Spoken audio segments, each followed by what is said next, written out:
Hey, it's working.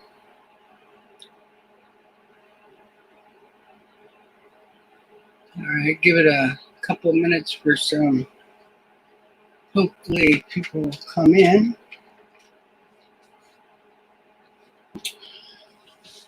See if I can turn my light down.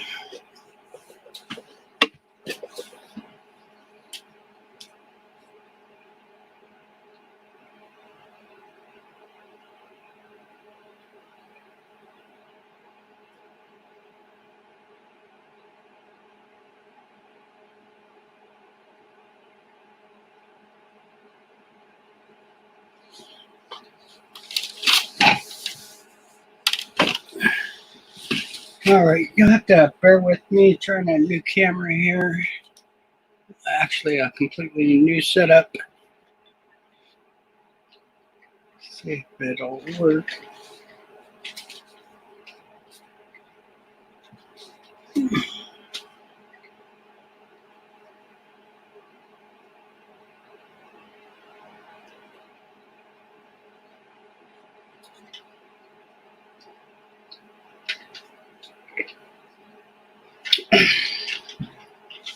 Alrighty.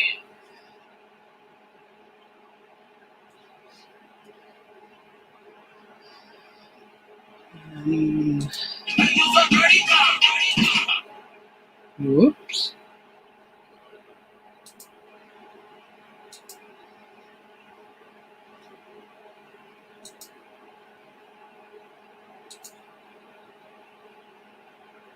Uber, Melissa, nice to see ya. And Osborne, sorry, I'm horrible at names sometimes. Welcome. How you doing, Melissa? Nice to see you in here. Actually, so nice to be streaming. So I've got a really neat setup for a light. It was showing some of my tone coins a lot better. Like I always talk about my chromed coins that were wrapped in antique rice paper for like 30, 40 years, and it turned the edges all a real unique color. I think I'll be able to show those tonight. It was showing up before, but we'll see. I have a lot of doubt on this doing everything I was hoping, but we'll see how it goes. I'll show some of my stuff I've been getting from people. Like I know I have a couple channels or a channel that's streaming right now. Kiddo got game, which is pretty cool.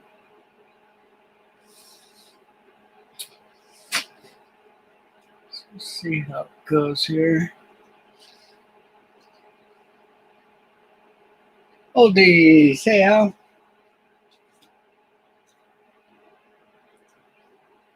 Okay, let me grab one of my chromed coins.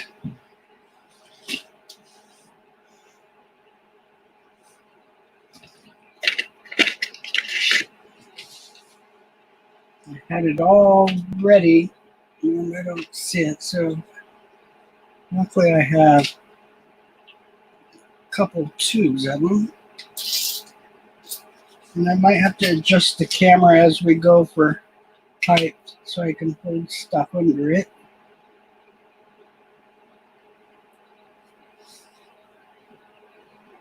Now, if there's any issues, guys, just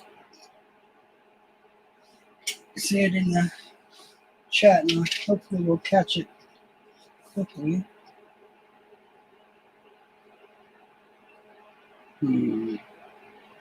Doesn't show it the way I see it. Let's see if it's just reverse. I may have to hold these. That's what was working before. Let me do that. I need to raise the camera. So there might be a little bit of noise.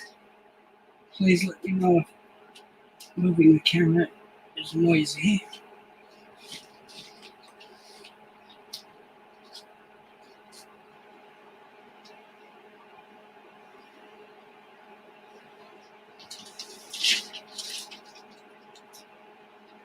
Here we go. Chromed edges. Now, some of the coins are really heavily chromed quite a ways around the coin. Yeah, that's showing pretty good. Hopefully you guys are seeing it.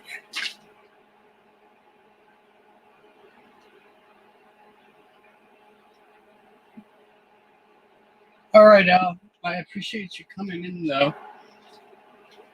And I appreciate you while you're here, of course.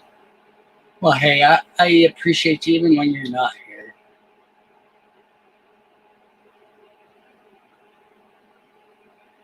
So I'm hoping this is going to change things for me. I've got thousands of coins that are toned. It'd be really great to be able to show this stuff. And what I think is going to happen is this light has a lot of what's called Kevlar K adjustments, which is the temperature of the light. So it's actually a photography light. But hopefully, and I can turn it. It's got 100 positions for power. So I should be able to tune this stuff in pretty good, but I'll definitely need your guys' help as we go. Hey, 5 people in there. Now, hopefully you guys got notices because it's funny. I was talking to Michael Kittle and I had done a couple test streams and he said, "Oh, I hope you didn't do more than 2 because you're only allowed 2 per day or they won't let people know that you're streaming. There'll be no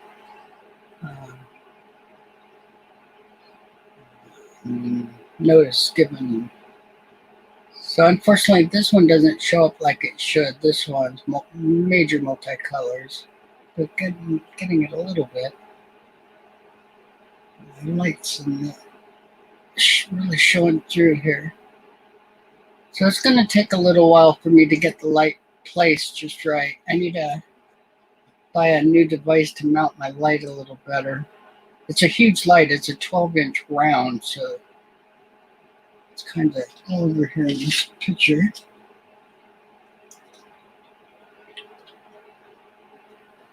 Here's one of my latest auction wins from Michael Kittle. I really like this one.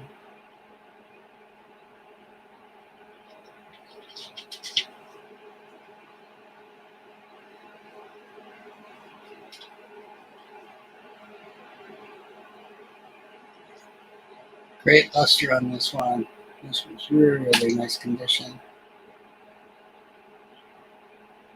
So as I do the coins and get to like really high luster points like this one, I see I'm going to need to adjust the light a little bit more. So just bear with me as I figure this out. Yeah, it's showing up pretty good. Hopefully you guys are getting a good picture. Yeah, I really like it.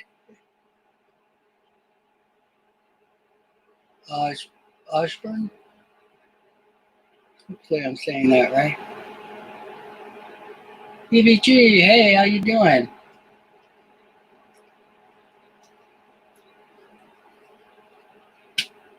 So I was just explaining that I have this new light that I'm hoping is going to allow me to show more of my toned coins that just do not show up. Now, let me adjust my light a little bit, see if I can get it out of the way a little bit more.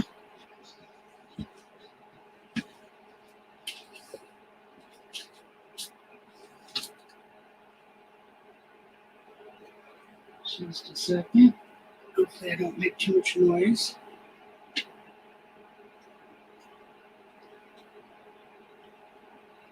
And I can turn the power down just a little more.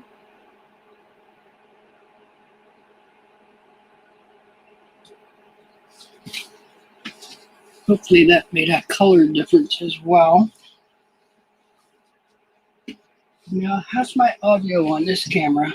I'm not sure where the microphone is. I'm sure it's on the front of the camera, which is pointed down.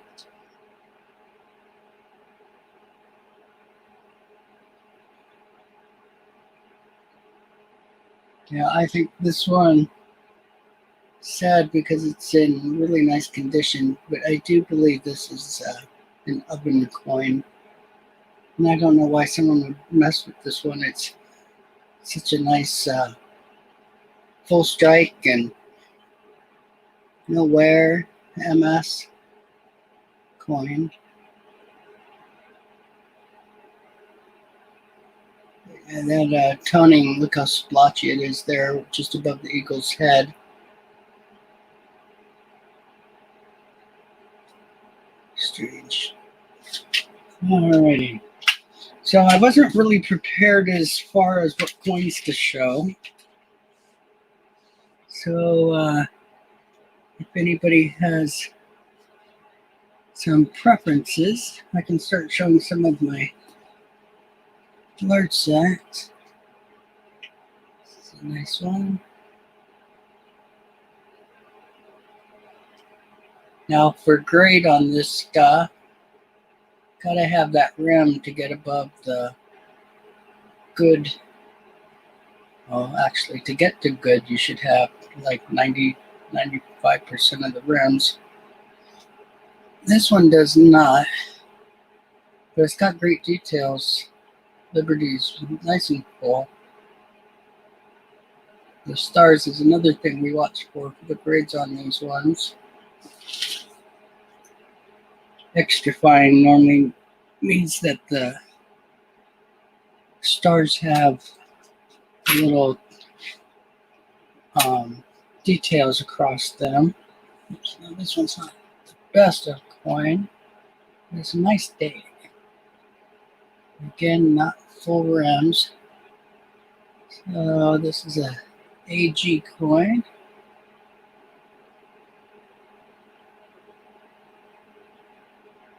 Now this one I would have given, it's got enough of the rim on the backside to get a good. But unfortunately, you need both sides. And some damage there above the L. Looks like somebody used it for target practice with a knife.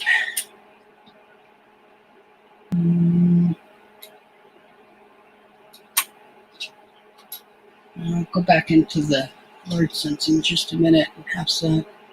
Oops.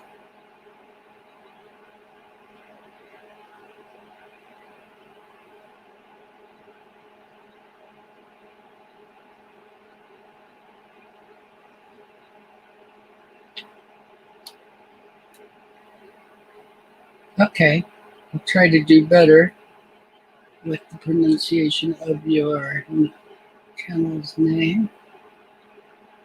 So this is a nice one. We does show up a little bit in hand. Doesn't quite show here. Oh, there it goes a little bit. It's got like a little more than half the W. But that's, and you can see the E just a fraction. It's a key point to have to get the better grade. In very good condition though. So it looks like somebody tried to clean it.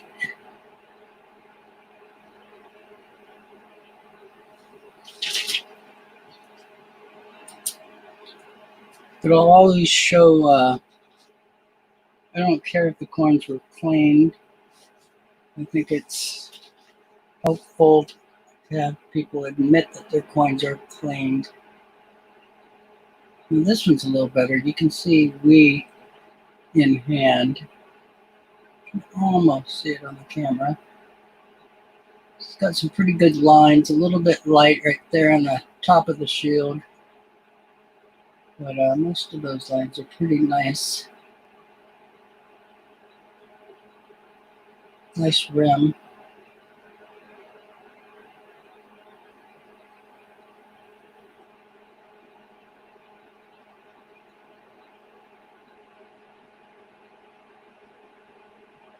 I think looks like it has cleaning marks on it.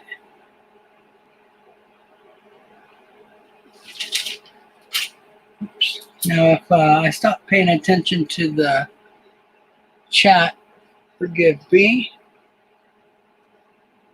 Try to keep an eye. Oops. U.S. coins, U.S. coins.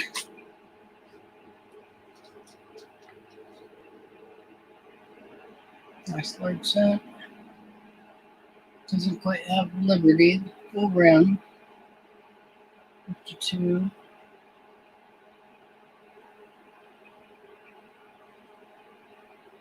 Now, it's really hard to not have these coins that are this old and not have some type of cleaning. I've mentioned this before. I've got a lot of the old magazines, and every one of them tells you to clean your coin. So, unfortunately, people were advised to do it. So, tarnishing or toning was not wanted at that time. Probably pre-1920, 1930 or so.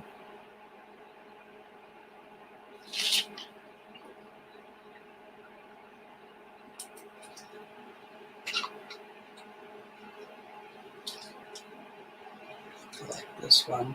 A little bit of a scratch there, unfortunately. But this is a nice coin. I love this type.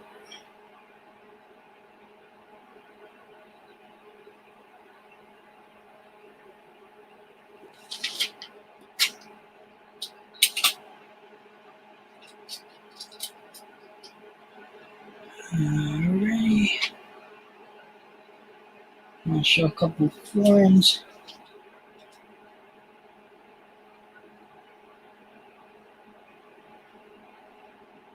So you know this one.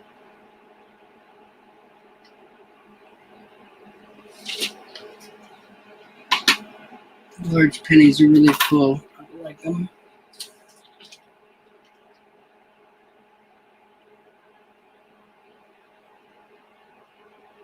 Half penny.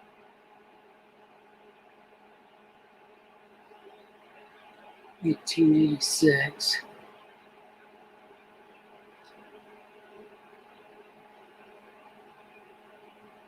A little bit of unwanted color there on the back of the wreath ponytail.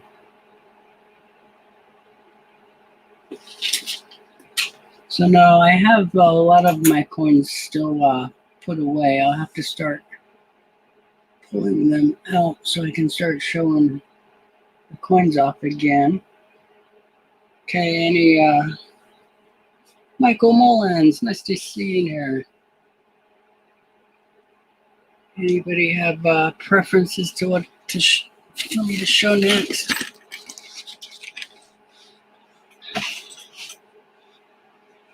Let's see. Now,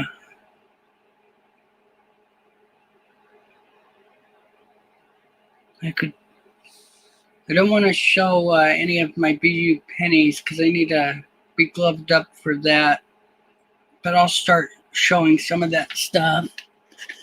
Let's see. I got some airtights here. Let's see what this is.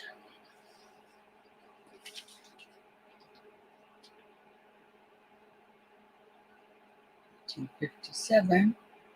A lot of details, but definitely has some issues. Maybe a dug coin. Usually a large amount of pitting. That normally happens when it's in the ground or on the floor for many years. Basement or something like that, maybe.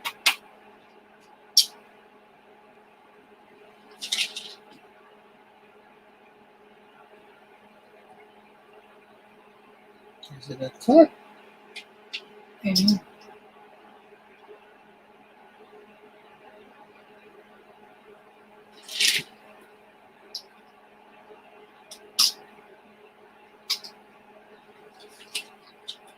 This is just a few coins at random here. 62. Yeah, I think my BU silver coins is going to take a couple adjustments before I figure out the light. Looks like full split bands are darn close. Not quite. It needs to be a little cleaner than that to get that grade. Those bottom bands need to be a little more clean. The split's definitely there. They like it to have a little more definition.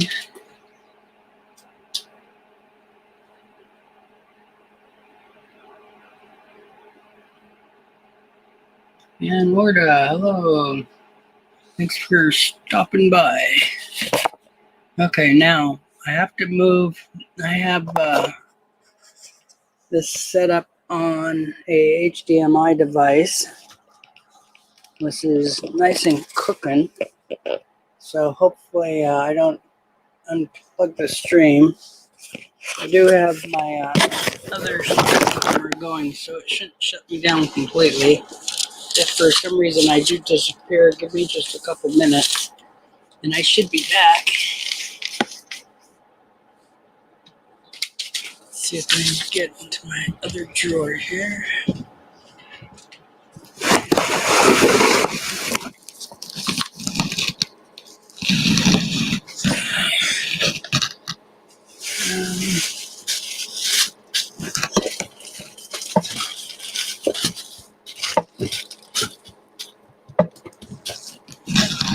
Give me a second here.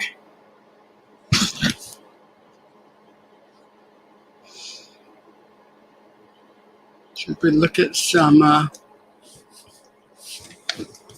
older pennies in the airtight? Let's see how that goes.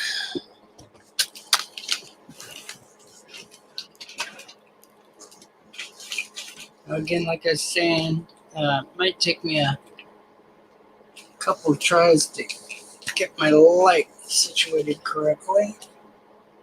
Let's see how it goes.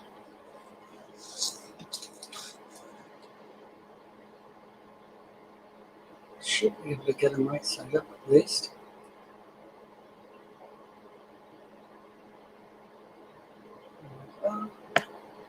Not the best condition.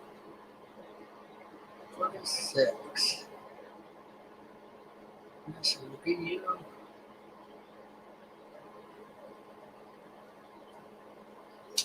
Fair luster. Not the best luster. Definitely want a lot more luster on these ones to get the better grades. I do enjoy the wheats.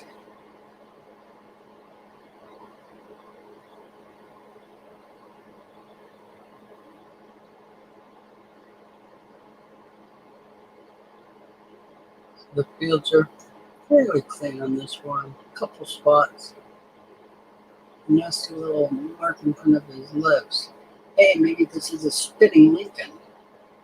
No, it's not.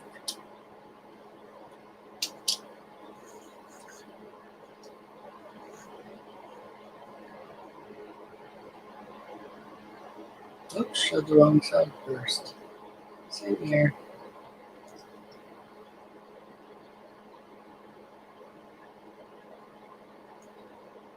That one has that unusual line going through the center of the coin. Could be a couple things. I need to do a little closer look on that one.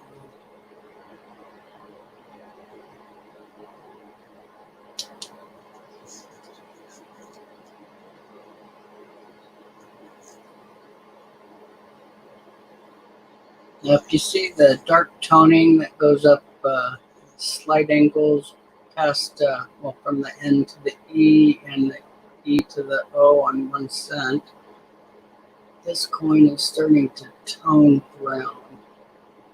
So they go through a few stages. It's unfortunate. Hopefully to catch it before this, because it really knocks the value out of them.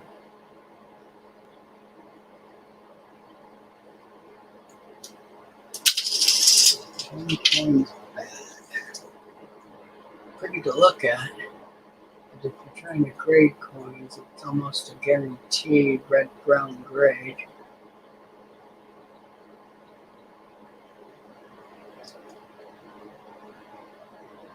And I've had perfectly, well, in my mind, perfectly Tony coins from being in albums. Coins that I know were in albums their entire life. And had beautiful, somewhat rainbow toning. TCGS likes to call them red brown, even if they're pretty brilliant and full of luster.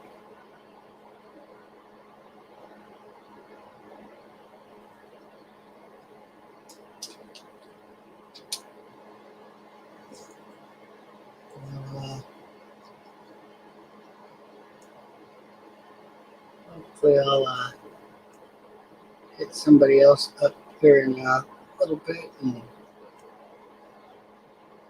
have someone else showing coins too. Thanks for being here, guys. It's been a long time. I know, I apologize.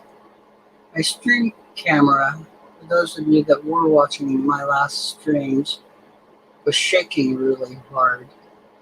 It didn't matter what I did. At first I could give it a little bit of a bang and it stopped. That was probably a not so good thing to do. But luckily it's under warranty and you're getting replaced soon. I always suggest getting insurance on anything technology type stuff, electronics. It always pays for me. I always end up with the item that lasts a year and 3/4, and luckily have a 2-year warranty. Of course, they're tough on you about putting a new warranty on it, but at least it gets replaced and lasts a little bit longer than most would have. Because you know this stuff is designed to fail.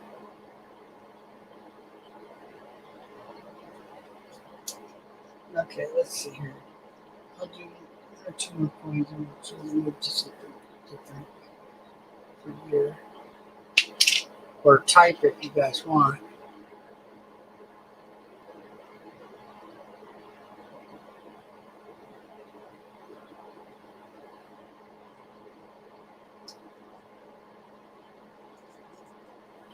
Last one from this tool.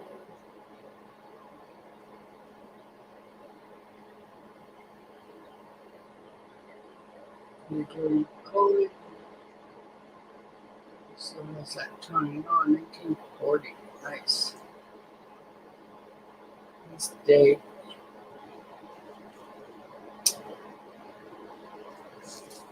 I had that one in here.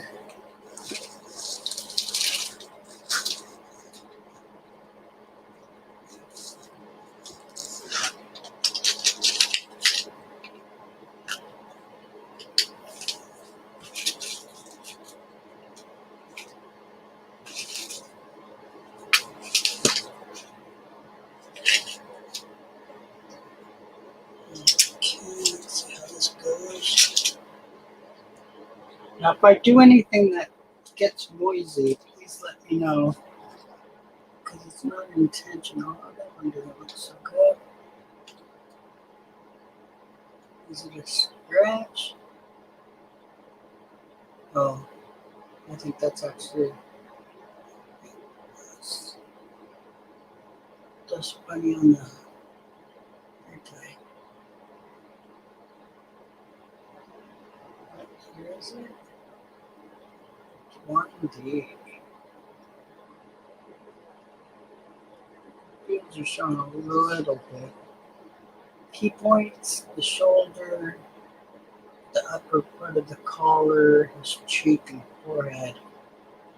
And the ear and above the ear are the spots you check for scratches. Those are points.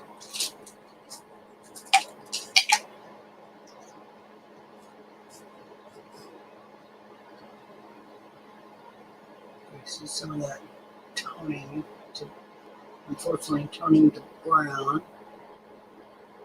It'll be red-brown for a little while. They normally go very quick.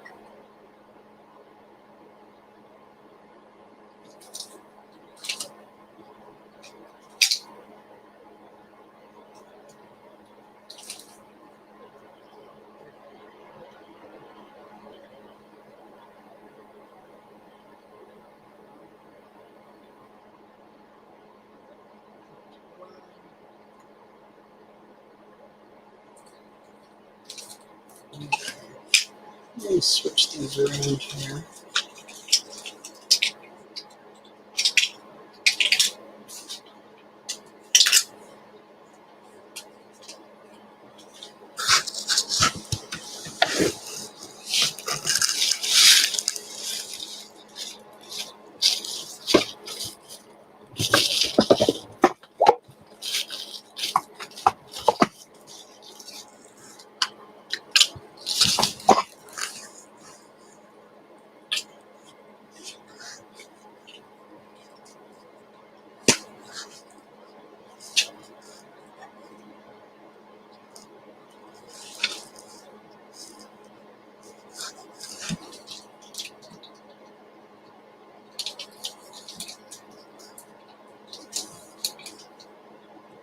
Because my coins need air tights need a thorough cleaning. How many diamonds? Looks like almost 3.5, a little bit less. Diamonds are a real good way of telling the quality of the coin.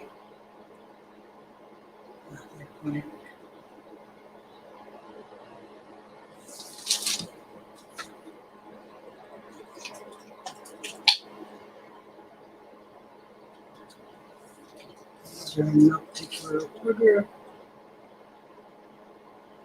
This is a nice one. Hey, my toning is showing up. I think this is the first time I've shown my Indian heads and had some of the green toning show up.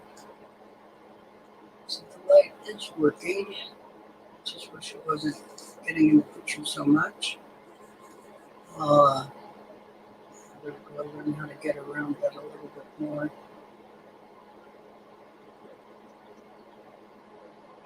Pretty nice coin. Solid coin. 1899. Do like my heads. Native American coins. I'm very old school, so forgive me if I'm not politically correct on all the things I say.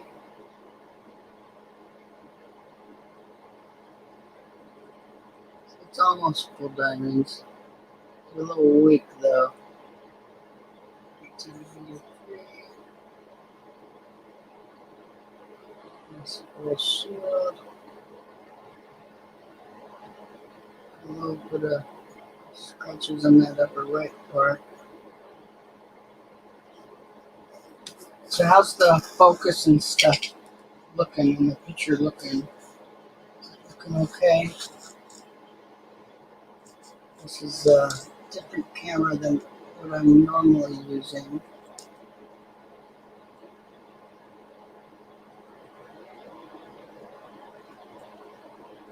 So I don't know what my delay is like. I might have a big delay right now.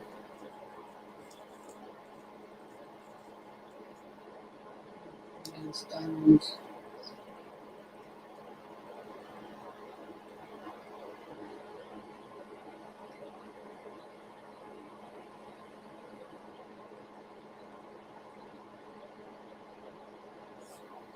If somebody can let me know if the audio and the focus and color of the coins are okay.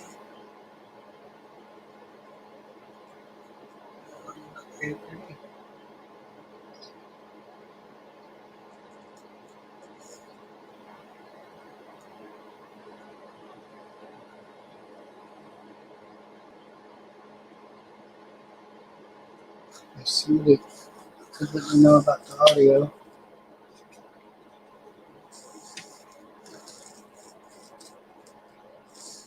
And the color of the coins.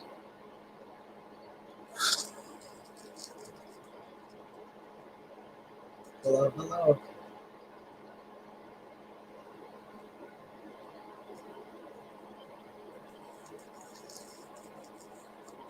I think I have a problem with my chat. Just a second.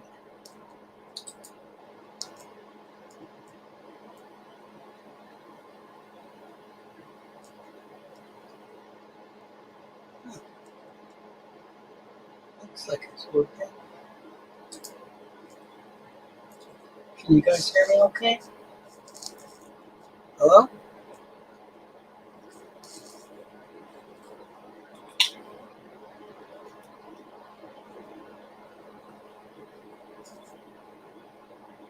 Somebody can let me know in chat if you can hear me okay.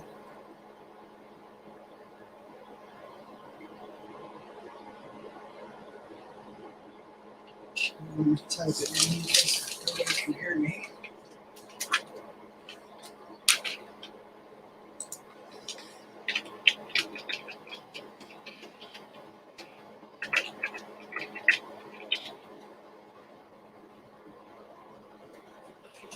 It's been 5 minutes since anybody said anything to my questions.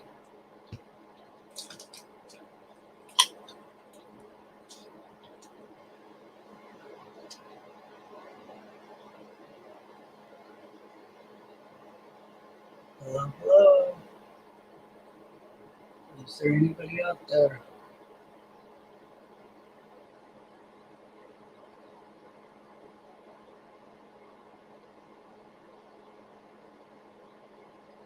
Maybe there's a problem with the chat.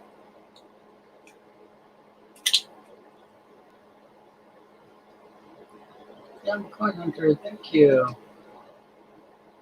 Finally, I think everybody else is lurking on this channel. I'm watching another. I've been asking for about 5 or 6 minutes now, so I'm glad you answered me. It's happening on a new camera. Proven. I'm not really sure how good this is turning out. It looks good to me, but not always the case. Almost full diamond. It's a little weak. No problem, Melissa. Just wanted to make sure people could hear me.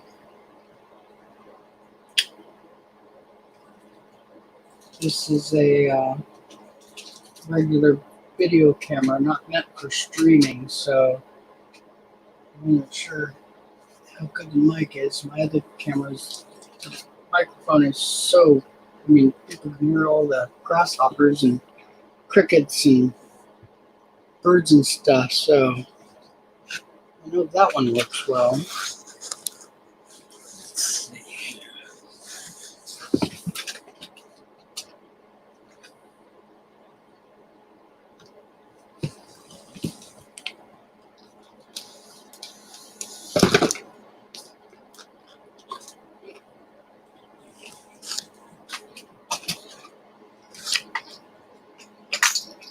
So I'm probably not going to do a super long stream today. Let's see how it goes.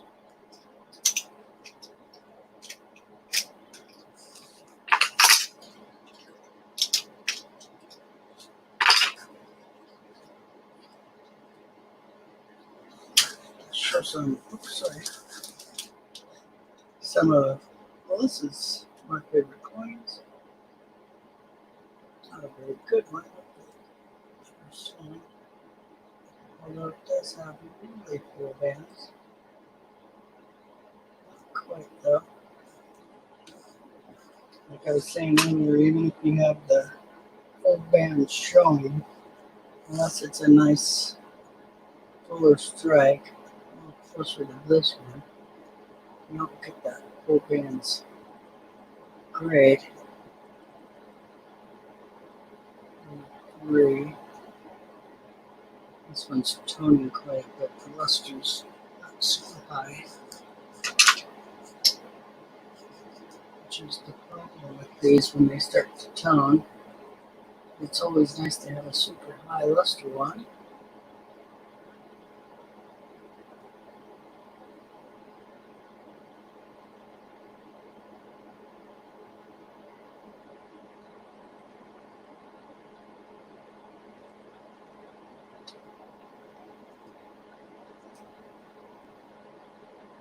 Thank you towards appreciate it.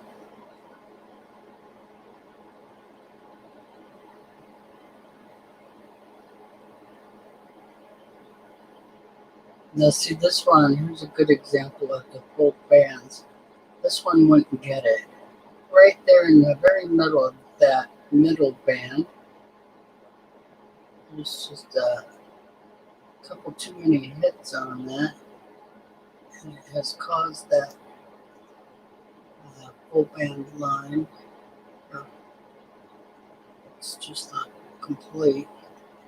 Bands.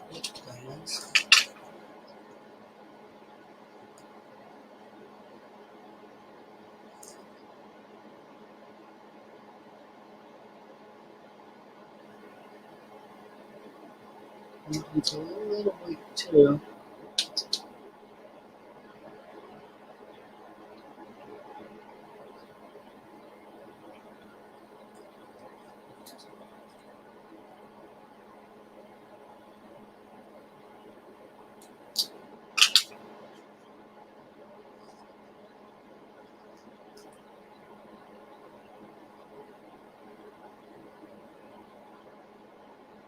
Look how clean the fields are on this coin. There's just a couple marks on this one. A little bit on the neckline that'll be an issue. These are a little bit longer of a scratch or ding. Oops. A little bit of a ding behind the eye.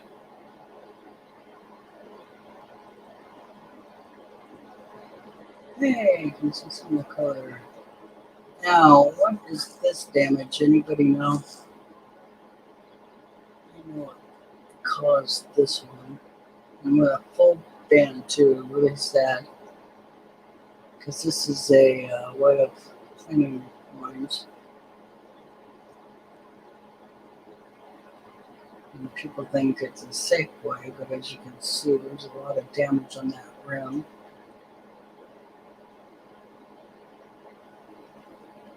This is where people put an electrical charge into a dip or bath, and they touch the coin with one of the wires to get the circuit or the electricity to go through the coin, and it normally knocks all the dirt and crap off the coin, but in this case they moved around too much and it started to eat the rim of the coin.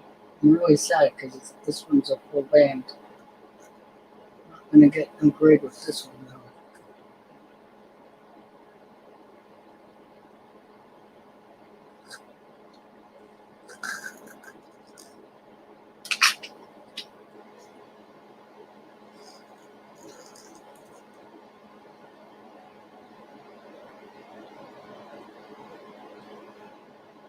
That wasn't very good.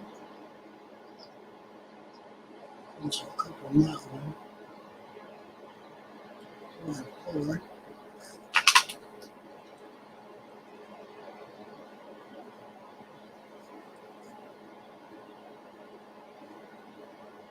You can see some of the tone in this one. There's a lot of light blue shades.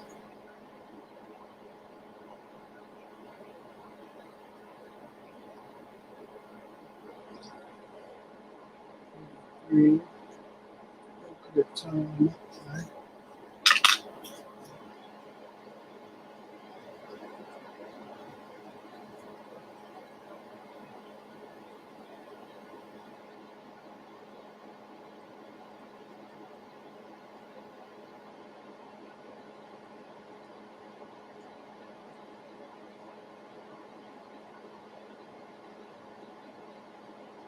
Most of these are pretty high grade to be able to have all the bands showing up where they are.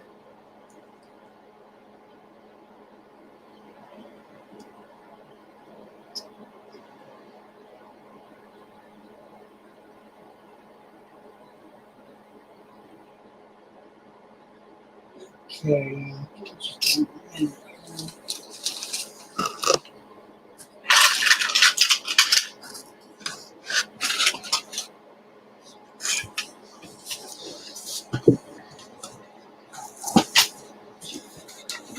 I counted out I got new bags for my graded coins and went through all my graded coins, which was fun. I hadn't counted them up in a while. I've sold quite a few of them. And unfortunately, for the most part, these are my failures through the years. Coins that I was hoping to get a higher grade.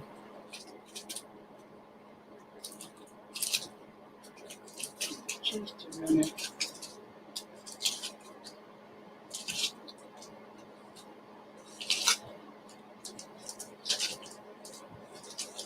So I do sell them.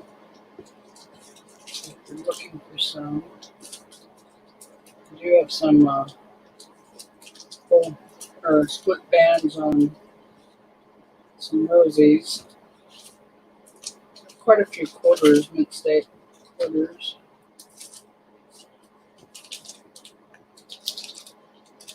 Let's see here. Of course, I grabbed the wrong box. I used the Intercept Shield boxes for them. Makes it nice to put them in. There's too much. Let me shut off that light.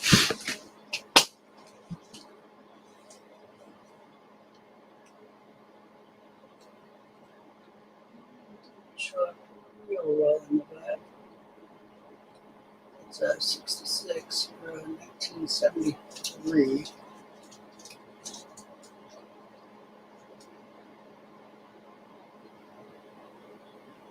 There's higher luster, but in the bag it just doesn't show as good. I'll pull the next one out of the bag.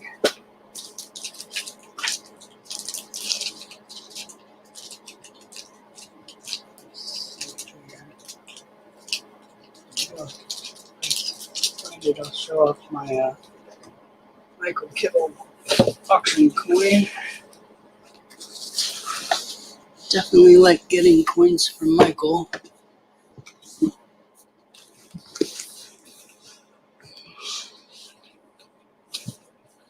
Uh-oh, losing people. Down to 4.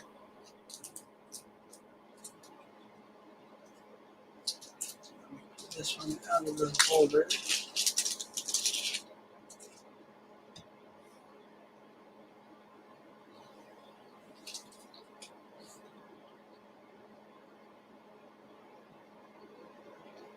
This one's a nice high luster coin. Unfortunately, the light set up too good for doing the steps.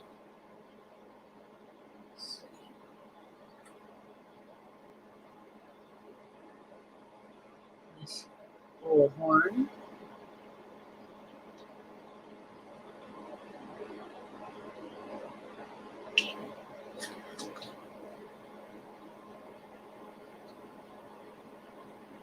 $38 D 66. Okay, check in just a second.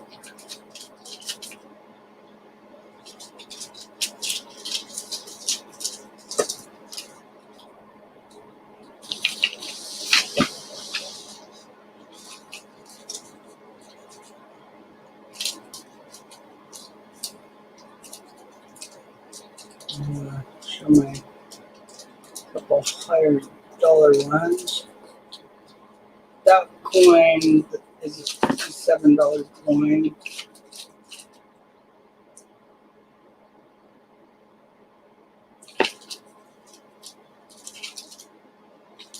this one's interesting. For a modern coin, got a little better value. Unfortunately, Gray Sheets and PCGS don't agree on this one. Gray Sheets feels that this coin is worth $33, but PCGS says it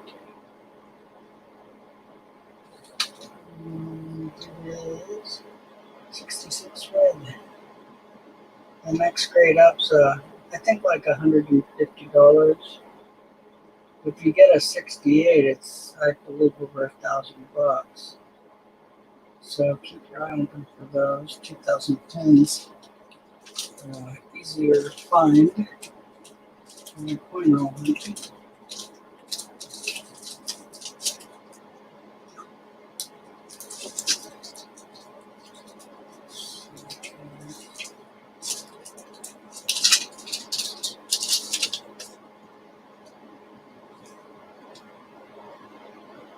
Nice luster modern quarter. 92D. Now you see some marks on this. You may not agree with the grade, but the 90s quarters were minted very well. So they're in pretty tough shape. Hard to find ones with full strikes. And the scratches are pretty heavy on most of them.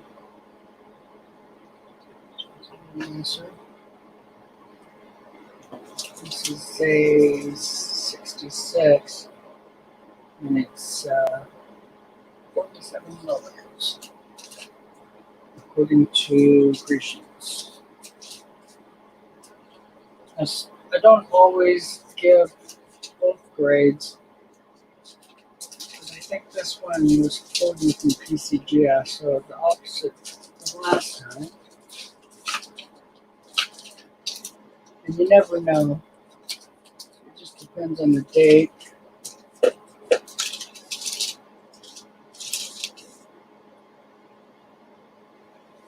these ones are fun. Most people don't realize that the 70s dimes can be pretty good. Of course, you need the bands. This one's got them.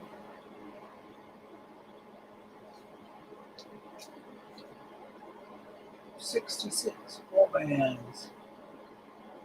So that one is $88 in Gray Sheets. And I find their prices are pretty close to what you want to push for if selling to a dealer, to anyone actually. Dealers are supposed to honor the Gray Sheets a little better. My guys are a little picky. They don't always honor the prices.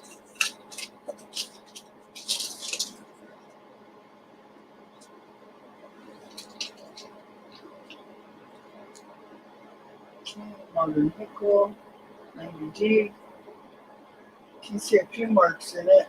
There's a nasty little scratch just in the back of his around his cheek.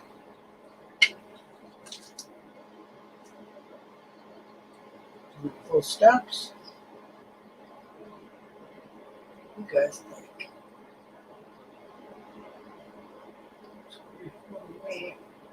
A little bit of marks, but again, the coins these years weren't the best. 66 full step. What you think this one is worth? Yeah, young coin hunter, I agree with you. That's what I like to use when I'm buying raw coins from private dealers or people with family collections and stuff. I always go by Gray Sheet. It's normally a pretty fair price. Normally just a little bit more than you see on eBay. So anybody guess on this one? For price, 66 full steps.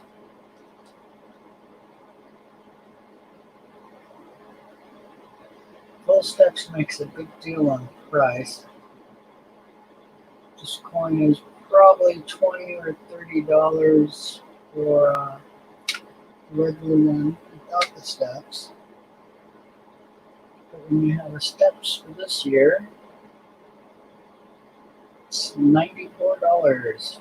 Good guess on another. Normally, some of these moderns don't get quite this high, but there are a few years, and there's even a couple that'll get even higher. But if you hit 67, some of these are like $2,000. So good coins to shoot for when you're coin roll hunting because of the condition of it. It's not perfect, and it's still got a 66, and there's a lot of marks on it. But again, these years having a full strike and all the details is tough. So a little bit of leeway. So I've sold quite a few of these. And a couple, about 20 or 30 rolls of them.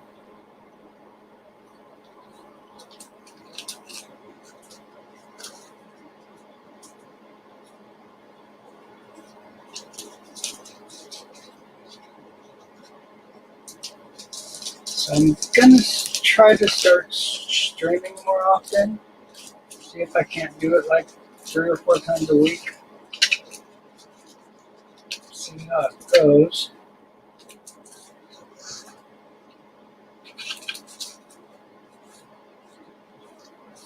Just a second.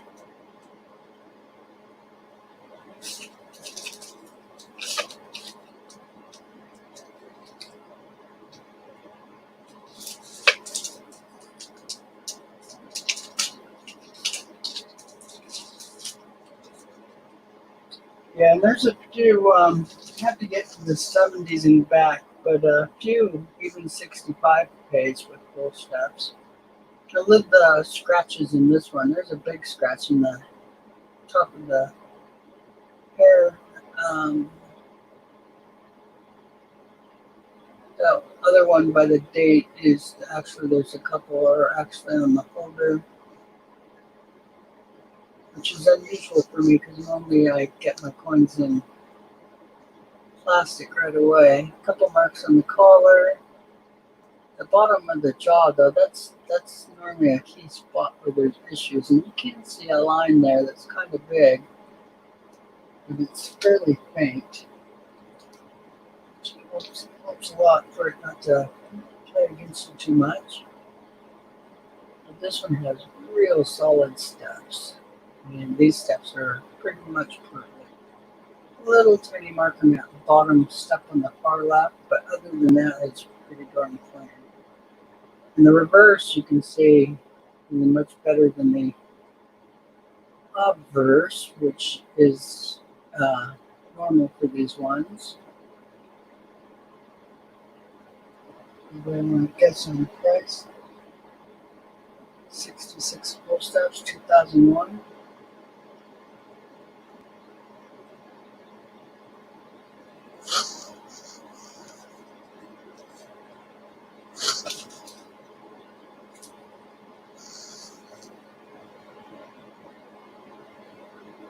So $20.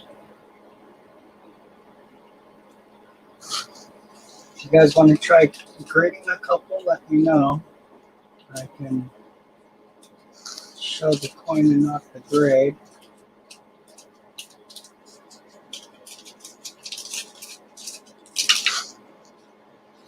Oh, I was going to be sure to mention a couple channels. Let's see if I can remember them. Monkey Swag said that he's really impressed with the channel Coin Doctor, which is actually a young man who's got some really cool coins and a lot of good knowledge. Definitely worth checking out. thought I had a couple of them written down somewhere, but I am not seeing it. Okay, I try not to show the grade on this one. See what you guys think. 1953.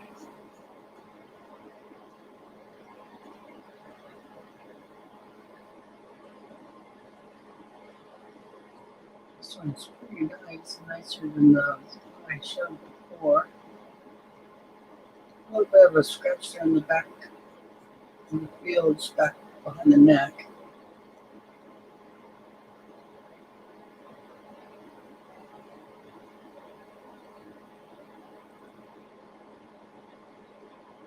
I find dimes are a little easier to grade. Nickels are tough.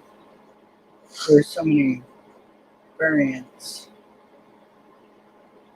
This one's pretty nice. See some scratches on the upper band. On the top of the torch looks fairly good. A little bit of marks. It's an S. Is it a full split band? What do you think?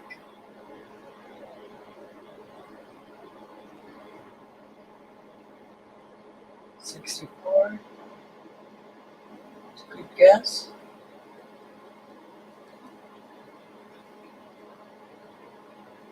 I think the rest of our people are lookers, so I think it's just Coin Hunter. And Ordo, are you still there and good at grading? Well, it's tough to say good at grading, but this is how you figure it out, is by guessing a whole bunch of times and seeing how close you can get. So, Young Coin Hunter, you think it's not a full band, and MS-64, 66. The luster's pretty high on this coin, and the fields are really clean. They have a few marks, but normally the fields have lots of little marks. So to have just a couple is key for getting a little better grade. Normally if I see like 2 or 3 marks in the fields, even if they're a little bigger like these ones, it's still normally 66. As long as you don't have any big hits on the details of Roosevelt. And although the bands are really close on this one, like I had said earlier, it's not real clean. Although it does have the full split, it's just weak. It's not a real good strike on that. So you get the full bands. Now some of the earlier years, you will get a full bands on this one. It just depends on the year. So that's a $20 coin.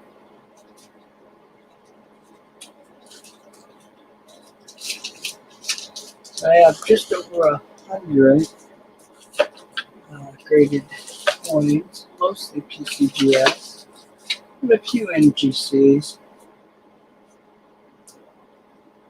Oh, here's a good one.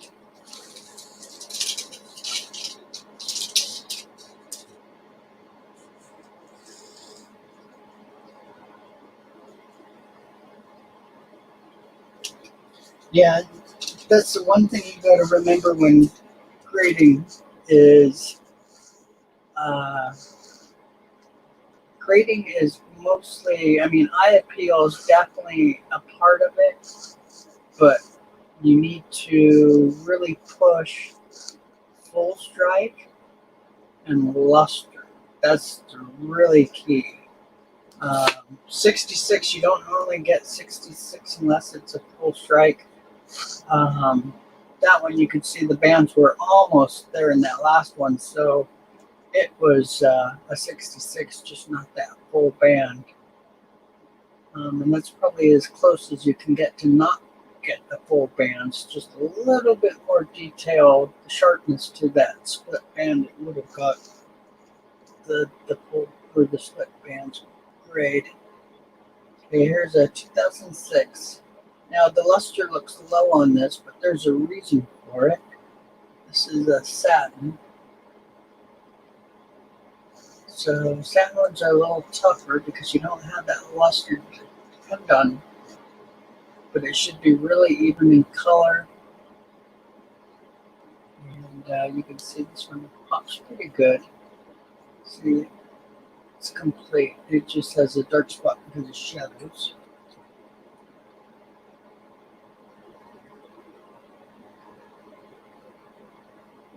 Full steps. Because it's so modern, the full steps normally have to be extreme and well detailed. And the full strike on this one, you're looking for all those lines in Monticello to be full. Corners need to be complete. And the columns need to have most of their lines. This one's pretty good. Good. No, you did it right, Coin Hunter. It's SP because of being the matte finish. I figured this is the one that would get you. Hey, Frickin', how you doing?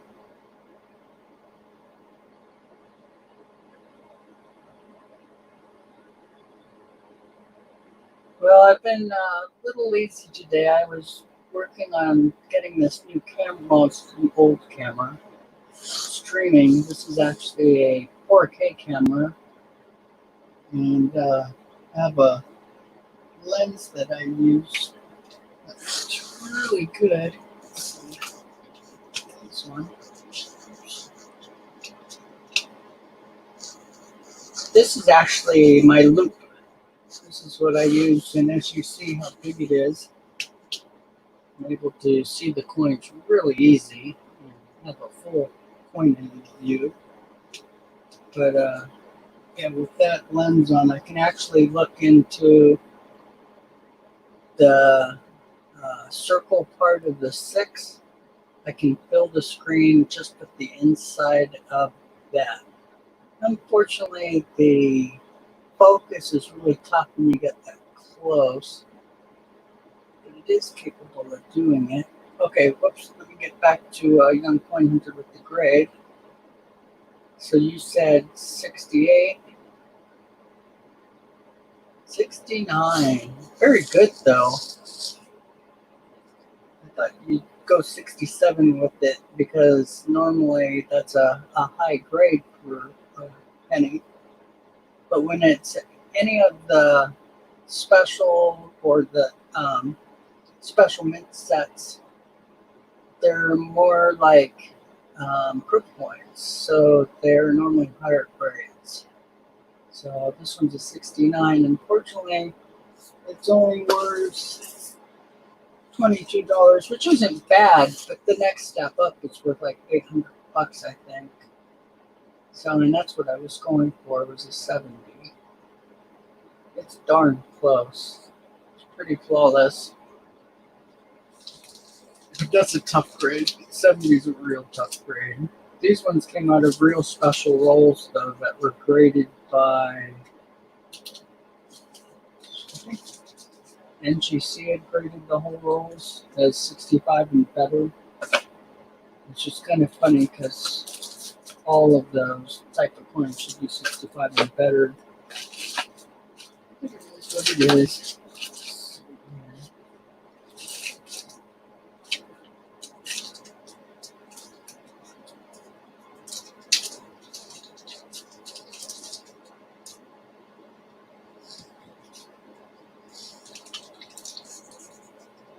Hopefully I didn't just show the grid. So this one has a few marks there in the forehead, fields.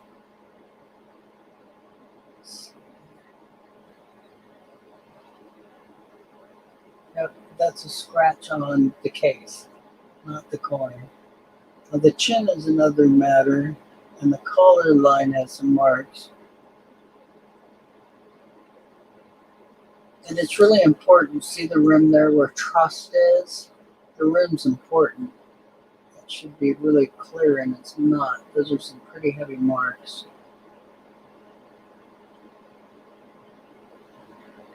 So now some of that can be issues with not a full strike. That rim's one of the highest points. So it can look really rough like that. Is it full steps? There's a couple little marks. Is it enough to keep it from getting full steps? If you want to guess the grade beer can, that's what we've been doing.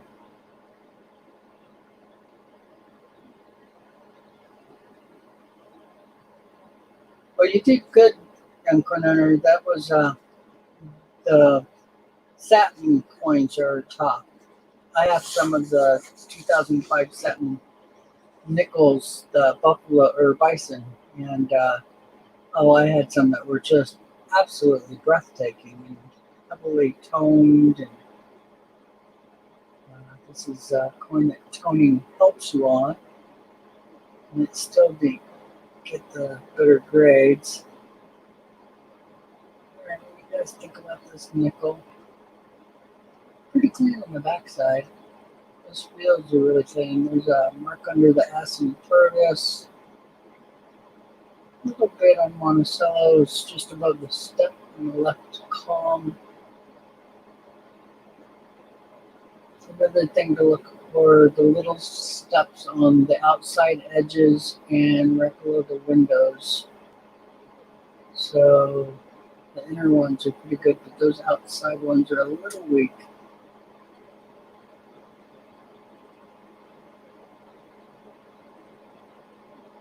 '66 full steps. Yeah, the steps look pretty good, but sometimes it just takes one little mark. One coin on there, you gonna guess on this one? Oh, a mark under the S and Purvis. Other than that, that one's pretty clean.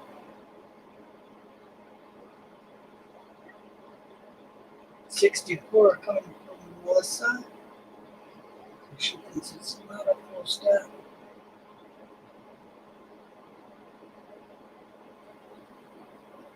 '66 full step. Now these ones, it's tough because sometimes one little mark on that step is enough to knock it out of the running. But no, it's a good guess. This one has a lot of marks. I grade a lot of these 65 when they have that many marks on the details. Those are some pretty big marks, but again, the 2000, well, 90s and up just were really poor strikes. So you get given a little bit of the benefit. So that one is a $34 coin.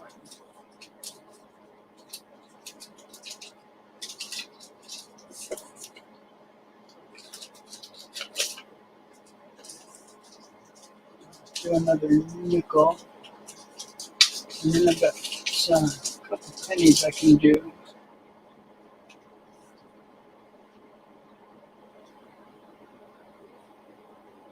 '76. Okay, now this one's normally a little better value on them.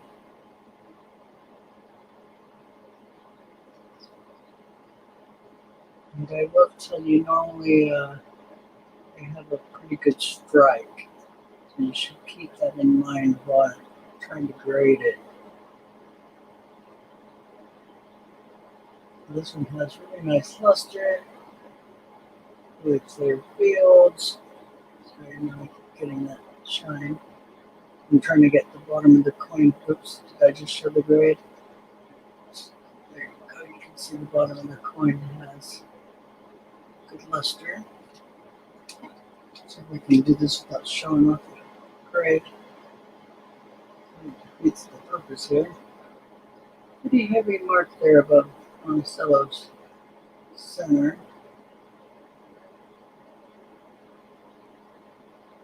Are you full steps, or is that mark big enough to mess that one up? Remember what I said about the strike.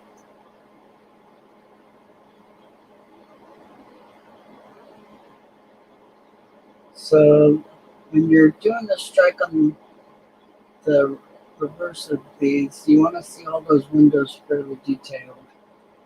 This one's a little light. Definitely would want to see it a little more full.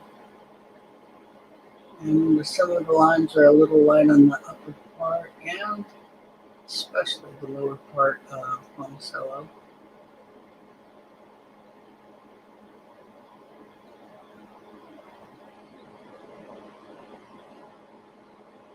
MS64, 65, those are good guesses.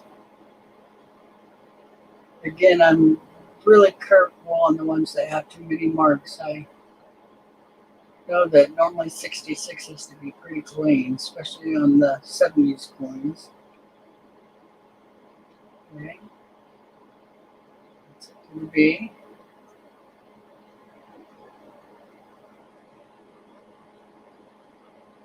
$66. So you guys did really good.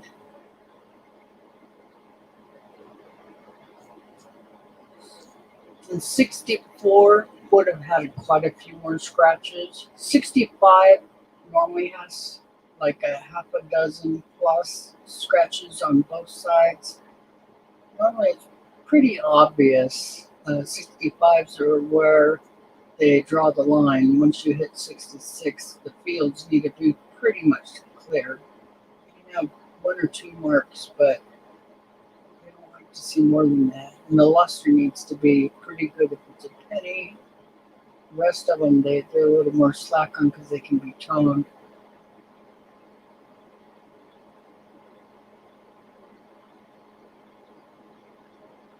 $63, yep. But the thing you got to keep in mind is the reverse of this coin definitely is weak. So the reason why this coin got the grade it did is because of the averse being so clear.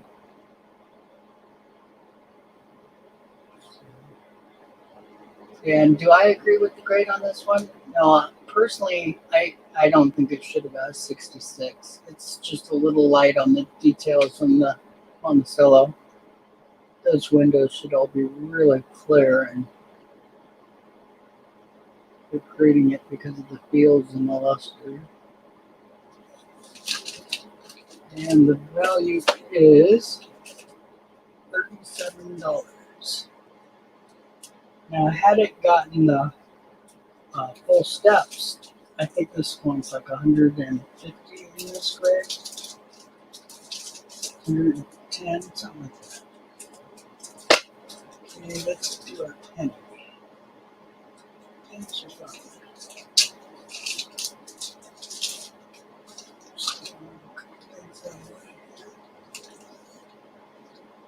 Let me show you a couple more stickers. Matt 83. That's a great sticker. I like that one. I like the coin pile on the top. Collecting and stacking. Who's this? Paisley. She's so cute. All right.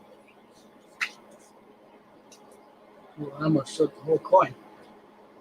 All right. Okay. Give you a secret right away on, or a big hint on this one. 68D is one of the most common high-grade coins for the pennies for the memorials. So, in fact, I think there's a 68 plus that's been graded.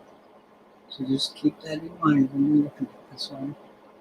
This one has really nice luster. It's kind of hard to show without really rocking it. That light gets in the way. I'll have to figure out getting that light a little higher. There's that helps. Sorry about that. So you can see how clean the fields are on this one. A little bit of line in the holder across his forehead and the back of the ear, so don't count that as an issue. I see a mark in front of his chin, a little one in front of his lips.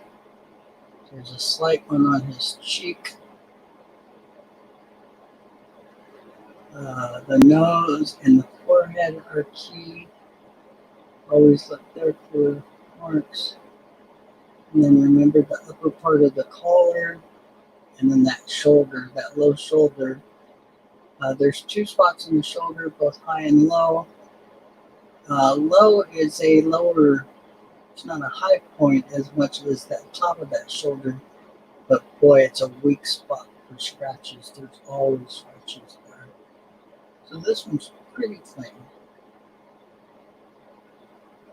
Just count how many marks are in that field. Not many.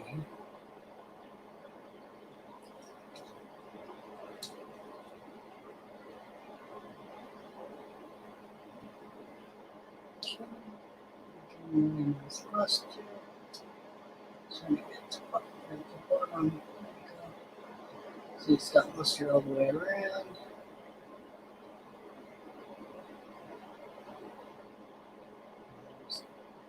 Steps complete.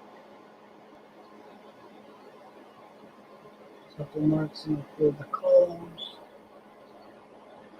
Look at the letters for full strike. 66, 66 plus. Good grades.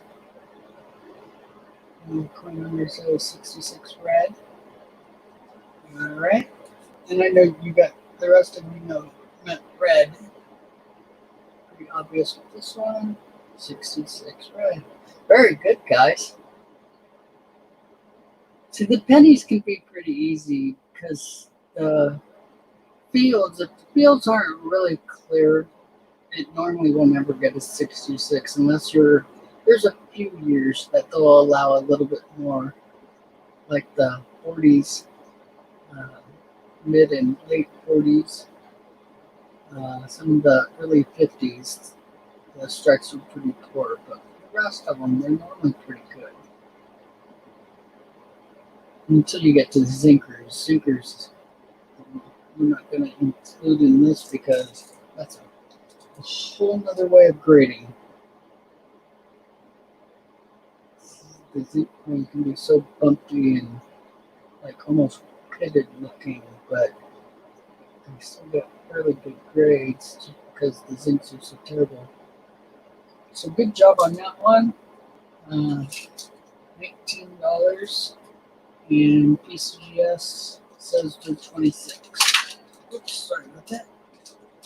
Hopefully that wasn't too loud, although I'm sure that one was. And 66 plus. Normally for the pluses, when you're in between 66 and 67, it just has to be a major luster bomb. That luster needs to just jump. And this one was pretty close, so that was a real big guess. Okay, let's do another penny.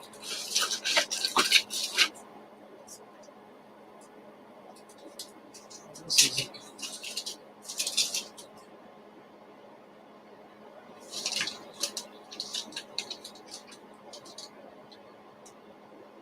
I'm panicking, trying not to show the grade here. Okay. 62 D.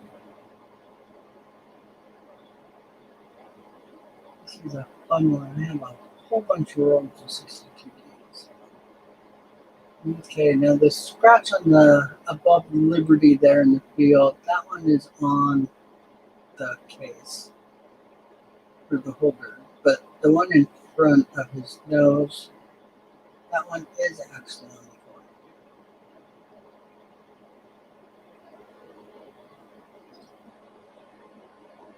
And there's a little bit of a circle there on his shoulder area. That's actually on the holder too. It's pretty clean.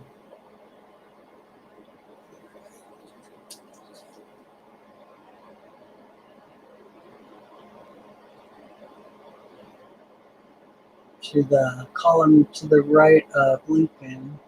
The first and second ones have marks. There's a mark in the field in between the second and third column. And then the second to last one on the right there has quite a few marks. So enough to give it a bad grade. It's got a pretty good strike.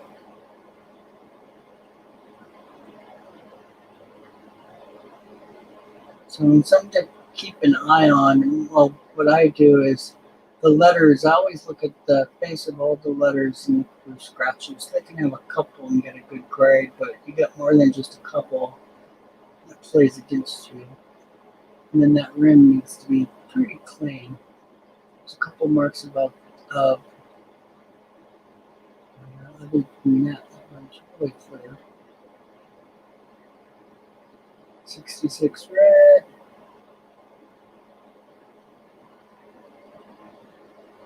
Yep, red all day. Yep, the red's pretty strong on this one. And 62, the year, there were a lot of weak coins, but I think there's a 67 plus for these ones. I'm not sure if there's a 68. There might be. They were pretty good. 66 red.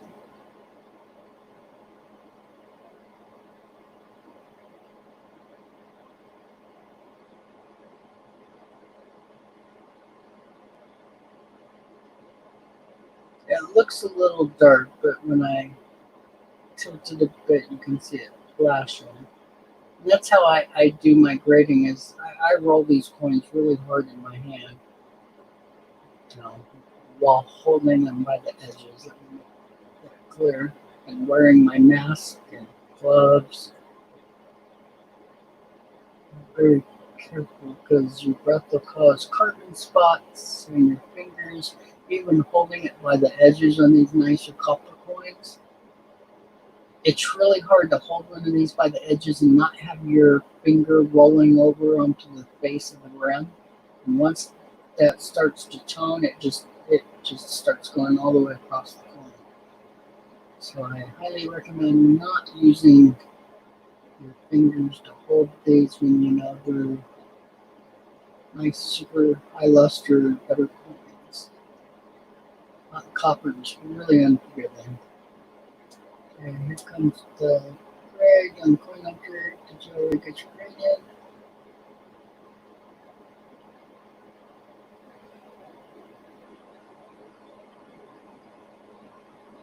Here it comes. 66 red. And this is a $24 coin. Although PCGS feels 62D in this grade is $50, and a 67 is a big jump in price. I think it's like 650 or so. In the 60s, this is where a lot of the money's the highest paid for. 63D and 64. There's some pretty good money to be had. So, and I've got a couple of the nicer dates, and I held on to them for too long, and now there's 4 or 5 of them graded in 67, which is unfortunate. It brought the price down.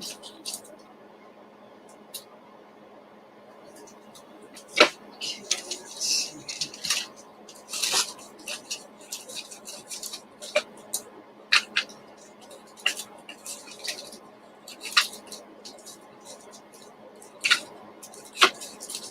Quarters are kind of tough, and this is the older quarters. The state quarters and stuff, I have a hard time grading those.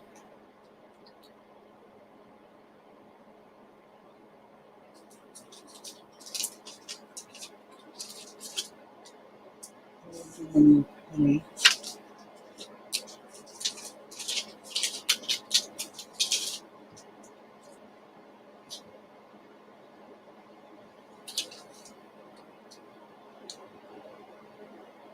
All right. 65. What about? I don't like doing the zinc ones. Look at this one. They would look really nice. Now there's a little half circle there in front of his forehead. That is on the holder.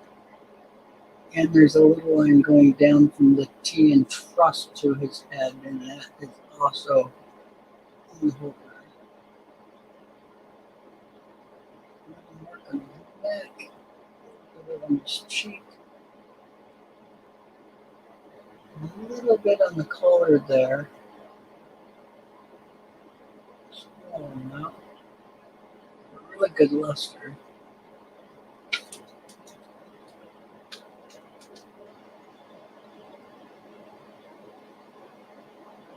A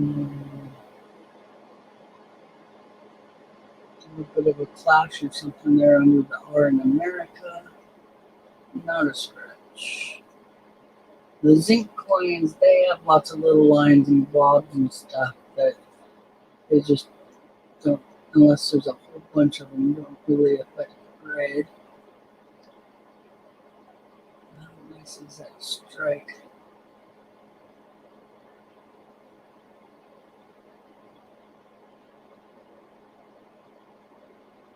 Sorry, that one's just wants to get the zinc is a little shinier, so it's a little harder to get it to flash, but yeah, there we go.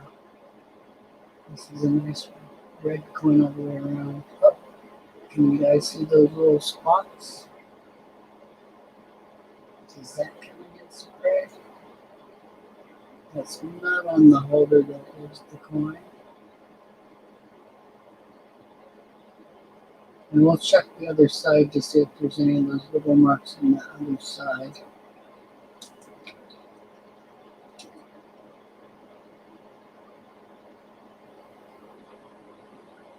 No, I don't see any. So those little spots are, well, I do see a couple now.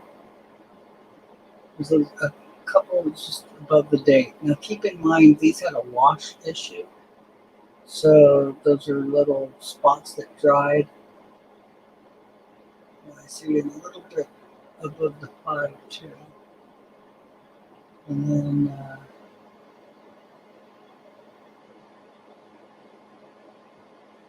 not very many scratches though. What do you guys think on this one? 68, 67, 67, 65. Now, if there had been just a couple of those little spots on the backside, then this one would have graded okay. Because I agree with you guys, that's why I got it graded. But when there's that many, that's the eye appeal loss, and eye appeal can take away a couple grades. So, and the reason why they're being harsher on this one is because of the date. Being a newer, well, not newer, but an 80s coin, to get the better grades, you really need to have it completely clear because there were so many made. And the strikes are pretty good for these ones. A lot of the pitting and those issues happened later for those zinc coins. But good guesses. I was right there with you guys on this one. I thought it was a 66 or better. Or I would have sent it in to get it graded. It's a little cheaper to get the moderns. I think 85 and up is where the break is.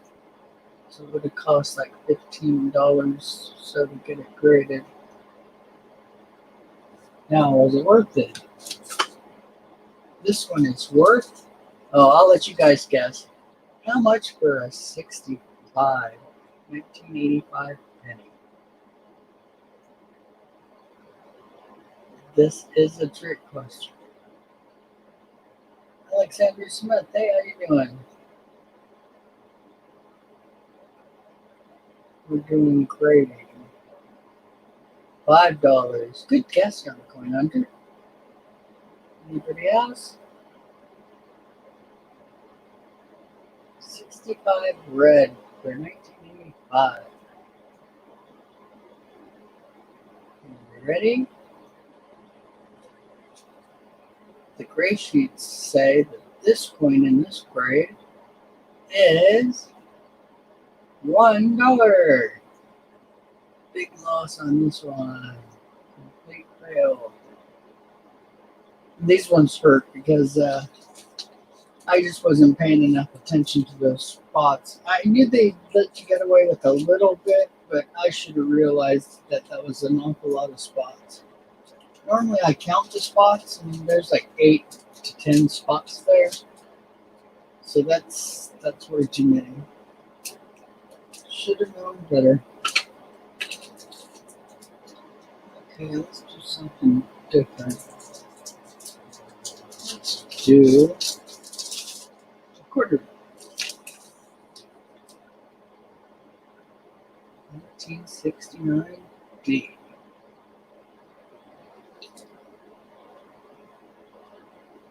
So that scratch from his nose to the L in Liberty is on the holder.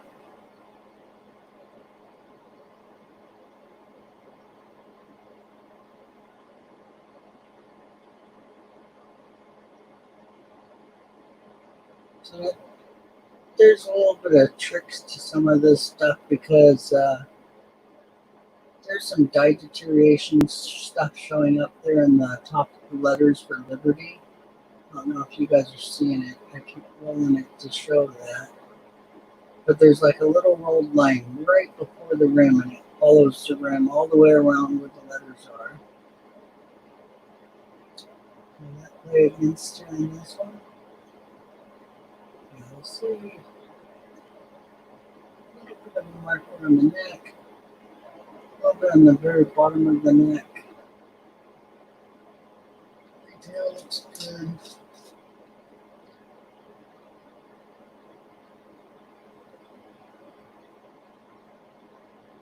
Now the chest feathers are there. There you go. And it looks like the chest feathers don't go all the way over that little roll, but they do. It's just not super solid.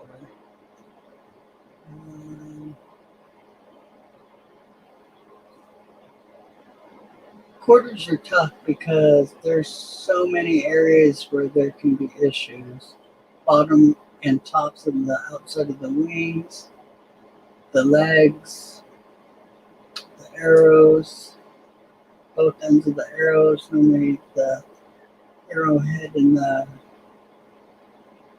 feathers are places that can have issues. This one looks okay.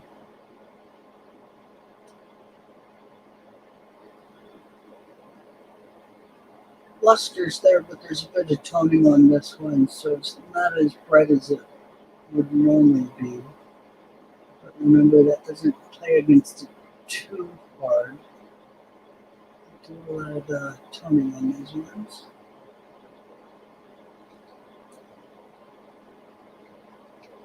Yeah, I do too, young Quinn. Our chest feathers are really important. That's why I made sure you guys saw that they were there. Or told you they were there because the top of them didn't show up really well.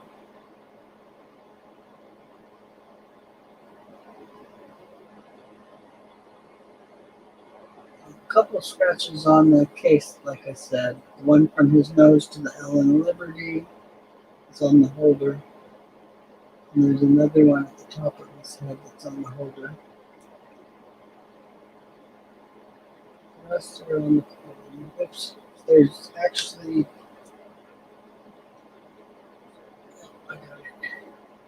So there's a little round circle water spot, carving spot there, right at his neckline and the back of the cheek below the ear. And there's another one right in the middle of his neck. So those show up. You see those all the time, but did they play against you for the grade? Any guesses?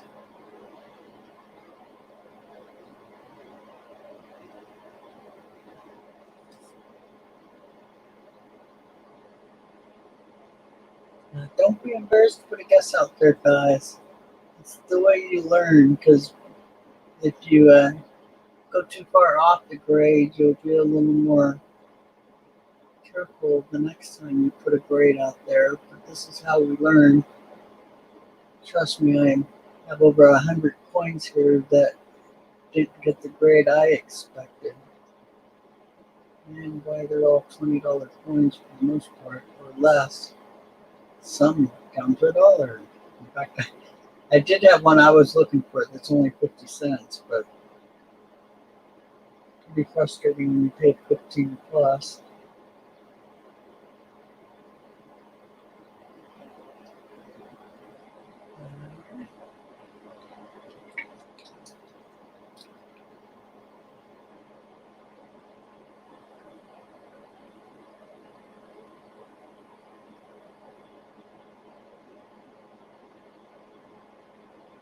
So a little bit of oddity going on in the field in front of his beak.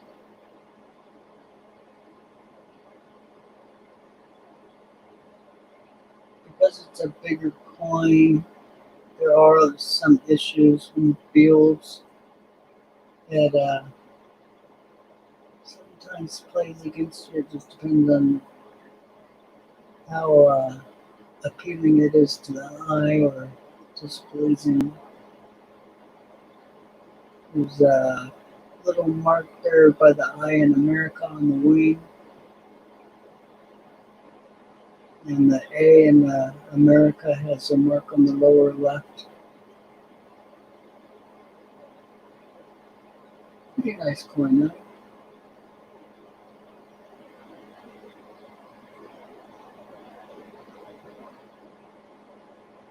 Chest feathers are there, they're just really weak. You can see them a little bit there. And they do go all the way up.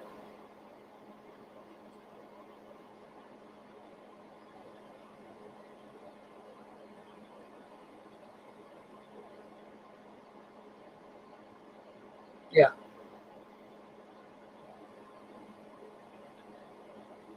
I haven't shown the grades yet on this one.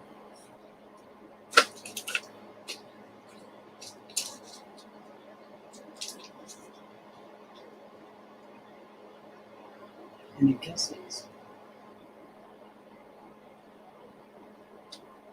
Quarters are definitely tougher to grade. Pennies are my favorite. There's so many different details to a quarter.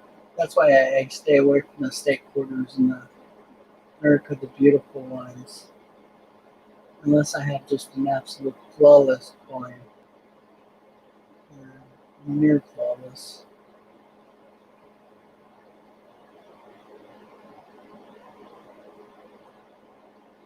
$66.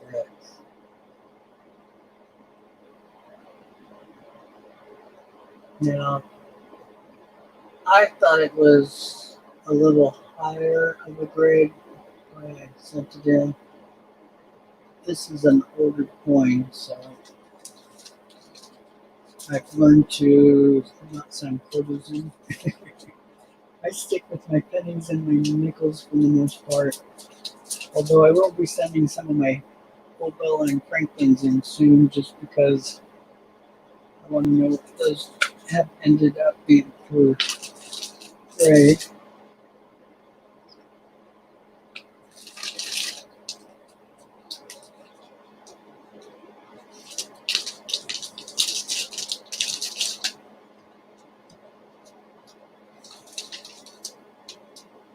Another nickel, another 90D. This one has a few issues.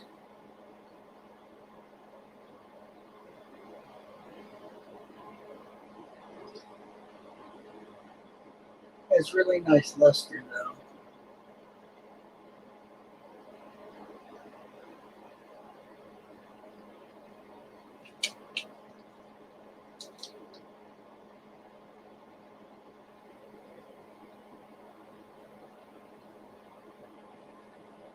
Is that full step? A couple little marks there on the far right.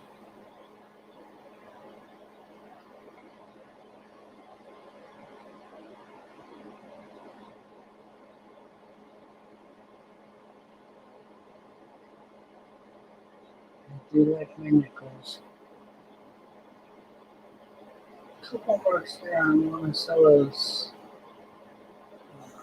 the left center column in the next one. But the fields are really clean on this one. There's a mark below the B in purpose. But those are pretty clean fields. Look, there's another one under the I in Monticello. Above the E in 5. That's just a couple marks. Normally that's what I'm allowing stuff is just 2 or 3 marks in the fields.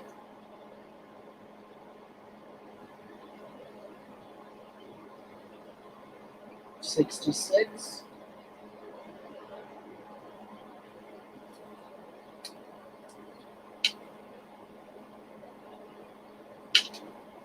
Oh, I showed the grade. Did you guys see that? Uh-oh. Oops. Okay. 66 full steps. Now this one is worth $94. I have a couple of these ones.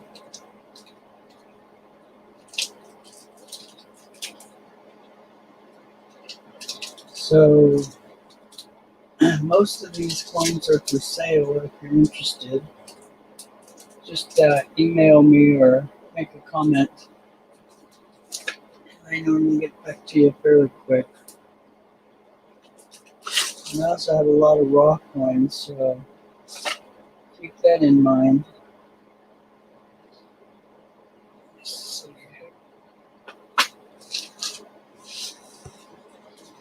What do we want to show next? Should we do more graded coins, or do you guys want to move on? It's totally up to you guys.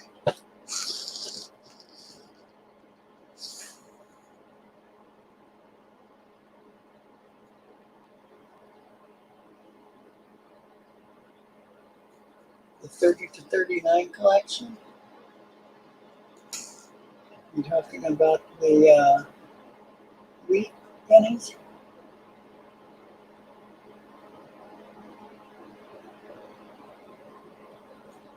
Now, see, I find Morgan's kind of tough. Unless you're dealing with 66 and 7, there's so many poor, weak areas in the Morgan.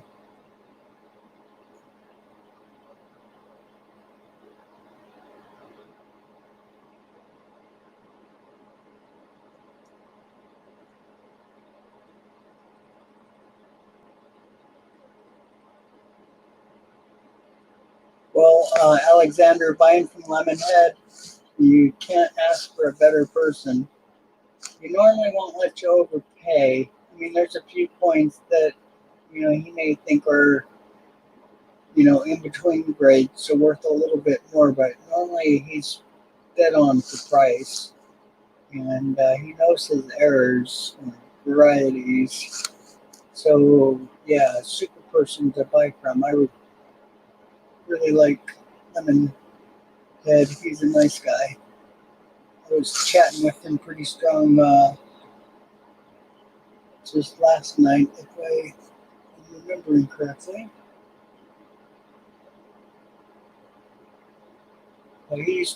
He's a night owl like me, so he would show up on these streams at like between now and 3:30 or so. In fact, he might even be one of the lurkers out there.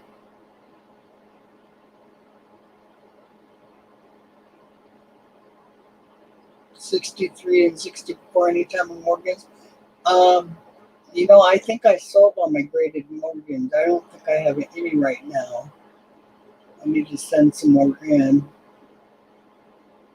Um, Otherwise, I'd put you to the test, young coin hunter, because those are tough grades. Yeah, big difference though from 63 and 4, and 65 is another big jump.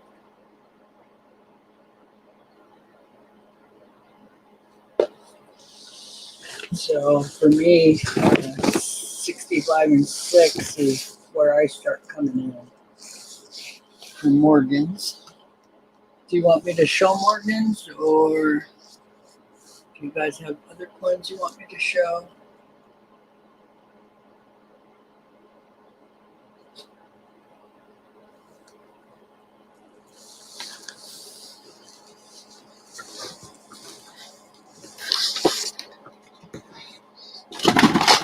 Ooh.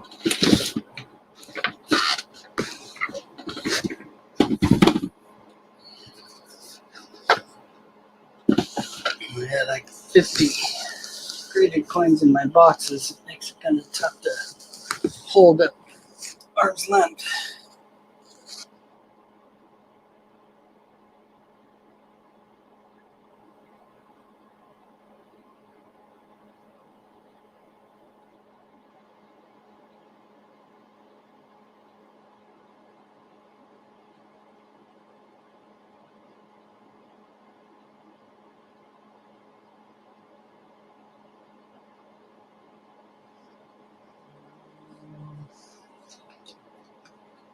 Well, let's show a couple more Murphy Jones. Since we know that's a favorite of somebody in here. And they are pretty. When you have the better grades, so that one should, well, that one can go 50-50 on that split band because of the little spot right in the middle, but nice coin. And I have gotten the, was it 42/41? I think I got 3 of those ones, all in one bag. Pretty lucky they were nicer grades too, so I made like $300 and $400 a piece on them. I should have kept one. It's frustrating that I didn't keep one. Well, I hit 3 in one bag. It's like, oh, I'll hit some more. I've been through a lot more bags and haven't ever found another one. Die crack there above the T and Liberty.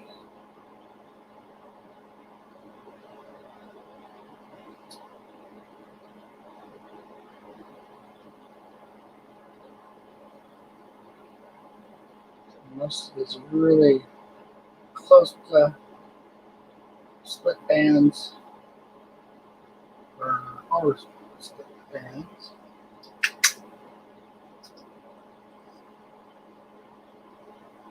And there's one coin here that is the last date, and it has like 95% of the split bands. If it had the full split band, it would be like a ten to $15,000 coin. So close. I think it's like $80 or so in the next grade down. It was very frustrating coins if you don't get graded because you're too close to getting that perfect grade, but now you don't have it.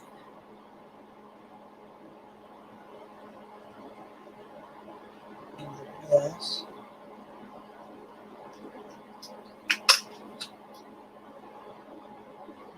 There's the nicer one.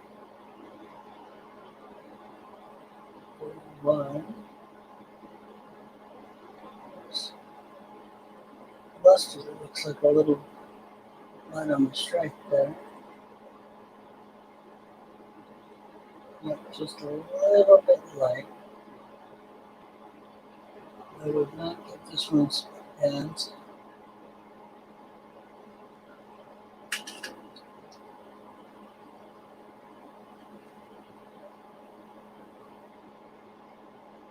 The color's showing up. Almost what I see. Really close.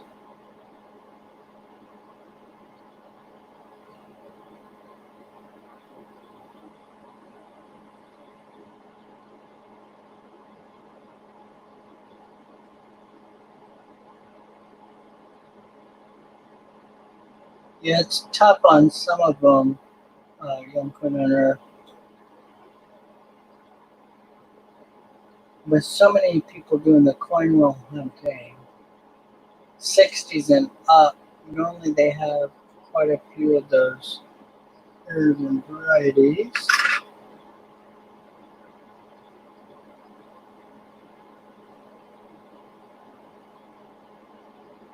A little bit of ding.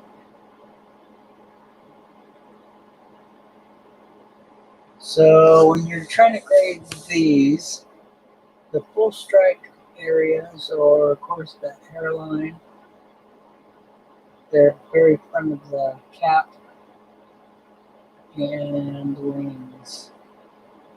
The wings have a lot of small details that need to all be there and nice and crisp. So they're just a little bit light on this one. It's the high point of the coin is that wing.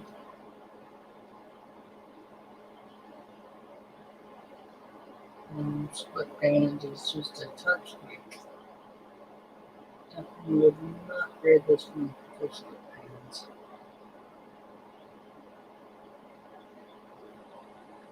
And sometimes with this kind of color, although this is toning, I have seen some clean coins like this. And it's when people doing the dip and not rinsing them really well, so they end up with some issues.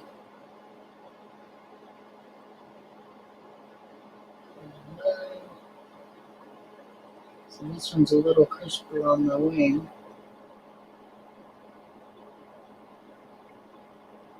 I really like this design. I was really into the Greek mythology and that kind of stuff, so anything with those kind of characters always,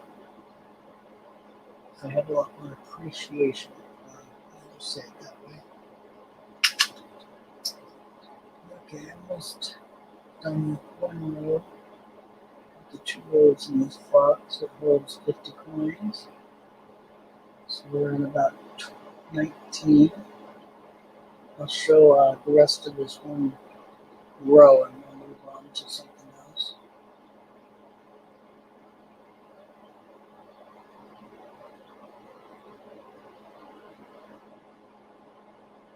The top and bottom bands are really nice, but that center one's completely gone.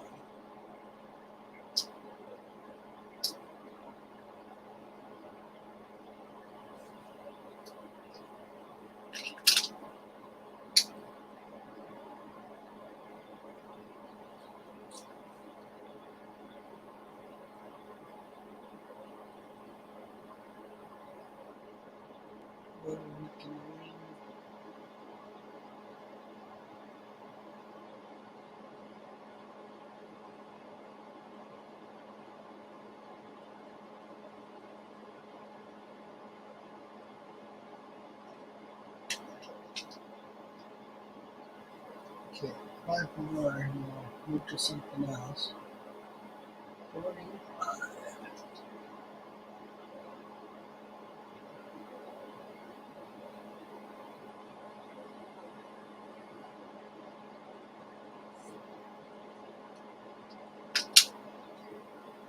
I've been pretty lucky with monthly dimes. I would find bankrolls when I first started collecting. It was hard to keep a whole roll, even at just $5. It still was kind of my price range for the first few years I was collecting. So I'd collect them a coin or two at a time, which is heartbreaking because I went through a lot of rolls of these that were originally bankrupt. Couldn't afford $5. Just a kid collecting. I think I mowed lawns for a quarter. Times were different back then. And actually, people could care less about their lawns for the most part. So many of the people I tried to do their lawns on a bi-weekly or better time period, and they didn't care. Yeah, it was only the noise that they would want.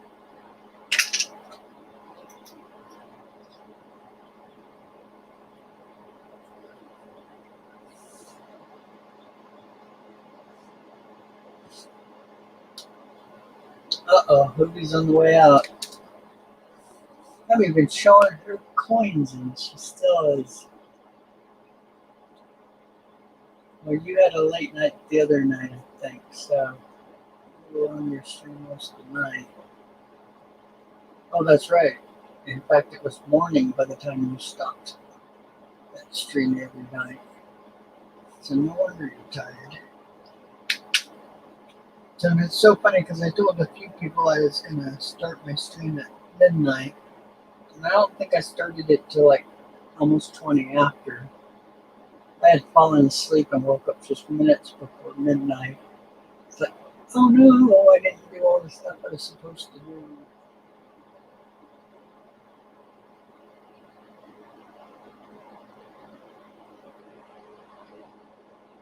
So she'll never get tired of nerves. She's just exhausted, I think. I think she got electrocuted a whole bunch of times yesterday, or should have. And Melissa, let me give you a hint on dealing with electricity. When your lights are flashing like that, like a strobe light, that's a short. Sticking a screwdriver into that area, not a good thing. We were teasing you. It was funny at the time, but now thinking back on it, you probably should have listened more to Lemonhead. He was telling you to stop. So be very careful. Should have had shoes on. Needed a rubber-handled screwdriver. That's a nice one. Yes. So yeah, guys, when your lights are flashing and you're trying to fix the connection, go shut the power off. I mean, I've been zapped by 110, so I mean, no big deal for me, but I always had shoes on and always had the right screwdriver. Weren't you using a butter knife? Oh, wait. No, I think I was just giving you a hard time. A second to put these back together. So I keep my better mercury dimes in the double roll boxes for airtight. It's a nice way of doing it. Put them away though.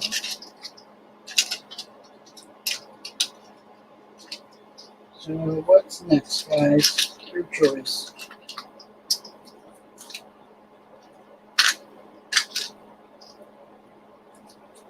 And thanks for participating in the grading. That was fun. I like trying to help people with the grading. I do pretty good. Now, people that haven't got things graded kind of laugh when I say I get 50%. Because you would think 50%, that's not very good. But actually, every other point to get your grade is fantastic. The thing you got to keep in mind is it's based on other people's opinions of what high appeal is. High appeal is a big part of the grade to the higher grades, so it makes it really tough.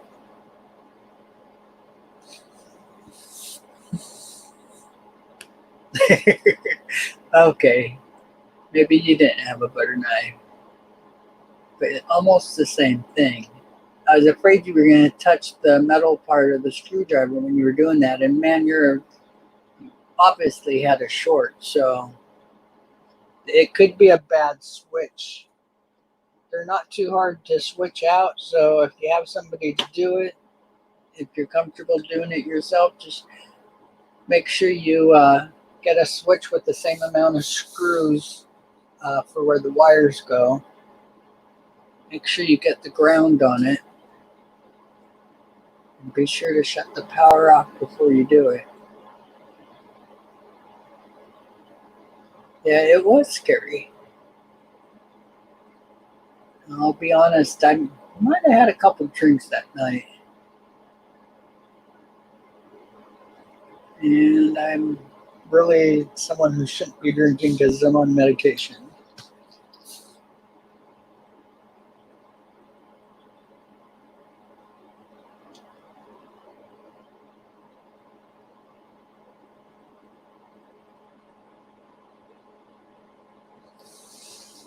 Um, 1,000, Alexander, you're saying you've got your goal was 1,000K of support.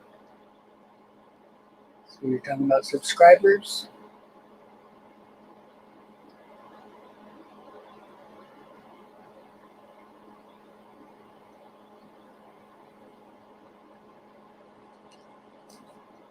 Okay, what do you guys want to look at? I wish I had my bag of tone coins. I would start showing some of those since those are starting to show up pretty well. But I haven't seen those for a while.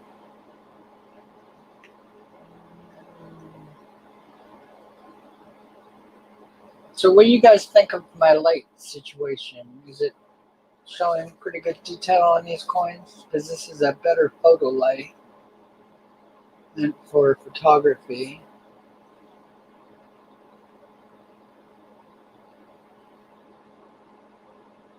Good. I'm glad to hear it, Melissa. You really shouldn't be messing with it unless you really had some experience.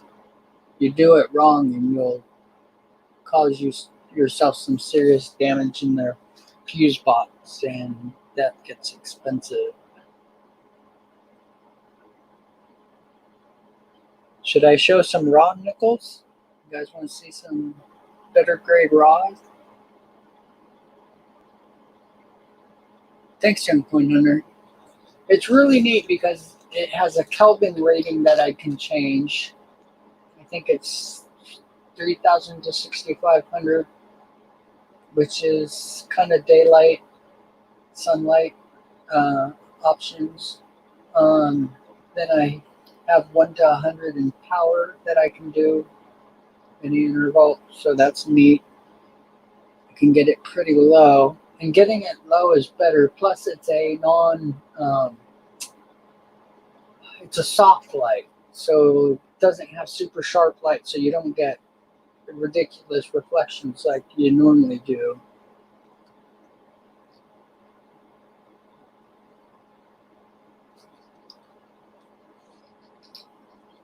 All right, what are we gonna do here?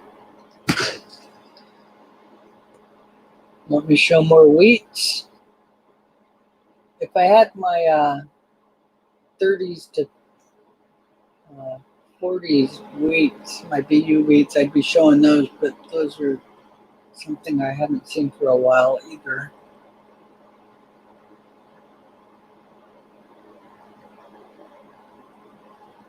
You guys want me to show some raw pennies, raw nickels?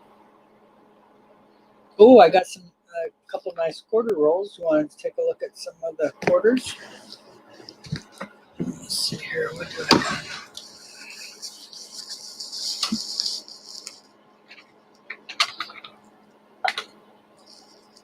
Got some really nice Canadian pennies too.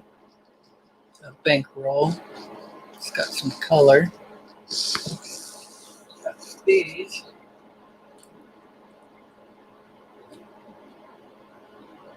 Stapler. Danbury Mint. Not a place I would buy them from. but some of them look pretty good. Might do good on those.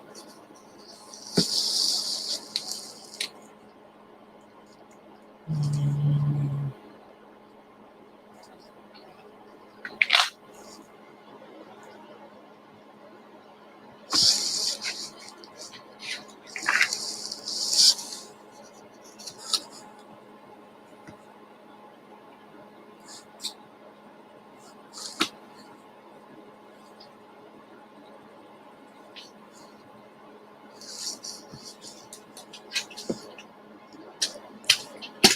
almost laid down in Pumpkin Wood.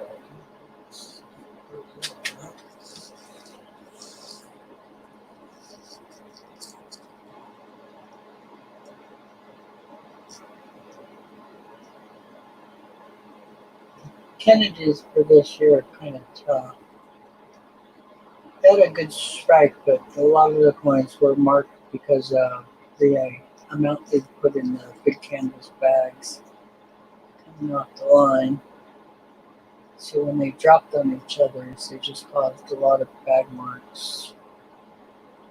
Canvas bag marks. That's where that comes from.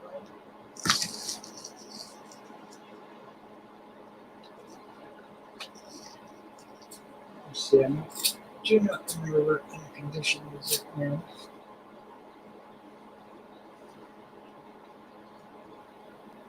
I do actually only have it by the rim. I know it doesn't look like it, but I do. And these ones are not worth grading. At least the majority of them.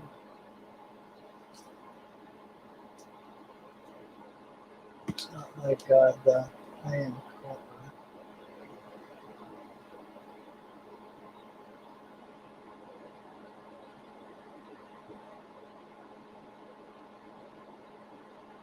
Yeah, I like them.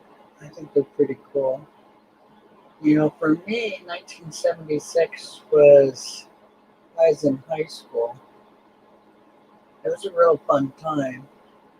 The bicentennial stuff, I mean, they pushed all that bicentennial stuff all everywhere, and a lot of the coins changed, and I mean, just a lot of neat things. In school, we were learning all about independence and what it was all for. That was neat. And the Revolutionary War, that's a neat one. People don't realize how much history there is. Revolutionary War and Civil War had a lot of similar traits. We were actually talking about this the other day because it was the waterways that decided the victors. There were huge cannons on some of the inlets to the rivers. So those that held those cannons controlled the waters. And of course, supplies were coming in from the shores. And if you couldn't get your boat up the river, you couldn't get supplies. And that's what truly broke the war was they ran out of food. They were starving.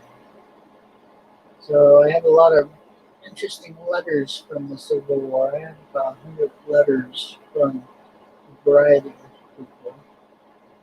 And that's the one thing they always mention is these Southerners coming in and just being starving. And just picking out on their food and stealing all their supplies. Tough times. And they marched through some really tough areas.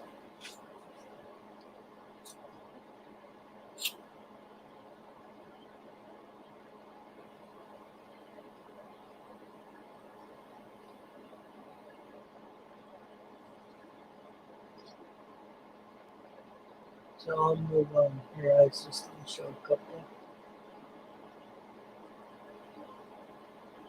The fields are really nice on this one.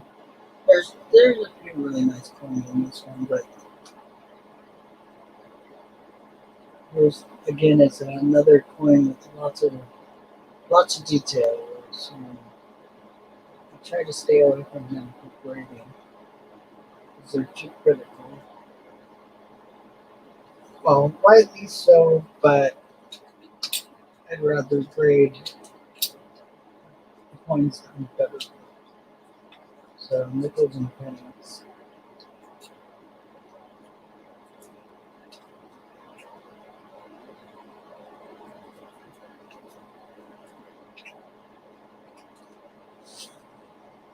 Alrighty, so take your time.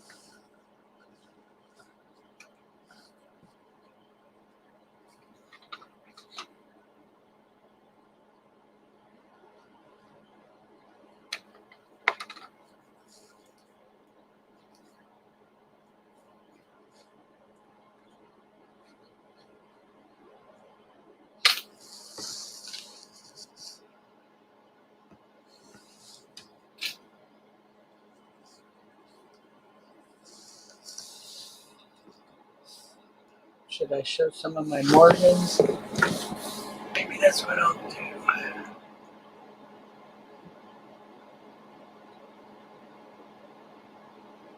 Where are my margins? Oh, there they are. A sitting room. You would think I would have noticed that.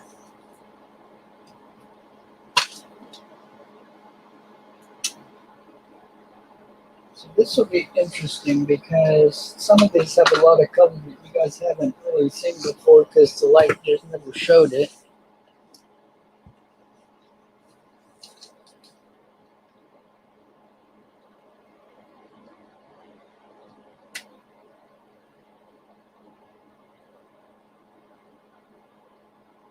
That's cool. There's little bag marks. Details are really strong. I didn't see any wear on that one. Ooh, that one looks really good on this side. Too bad there's so many bag marks.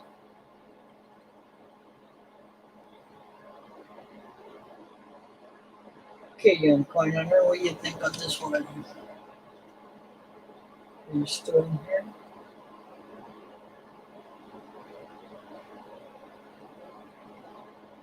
Victor, sorry I didn't see you come in. How you doing, my friend? Yeah, the feathers on that one's pretty nice.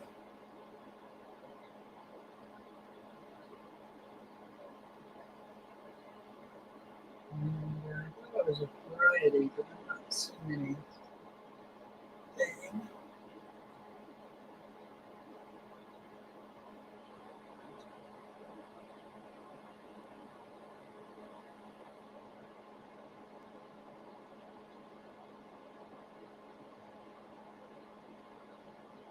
So, I don't normally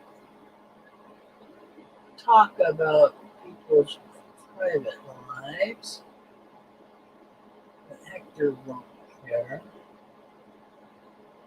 He was one of the lucky ones for Father's Day and actually got to have his family over, which congratulations on that.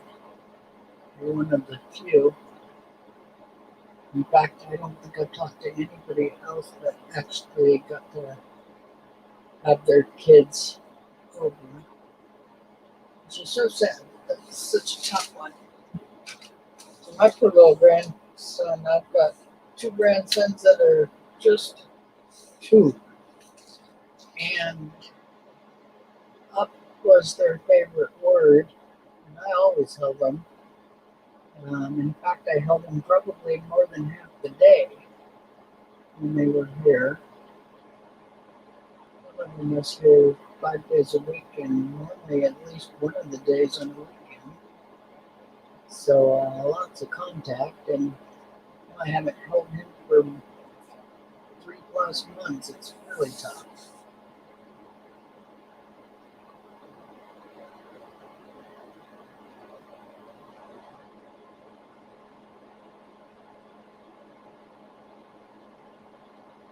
Yeah, good description, Hector. It was a real nice one. And you just missed it. You might watch the first hour of the streams. Oh, it's 2 hours. I showed a bunch of graded coins and didn't show the grade until the end, so I was having people guess the grade.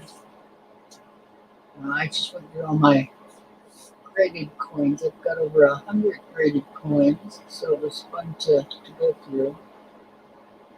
And I probably went through a couple dozen easy. And people did really good. I was impressed. Oh, can you guys see what's going on with this coin?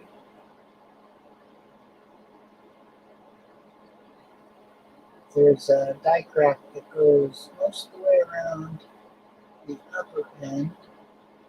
United and States of America. Yep, that die break goes almost all the way around. Let's see here how far it goes. Looks like it dies into America. Goes to the edge there in the beginning of the M, but it continues on to the R, but I don't see it going past the R. Oh, yes, I do. It went back to the rim. And then it drops down on the C. And you guys see that die crack? And it goes back to the rim and drops back to the star. So that die crack goes 90% of the way around this coin. Maybe 80. Nope, 90. Nice. It's almost a full circle of the die crack.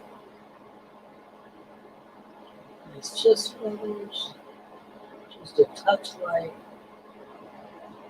close to full stripe. 1898, better day, little bit, not much. That one's got really good detail. I see just a fraction of where, but the strikes, sometimes you don't always get full strikes on these. And so it could still be mixed state.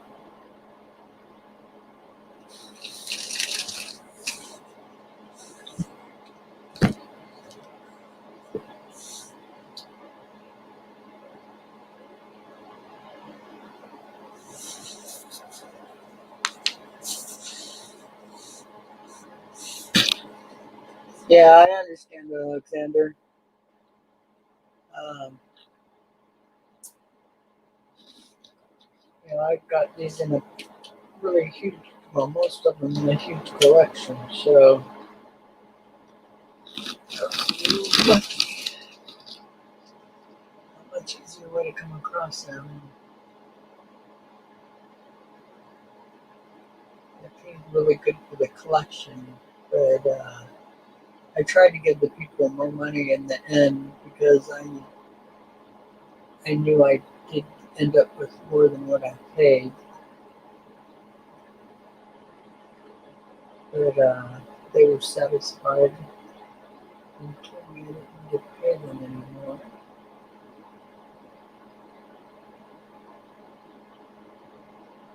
So, and I worked with a really neat coin dealer, um, Michael Kittle being one of them, but the one that I have here in town that I sell high grade coins to, I had told him about the gold coin collection that my friends had. Their parents had over 100 coins in it. And I had talked to him about it, and it was pretty neat because he said, I have a couple $100,000 available to me if you need it to purchase the collection. And you can just go through the coin and sell them. So that was a pretty neat option. They're not ready to sell yet, and I'm glad because gold has gone up a bit. And with that many coins, it makes a huge difference. So a little bit of wear there in the hair above the ear.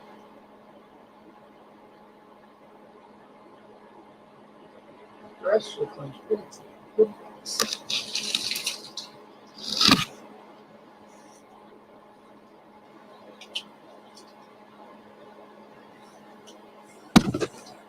So having somebody back you like that,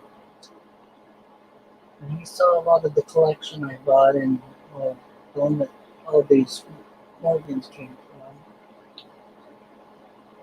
from, 25% of them. I did have a couple dozen.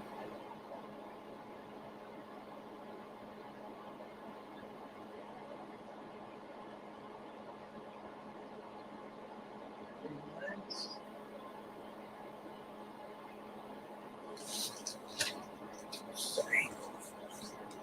Hopefully that's not too loud when I keep banging into that on you guys.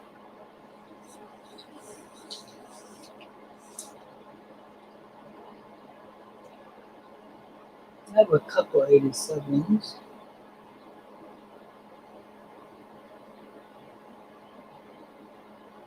Nice stripe. Another good detail. The hair there, right there, is missing a line, where it's just a little on the light side, but most of that detail is pretty complete. Great chest feathers. Really nice coin. In fact, the reverse of this coin is super nice. Look how clear the fields are. There's no bag marks. There's one little scratch there on the right side of the ring. Other than that, I'm not seeing any other marks. So that really does a lot for the grade of this coin. I see a little mark below the T in States, but it's pretty light. Oh, there's another one under the S. And that one looks more of a rub than a scratch. It still counts against you, but not as bad as a scratch. Yeah, this is a nice coin. This one should grade pretty good. I should send this one in. Because most of the coins you see so many bag marks. So this one has just that couple bag marks in the front of the nose and a little bit behind the bonnet. Other than that, it's pretty clean. What's that under the S?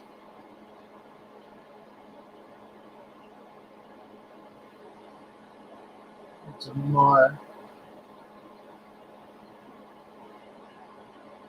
It's not too bad. Not sure what that grade. Not that good at the Morgans. Haven't graded enough of them to get the knack of it yet.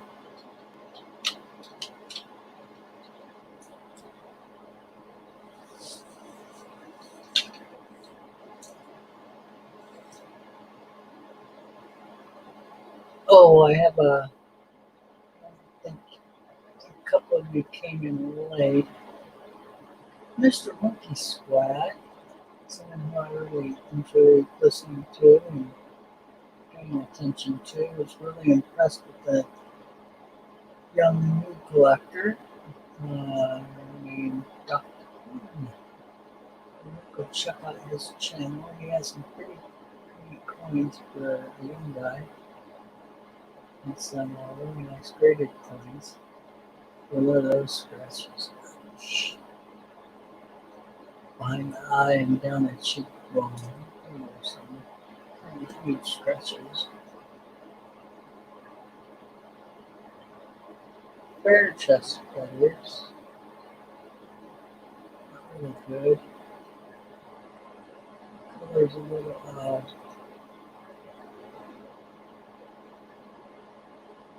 Could be a dipped coin. Still has tons of cartwheel. But it's definitely dipping does affect the cartwheels. Doesn't take them completely away unless you do it wrong. But it definitely does start affecting them. Oh, another good coin, 20 scratches. Nice details. And it has that last one on the heritage here.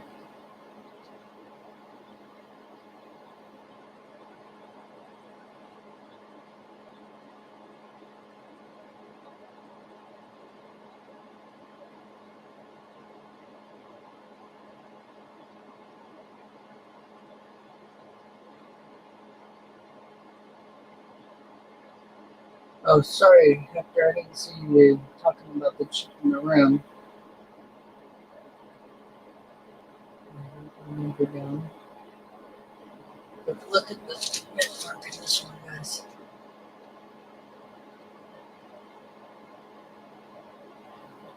Now you gotta pay attention. Some of them, the fans have tilted mint marks. That one looks pretty tilted to me. Maybe not enough, but certainly worth checking out. Spike Queen.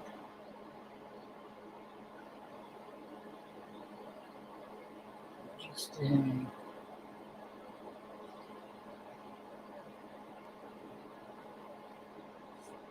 no, Hector, it just sounds like I am. I keep leaning on a bunch of them. Stack them in the box, and I don't have enough room.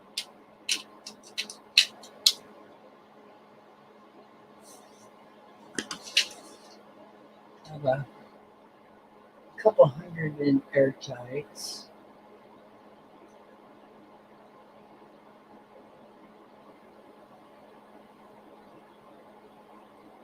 We would have Mark 1, 84. I did have a bunch of 84. Oh, look at the tone showing up on that one. Oh, I like this light. It definitely shows my tone coins better. Before, that just looked like a dark spot, like gray. You can see it has a little bit of color to it.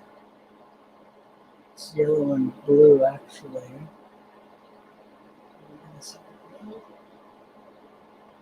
Right, so we're probably still have to mess with my light a little bit.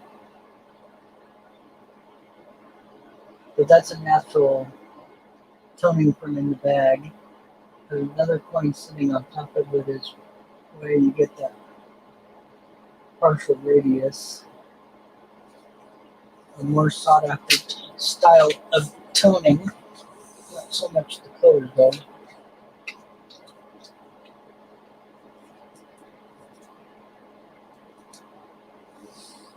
Got any coins you want to show, Hector?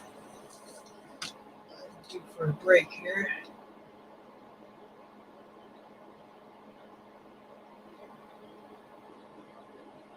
Oh, I was going to mention the 84. I had a bunch of 84 S's.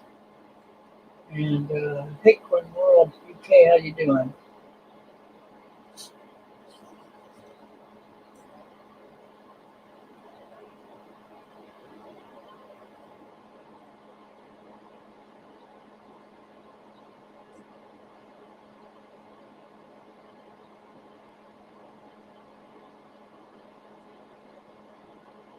I would worry that this one was a properly cleaned coin.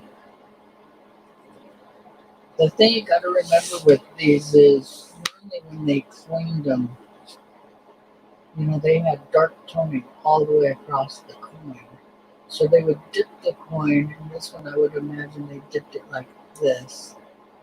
And as they pulled it out, all that color ran down to this edge. And if you didn't make sure that you dipped it well enough or rinsed it off good enough, it would cause things like that. And that was not really damage. In fact, it probably could be partially cleaned and dipped again, but I don't dip my coins. I mean, if I was gonna get graded and it was a keyed 8 or semi-key, yeah, maybe then, just to make sure I got the grade.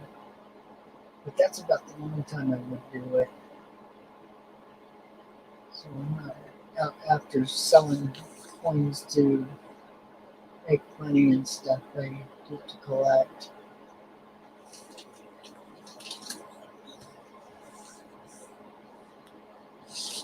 She might have fallen asleep. I know she was starting to. She said she nodded off for a couple minutes. So we were on her stream the other night, and she was on till early morning for me. It's like 5 or 6 for me. So she's at least an hour ahead of me.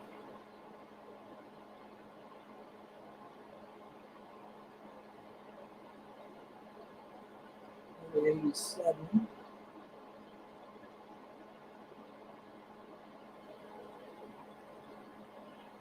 And this is definitely showing my colors a lot better. That's great. Can't wait to get to my nice tone coins. And I've got some beautiful coins. Oh, you know what? Which reminds me. One of my graded NGCs has great toning. Let me see if I can find that coin. I'm going to put you on a coin so you're not just looking at nothing.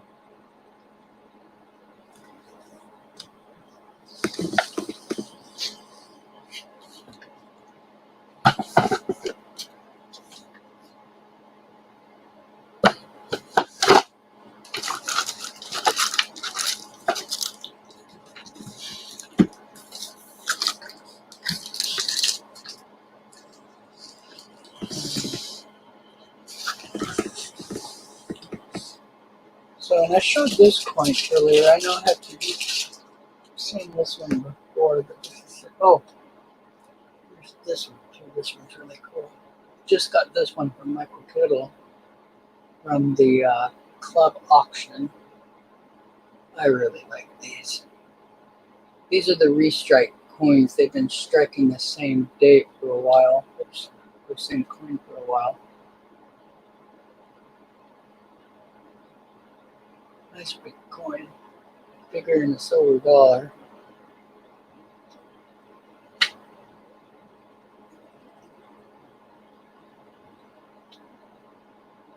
This one's really flashy. Great luster. It's actually got a lot better luster now. I see a little bit of yellowing here, so my light might be messing us up just a touch on this one. This one should be a lot whiter. Let me see if I can't fix that.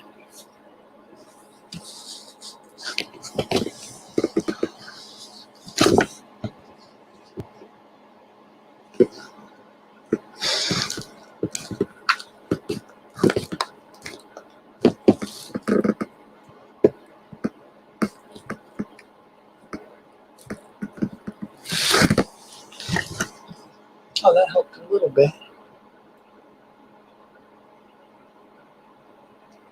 Still a touch yellow, so I've got a lot of work to do to get that light just right.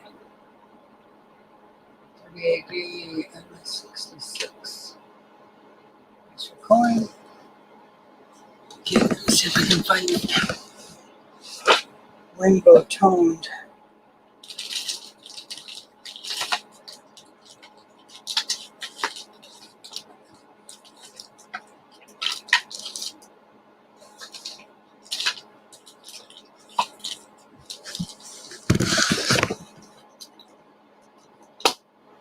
I still got a little bit, so I can find a piece there. Oh, I found it right away. Nice.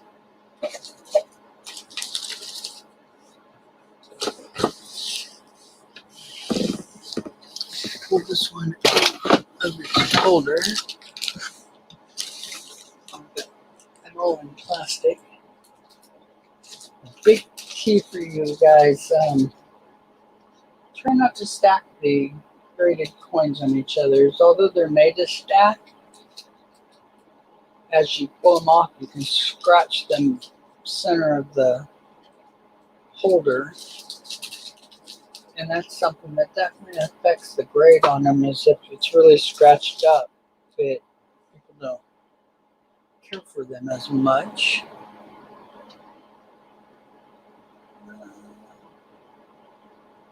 Why not gonna show? This one's got blues and oranges and reds. Well, and I did just turn the light down, so I probably went the wrong direction for the tone coin. Yeah, that doesn't show up the way it should. Too bad. Well, I've got a lot of practicing to do to get the colors popped properly. At least I'm on the right road.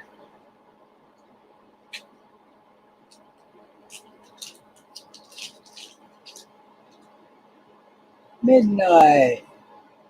Sorry, buddy, didn't see you come in.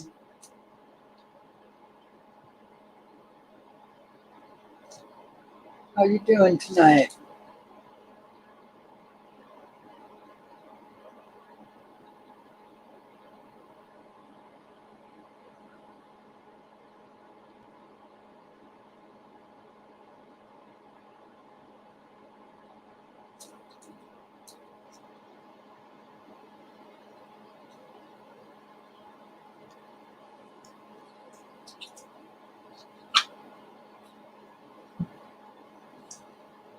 Got anything you want to show Midnight?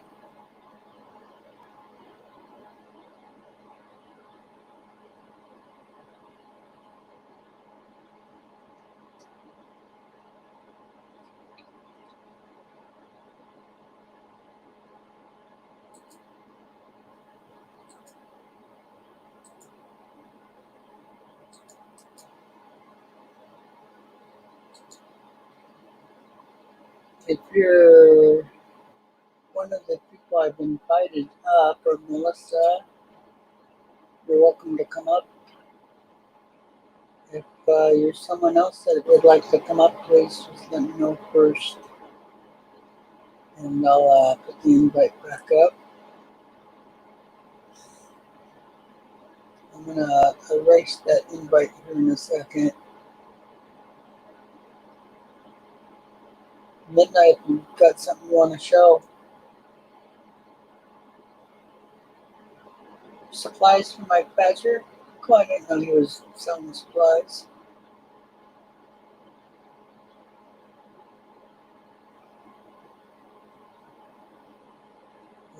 People, nice.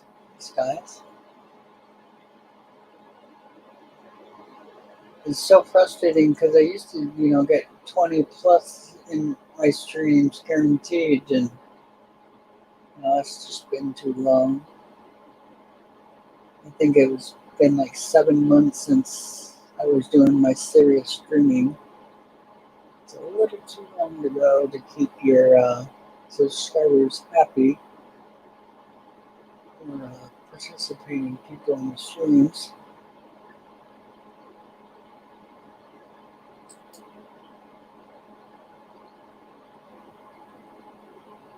Well, I have a big lag. I just went over and saw me moving the pen out of the way, and it's been out for a while.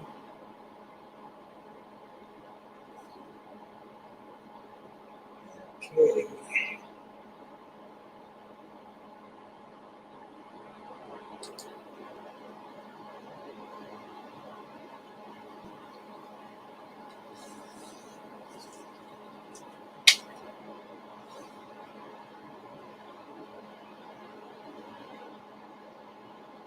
Another 87. A lot of my 87s are in pretty good condition for the most part.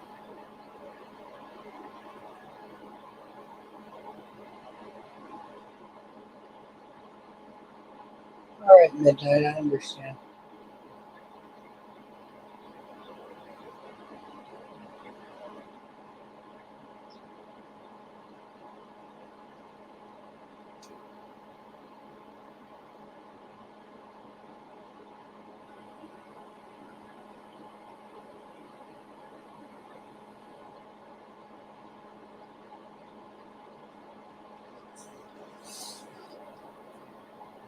Yeah, I think I'm done though.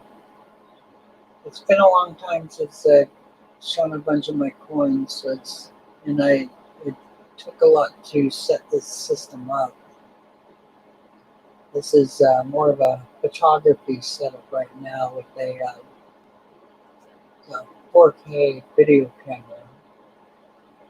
Um, it's an older one, so it wasn't really meant for streaming. Well, it probably did have a USB thing for streaming, but I have an HDMI converter, or shoot, I forget what they call it. It's not a converter, but it allows me.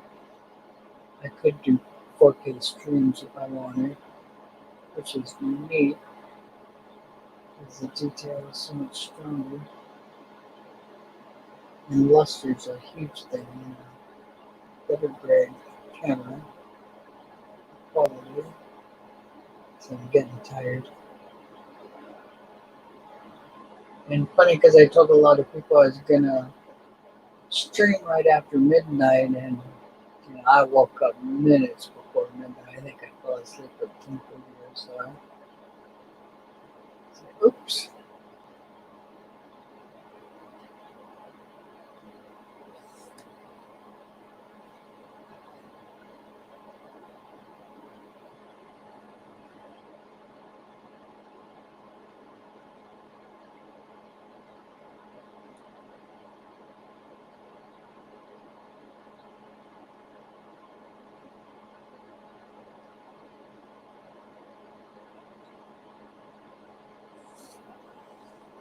Alright, guys, I'm just about done here. Show a couple more, and then I think I'm gonna call it.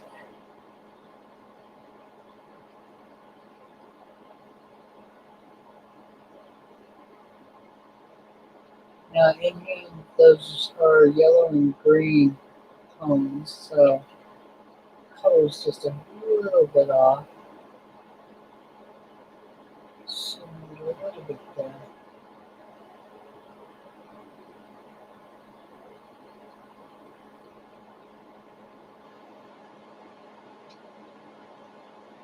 It's just brothers, but and I think this was a Corbiton coin. That's what's caused all the dark spots there.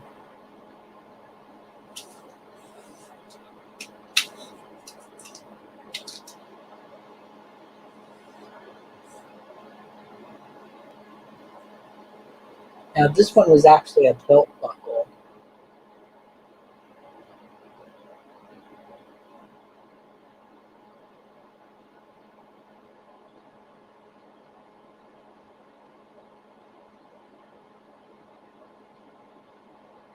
And it's one of the better holders, though, because it completely it was a circular ring that it fit into.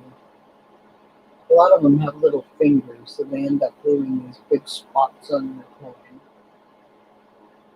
This one was somebody spent good money on it because it was all silver too. Nice details on this one. So this side was inside the belt buckle. A little more protected than the other side.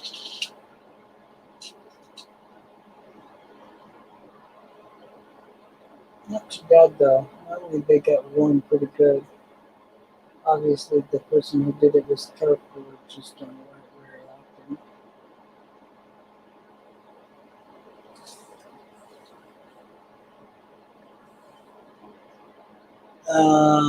If you're asking me midnight on the streaming, I'm gonna try to do it a few times a week, like maybe 3, maybe a little bit more.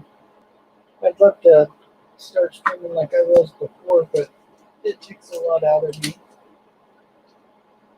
But if I could get set up right and have, because right now I'm having to reach a little bit further, so I keep leaning. And if I can set it up to where I'm not having to do that, I have a really nice photo light that allows me to change Kelvin ratings and power. It has 100 uh, choices for the power, which is really nice. So I just need to be able to tune it in a little more and and get a proper light stand for it. I've got it on a stand now that's meant for a background, so I couldn't find my normal light stand.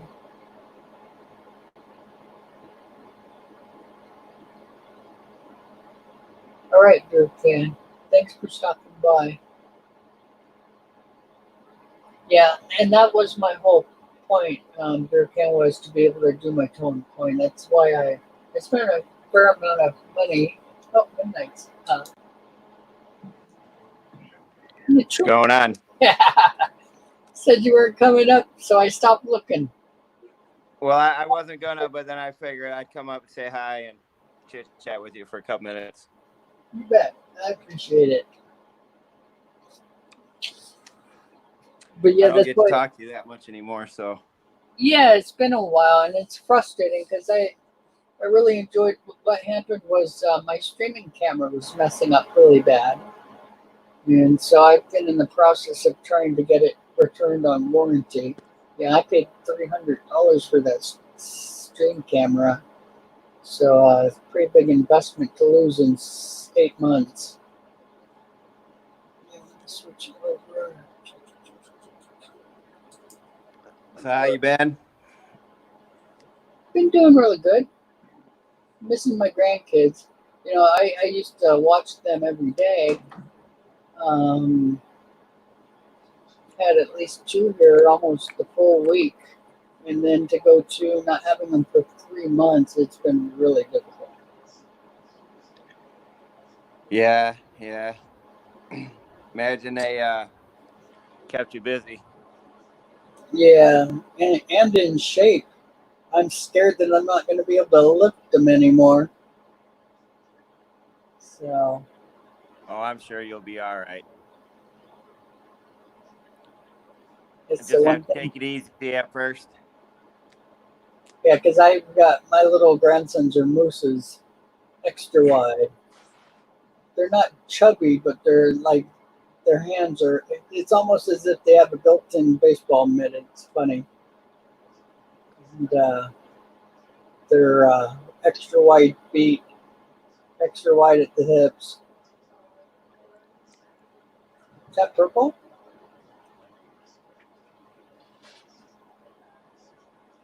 Look, purple.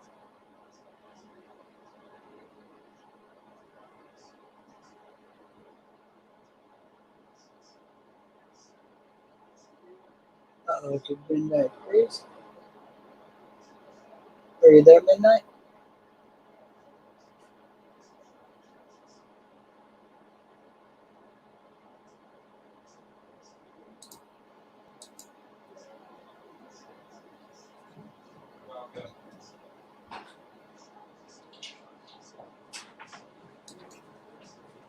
Oh, I had to help my grandma real quick. Oh, no problem. I thought you had froze. No, she called me. She calls, I gotta drop everything and run in there and help her. You bet. I totally understand.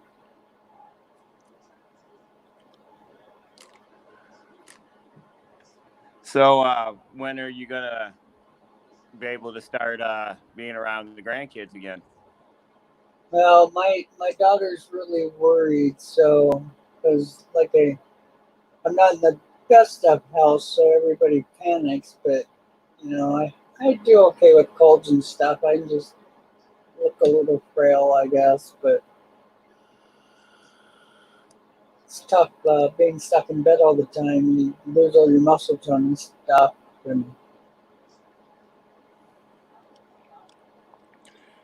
Well, I imagine it's got to be kind of difficult for her as well because she's got to worry, she's worried about you and then worried about the kids as well. Yeah. Well, I don't think she's worried about the kids as much, just them getting me sick. Well, yeah, I mean, that's what I mean. I'd imagine they want to see you, you know what I mean? And then not being able to see you,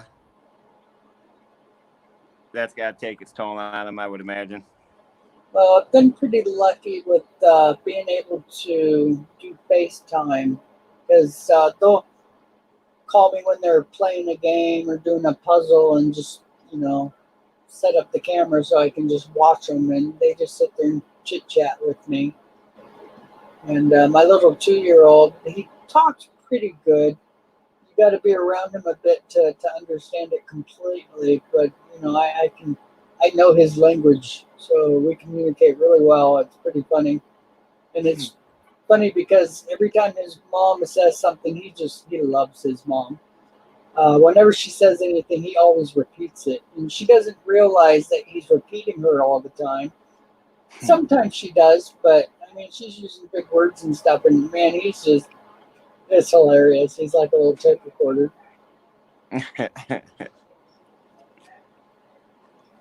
Yeah, he's at that age where he's absorbing everything. Yeah, I bought them a trampoline and bought them a little pool and trying to help them. Well, I actually did that times two because I did it for both my daughters. So that's helped them quite a bit. My youngest is up in Nevada, and she's a Sunday school teacher. So they've actually gone back to war. So, See, Morgan or Hector's talking in the chat. He asked you a question. 20. There's 20 in a bankroll. Although they did have 40 ones too, but normally that was $50. Every once in a while you'll see it for the Morgans. And the ones I've seen were always Carson Cities. So I'm not sure if it's because they're just the more wanted coins or if that's who was doing those big rolls. Surprise Morgan or surprise Hector didn't jump up here. Yeah, I thought he was gonna.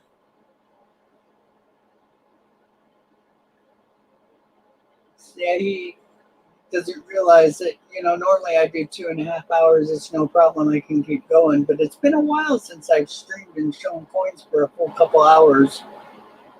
So, and like I said, I'm not set up quite right. So I'm leaning every time I show a coin. So I'm doing double damage here. I need to get it set back up to where I don't have to do anything but just, reach with my arm. But I'll get it. This is a new learning process with this new setup.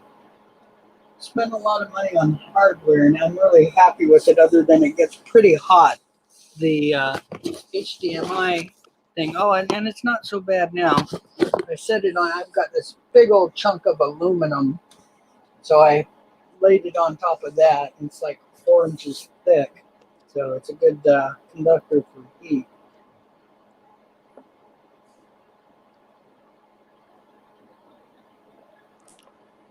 Yeah, it's a lot of power when you're running a bunch of stuff.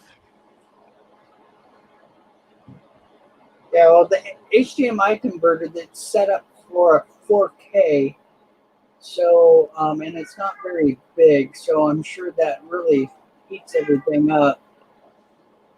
I'm only doing 1080 converted to 720 for StreamYards, but the input is high, so it's converting, so that's probably what's causing the heat. Need to turn it down a little bit more and make sure I'm doing 720 twice so it's not doing any extra work. But I'm learning. This is the first time I've used it. And it's so funny because when I was trying to get it to work, I did OBS because I couldn't get StreamYards to work. And so I had my camera tucked under my arm, and I was changing all these settings trying to get it to work. And then I kind of squeezed the cable that was the HDMI cable that was in the side of the video camera, and it popped on for a minute, and it's like, oh shoot, I've got a weak plug. But yeah, I fixed it. It just needed to be pushed in a little farther. I had to cut away some rubber. So that was a good find. Otherwise, I wouldn't be streaming. I would still be trying to figure out why I couldn't get a picture.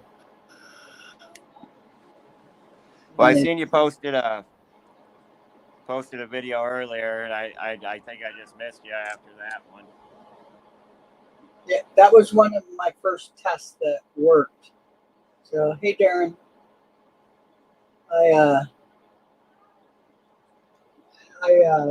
was working on it for hours today, trying to get it to work, and I always pay extra to get better equipment. So when they quizzed me about the cable, I said, get me a better cable. Well, it's an armored cable, which is perfect. I like armored ones, but the heads are really fat. So where it plugs in, it was a little too thick.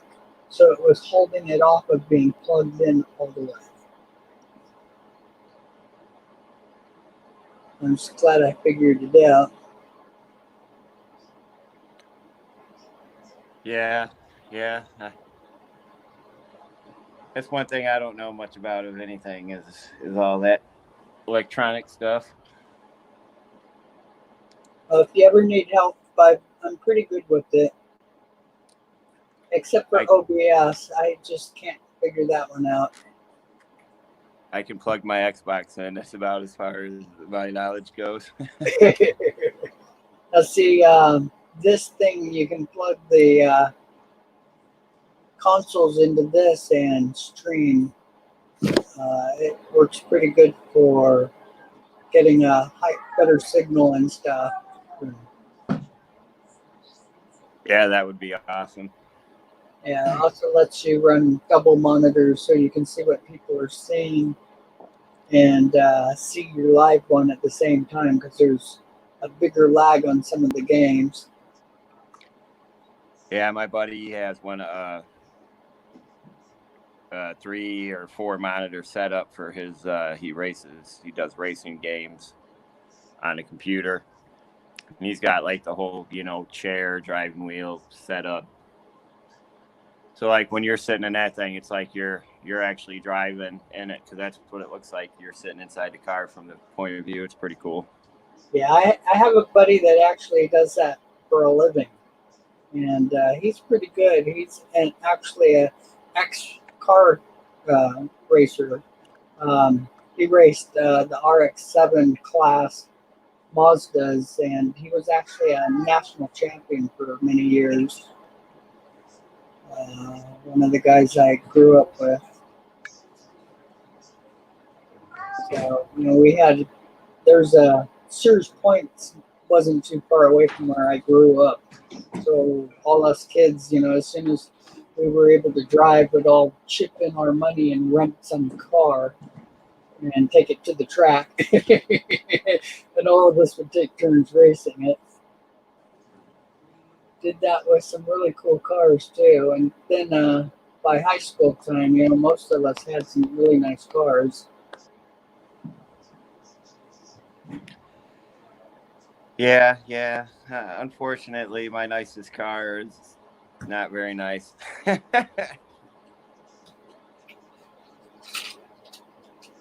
Well, I bought 2 devices, and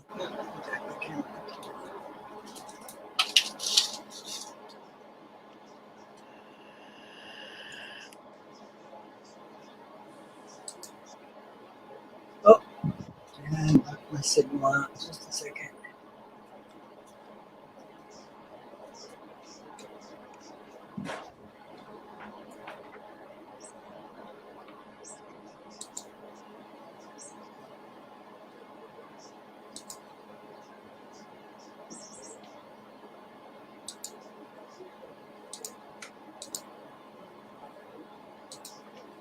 I got good news that my bank lobbies are opening back up finally, but bad news is they're telling me they're not letting anybody get change.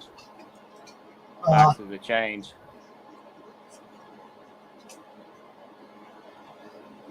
Yeah, I haven't tried. I should have tried. Oh no, the banks were closed. They're still closed over here. Yeah, So, I think they open back up the 29th here. Yeah, I might fade out for a minute. I'm trying to switch cameras. I lost my connection on the one I was using. So give me just a second here if you see blank screen. Yep.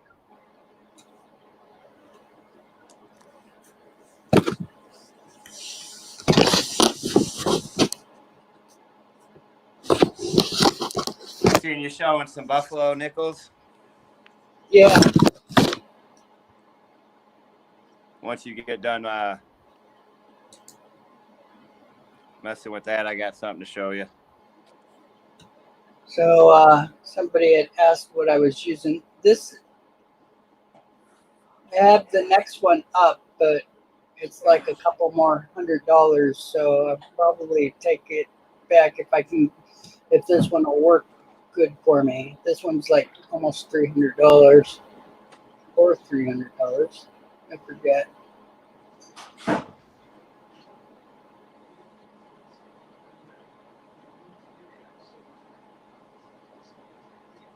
Show you the devices that make me happy. I can't. It's in my computer. Dual Xeon 10 cores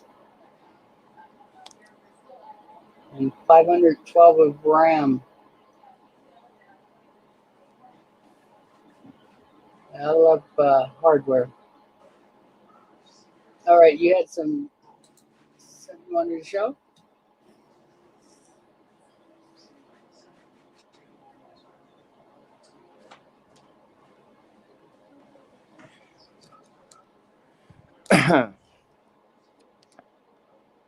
I got these from Scent Hoarder.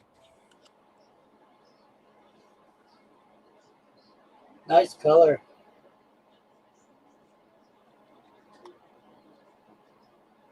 Oh, cool. Which one is it?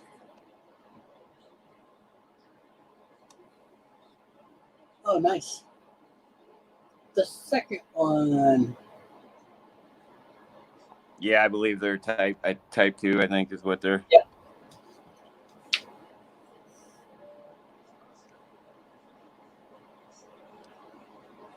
I like the color on those. Yeah, they got some unfortunately it doesn't really pick it up as good as it could, but See, that's why I switched to the light that I did, because here I've got all these beautiful coins, and my nickels are one I should have showed. But the tones normally show up as grays, and just isn't pleasing to the eye. But I know what color those are. I've been through enough of them. Oh, that's got a nice horn. yeah, that's one thing I need to go and get a bulb, a better bulb for my light, because this light isn't very good for looking at coins. Yeah, I spent a couple $100 and got a professional, low end professional grade light for photography. So it gives me a lot of options, but for most people, there's Kelvin rated lights that you can get. And if you get around 46, I think it's 4600 or up in the K rating, they do pretty good. And you can buy some that'll fit your normal light socket.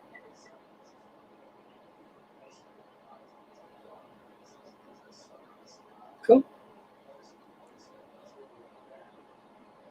Yeah, the problem with a lot of my photo lights, though, is they're mostly set up for flash photography.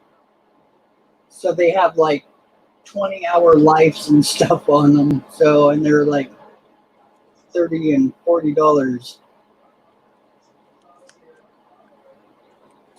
But it's what Yeah. gets the color correct for doing photography. Oh, nice. Now, is that the one you showed, the very first coin you showed? A purplish penny. It might have been. Nice.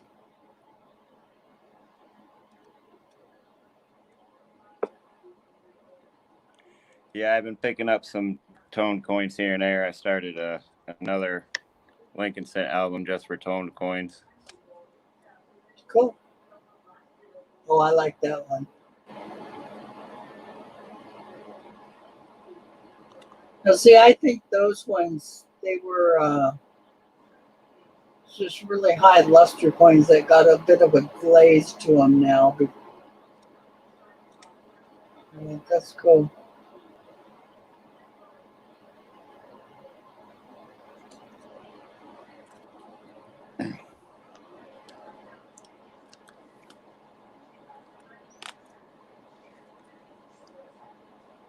Yeah, once I finished my one album, I decided that I was going to start a toned one. So now I've been working on that.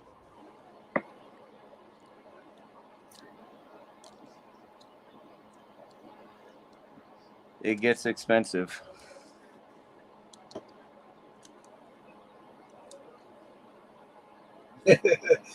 Darren, I'm kind of out of the times. Is shook 'em a good thing?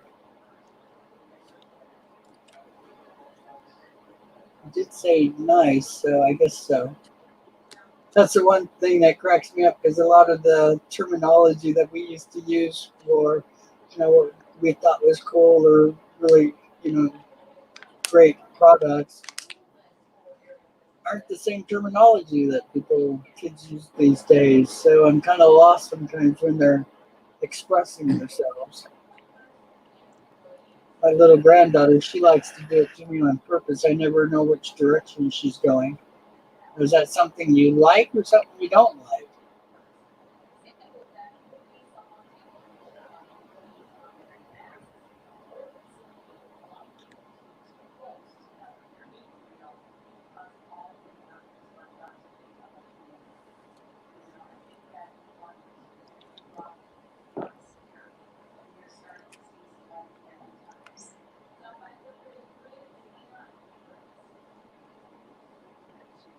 Yeah, I've got to get caught up in my coin grading. I've been slacking off. So I'm trying to catch up. I bought a 500 airtights and 300 tubes to start pushing myself to get some more work done. So hopefully I'll get some high-end coins graded here soon. And this time I'm going to show them. I've never shown them before because I knew I was selling them, so they weren't part of my collection. So I didn't want to show coins that I knew within a week or two weren't going to be part of the collection. But I should have still, just to show the higher grade coins. Oh yeah, I mean they're part of your collection now. That's really all that matters, right? Yeah, I guess that's the way I should have been thinking. Plus, I didn't want people to, see that listed somewhere and figure out who I am. So that was probably a big part of it. But now I've got my coin dealer, so he's a great guy for doing trades and stuff with. In fact, the last bunch of bankrolls were because people bringing them into him, and he's not interested. So he just tells them, that he gives them like double face value for them, and if they take it, great. If they don't, no big deal. And then I come and pick them up and pay just a little bit more. Yeah, it makes it. I mean, in a way, it makes it easier to do it that way. Then you just don't got to deal with the headache of dealing with a bunch of different people and stuff. Yeah. Yeah, he's the one that got me all the wheat penny rolls, that 75 rolls I got, and I got that double ear. The only memorial in it was a coin that was marked in error, and he looked through it just so he could tell me what was in it, but he just doesn't care about that stuff. But then when I told him that coin was as much as I paid for the whole collection, he's like, "Oh." It's like, don't worry, I'll make it up to you, and I did. I always give him a big break on the next coins I sell to him. Honestly, I seems like both the coin dealers here really aren't into errors or anything. It just seems like they're into either just real high dollar coins or silver and gold. Yeah, same thing with him. He doesn't care about. Well, he said he would have paid a little more attention if he'd have known it was $150 penny, but yeah, he wouldn't have changed his price or anything with me. He just expects me to even up with him, and I have no problem with that. Oh yeah, yeah. I mean, if they're Lady, keeping you happy, you got to keep them happy, you know. yep. Hey, lady kids, you made it. Nice. Yep, it's been working for almost 3 hours now. Oh, over 3 hours. So doing pretty good. I knocked it out of sync for a minute or so, but yeah, working pretty good. So I was showing a bunch of my graded coins and my Morgans. Yeah, beautiful collection of Morgans. Thank you. It's been a lot of So fun. do you have every year? Not quite. I don't have the keys. I sold a lot of the keys when I bought the collection to help pay for it. I had to make up about $12,000 when I got this collection. So a lot of the keys got sold to make up that money.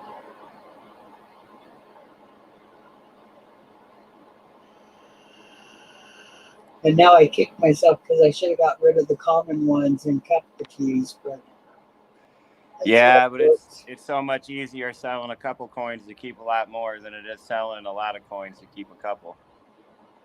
Yeah, and for me, I was in a hurry to get, because their parents had died, and so it was there's like 5 of them, the kids to the couple that had all this collection, and yeah, they just they were going to sell it for 10 grand, and I told them no, can't do that. That's so underpriced. I said that doesn't even pay silver value, and because they had complete cases of rolls.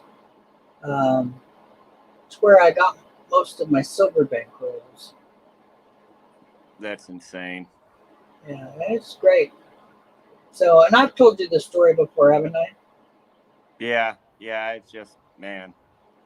Yeah, pretty neat to have them as my the coin club. And when I was a kid, and they taught me so much, and then started showing me this gigantic collection of coins. And oh, it was just at that age, I was like 13 or so, and it just completely blew me away. I would have Yeah, never I wish I thought would I'd have own had it. someone to do that when I was that age. Yeah, they put all those Carson cities in my hand, and it's like, oh man, that's so far out of my price range. It wasn't even funny. And it was a lot of fun, and seeing the half cents and half dimes and stuff for the first time.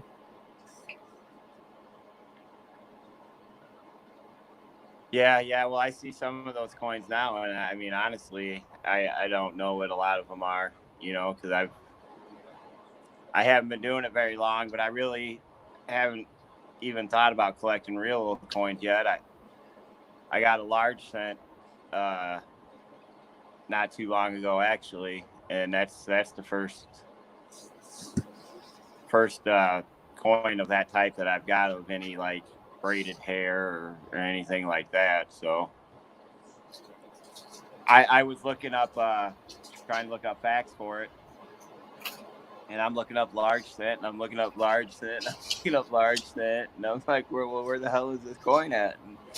And finally, I realized large cent was like braided hair cent or something like that, and it's not actually. I mean, they call it a large cent, but it's got a different coin name. So Yeah, finally, once I realized that, I looked it up. Yeah, because I got I guess like those are right here.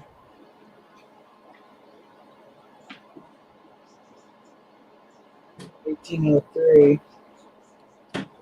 I got a large cent and oh, where did I put them?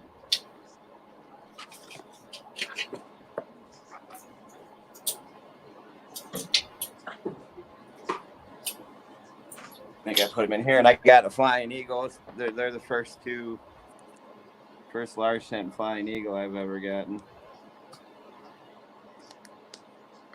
That's it. Yeah, here we go. It's pretty roasted, but That's okay. Got to start somewhere with them. oh yeah. See, that's the neat thing because you can get a coin that doesn't cost you an arm and leg, and start learning about them. And that's why I like the typeset so much for new collectors, because really you don't even know what your favorite coin is yet, and then until you go through a typeset or really start doing some research in the Red Book, you don't have a clue what your favorite coin is.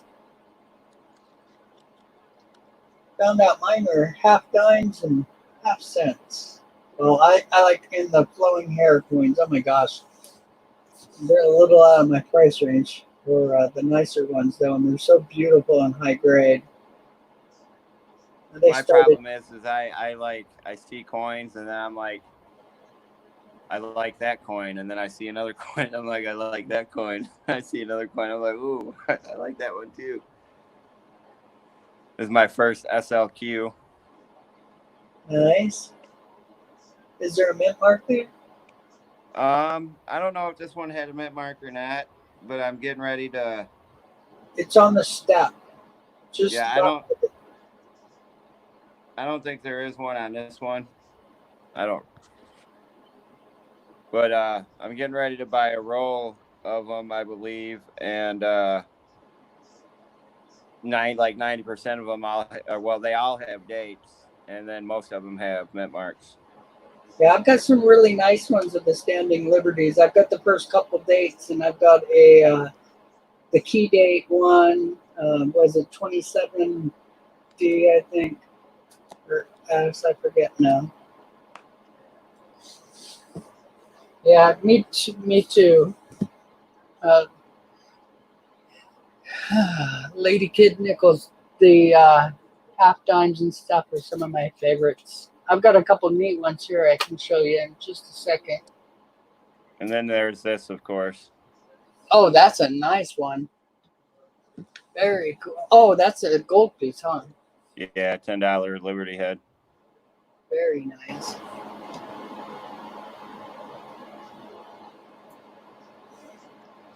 This is came from my my great grandma. Nice. So this has been in the family for a while anyway. See, now one of my favorite stories is with that coin. Here, give me just a second. I was going to show. Oh, go ahead. Well, you can go ahead. I'm just showing large cent again. Family member that I used to call grandma wasn't really my grandma. It was my cousin's grandma. But here you go, Lady Kid Nichols. This is a fun one. No stars. 1837. Half dime.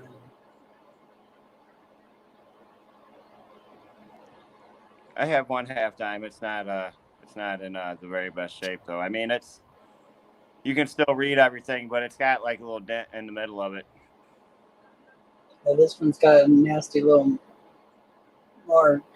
Too bad. It's a nice one.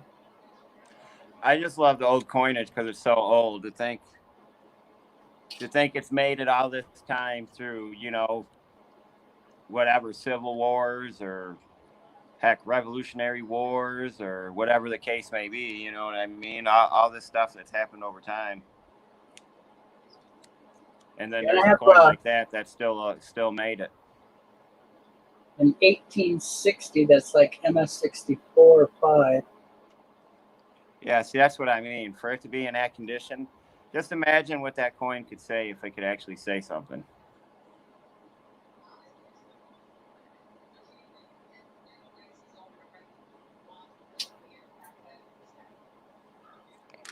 I'm just now starting to get into like the V nickels and all that stuff, which I think those are cool too. The V nickels or Liberty nickels or whatever they're called. Yeah.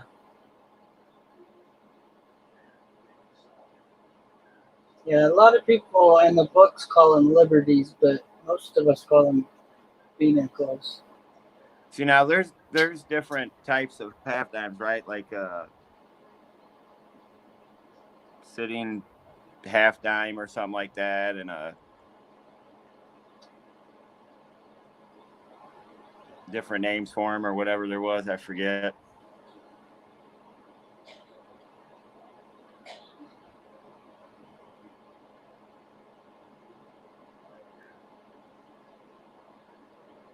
Yeah, some of my better ones are in airtights, Lady Kid Nickels, and out of my reach right now.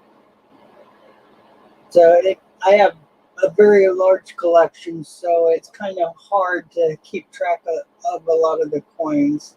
I keep most of them in double row airtight holders, but most of those hold 50 coins, so it makes it kind of tough to locate every coin. So, and I've lost. I have over 100 Morgans that have been missing for about 3 years.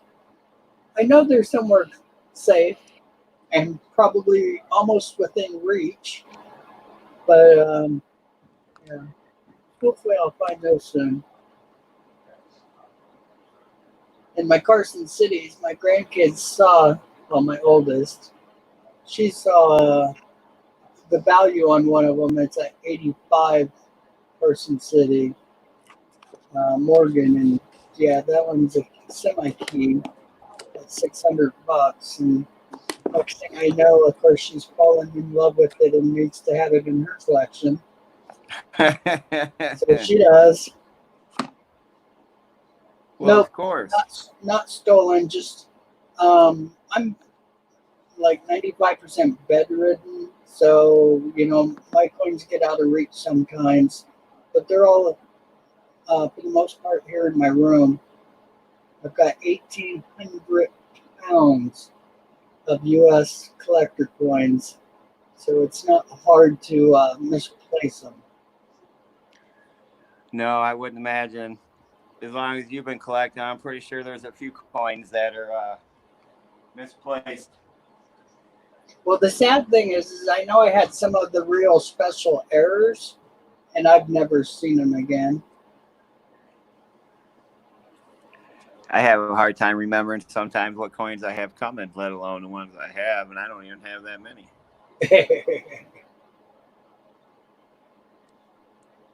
So, and Lady Kid Nickels, I had a lot of fun on your stream.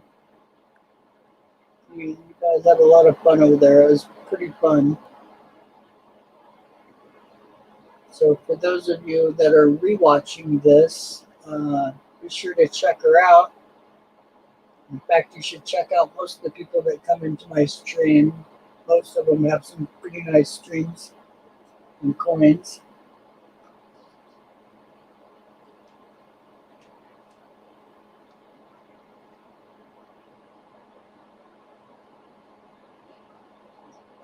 It depends on how much you want to spend. If you're looking at spending like 150 and up, Michael Kittle's Rare Coins has some pretty nice ones. It'll be a graded coin, a little better way of going, better investment. The raw coins, you got to be careful because my collection all came from old collections. So, it was before most of the fake ones were coming out. But there's so many fake coins out there. You really got to be careful and weigh everything you get. Because that's Mr. Kittle would definitely be a good way to go. Yeah, he's got some great coins, and there's a few people that I trust. Yeah, I was gonna say he's a little more known, and he doesn't. He's just not. He's not a shady person.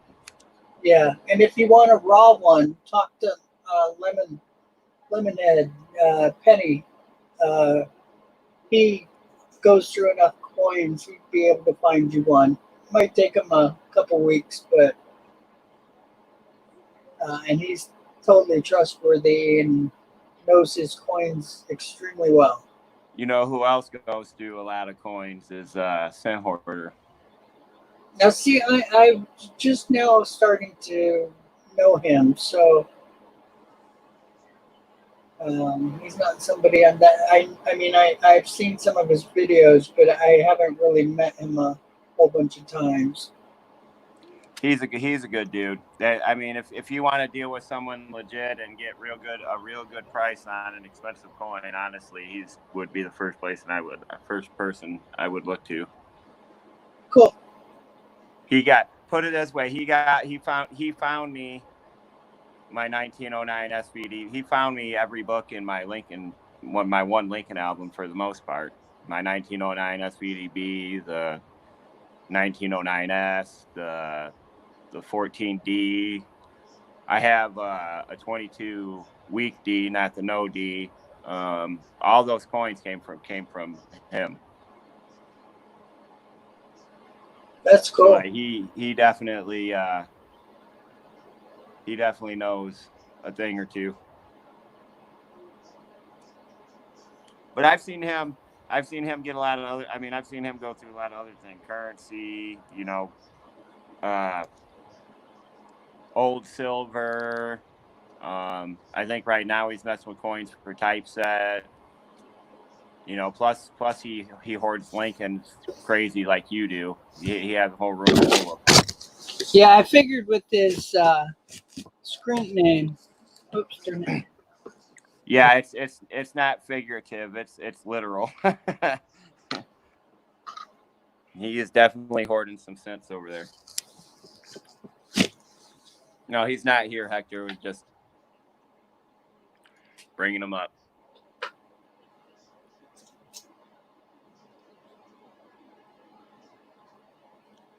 Here's a nice bankroll I ended up with.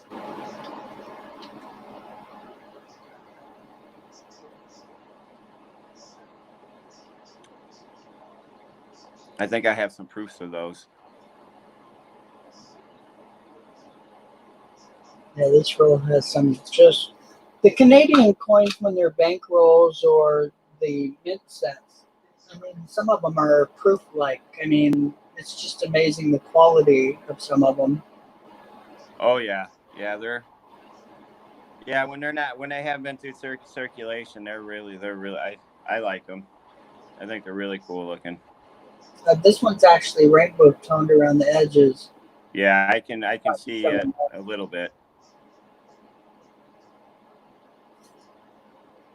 In this roll, one of the guys I've done a lot of trades with gave me like 8 rolls of coins, and they're just beautiful. So of course, I know a lot of these guys do it on purpose, just knowing I'll pay them back for what they've done. Like you got some stuff coming. I just need to get back to making it to the post office.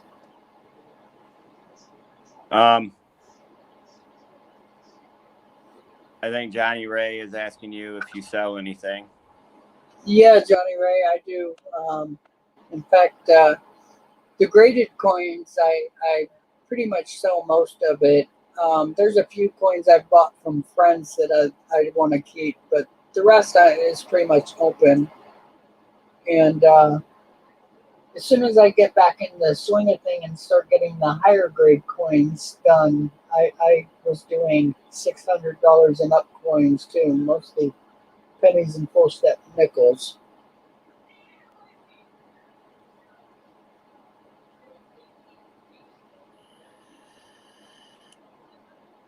Yeah, I agree with you, Lady Kid Nichols. The mint sets I have like 3 different mint sets, and all the coins are just beautiful, absolutely striking.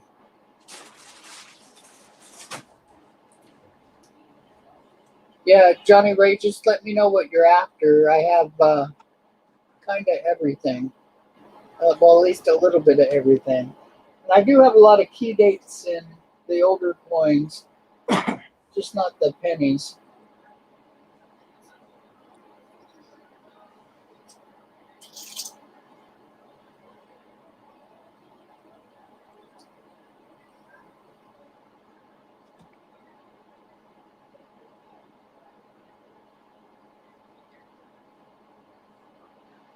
So I like that look.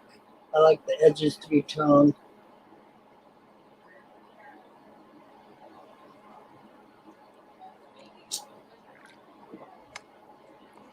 $1 million. Lady Kid Nichols, $1 million. She wants your whole halftime.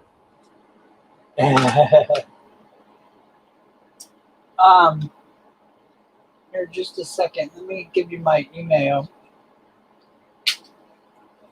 See if I remember how to do this.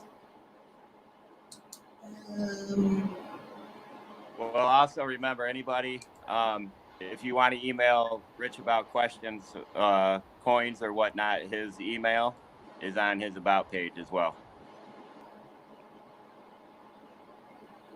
One thing you won't get him to do is you won't get him to divulge prices or private information between the two of you guys. So email him, ask him questions. He'll be more than happy to answer. And I even do, if you're picky on the coins you want, I can do a private stream and show you coins that you're interested in so you can get a better view. So if, I forget which one the O is. Oh, were you talking about this one?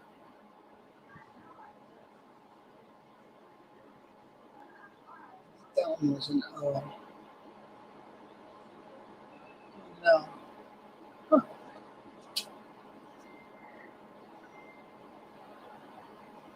I probably have a dozen half dimes.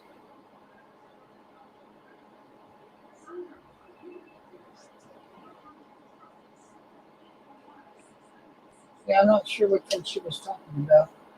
She's looking for New Orleans and O-Mint, I believe. But she said, from what I'm taking, she'd take them all.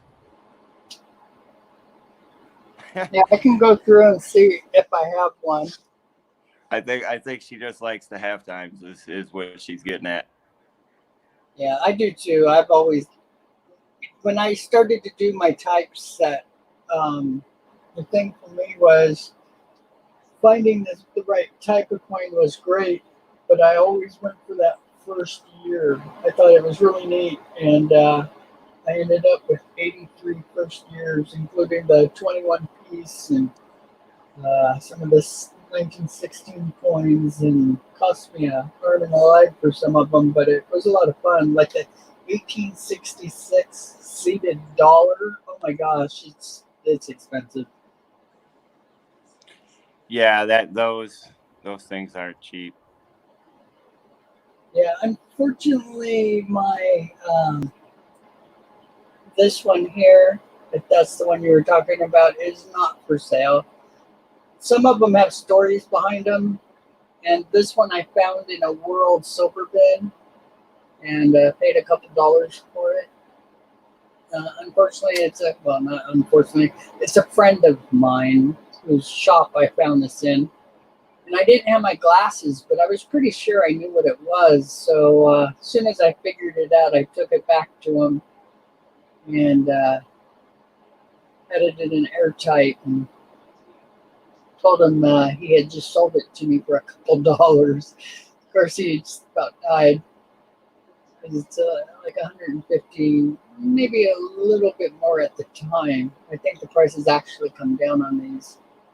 A little higher grades normally go up, but the rest of them fluctuate a little bit. Yeah, this is one of my coins that has a story. Just like the Indian head in the corner, that's my avatar. The other side of the avatar that most people don't see. That's a 1903 Indian head that I got for $3. and it was in a postcard. I'm a postcard collector, and it was in a New Year's postcard in a little good luck envelope that had never been opened. So that coin was bright red, just completely bright red when I first pulled it out. But I left it out for a little too long, and it ended up with a little tiny bit of toning.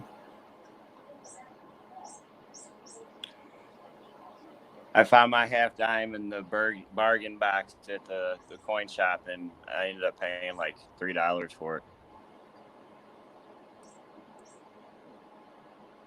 So if the O was one, oh, here's an O. It was probably one of my dimes because I only showed 3 or 4 of the half dimes. So that one's actually a dime. And it's the one with arrows, 54. It sure is pretty. And this one's got pretty nice detail.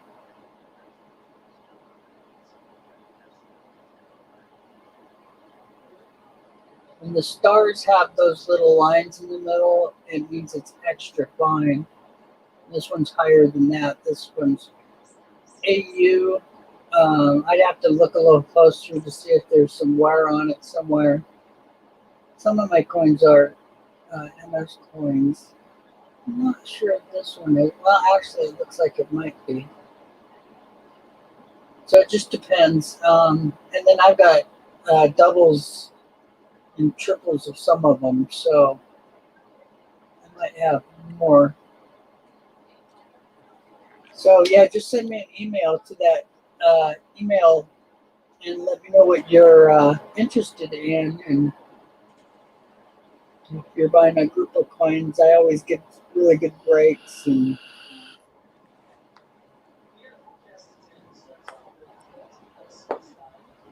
plus, I do trades and stuff too. My main thing is bank rolls, original bank wrapped rolls. And those are getting harder to come by. Yeah, I've been pretty lucky. I just found somebody that has a whole bunch of the missing years for me. That because this mid 70s, I don't know what I guess I was working then because that's about when I started my business. Well, I started working for somebody and then bought the business, and I was trying to support my folks and myself, so I was working pretty hard, dropped out of school and stuff. So that's probably why I didn't have pennies for those years.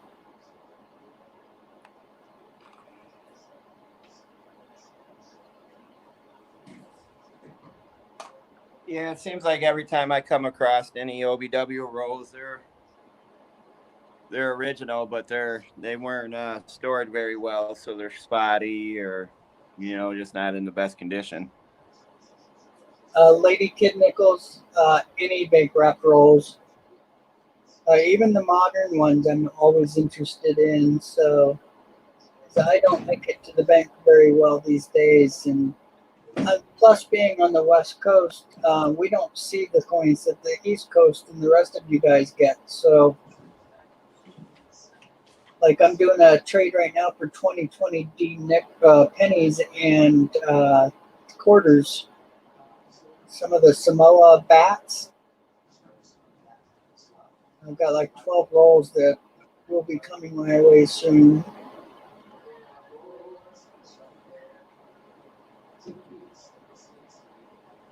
Yep, cents is my number one interest. Always looking for bank rolls of the pennies. Especially the older ones. I have a couple from the 40s, but most of mine start 51 and up. Would love to find a 50s. I might have to contact you about one of those extra half dimes you got. Okay. I'm gonna start while I'm working on my toned album. I'm gonna start working on a typeset. Cool. That's a great great, great one to do. Like I said, most people don't know what their favorite coin is until they start doing those albums. And you don't have to Well, get an album; you can just get a folder, one of $5 folder, and start doing one of those. I don't know if I have a favorite coin, but I just honestly I really like Lincoln cents. To be honest, I don't know why, but I really like them. But when you get into like the half dimes and the barber dimes and the halves and all that stuff, it's just a Mercury dimes. It's just a whole nother look. They just the designs are so awesome. You know, the clad, the silver. It's I just something about it. I just like looking at them.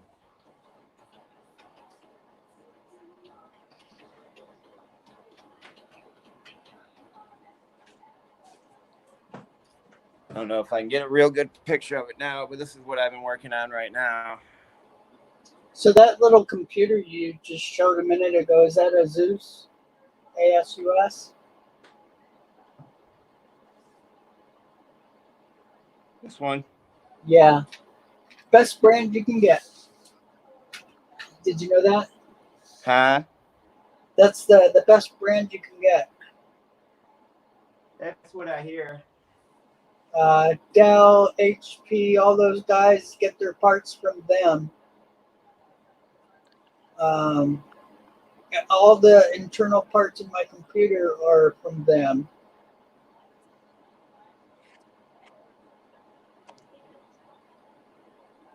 So just the motherboard was like $700. Oh, nice. Those are glowing. Yeah. Take it easy, Hector. Thanks for stopping in. Have a good one, Hector.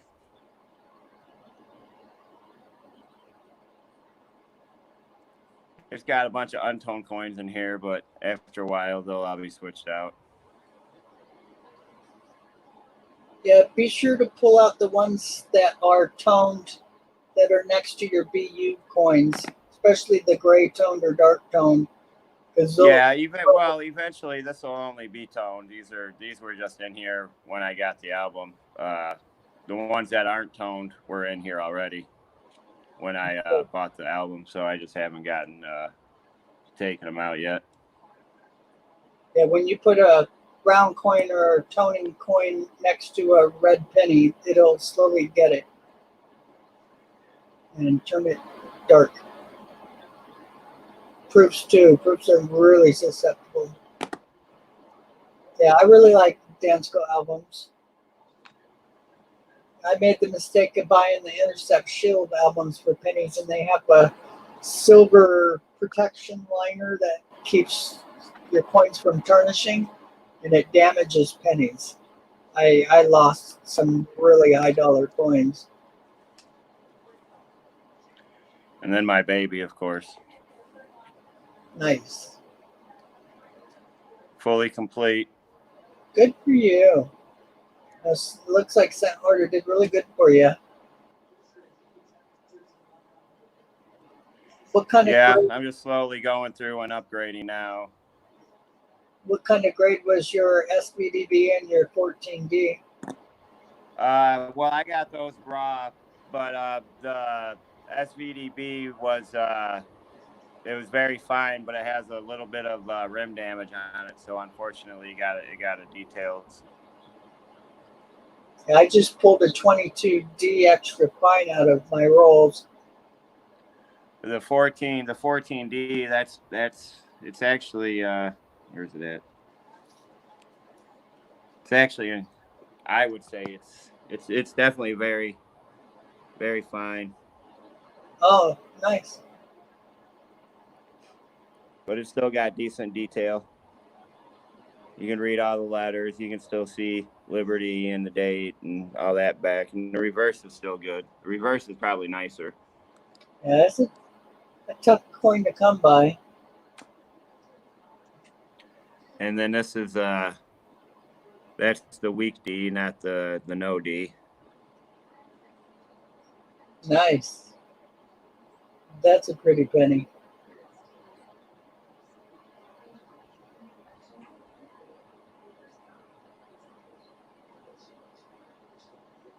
And I haven't gotten these out yet because I gotta get some mirrors to replace them before I take some more of these toners out. Unfortunately. Hector's telling you that he just. Oh, here, just a second. I can.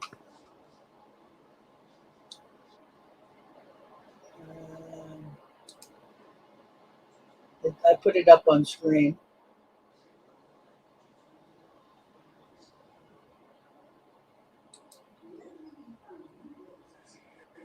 Nice, Hector. Yes, nice find. Yeah, two of the harder ones to find right there. That 14D. Yep. That 1909 SVDB. I could probably. I'll send you an email. I can lead you in a good direction of finding one for a fairly decent price. Yeah, I you know, paid I paid under $500 for mine, and it's probably worth close to 700. that's one of the coins that I have floating around.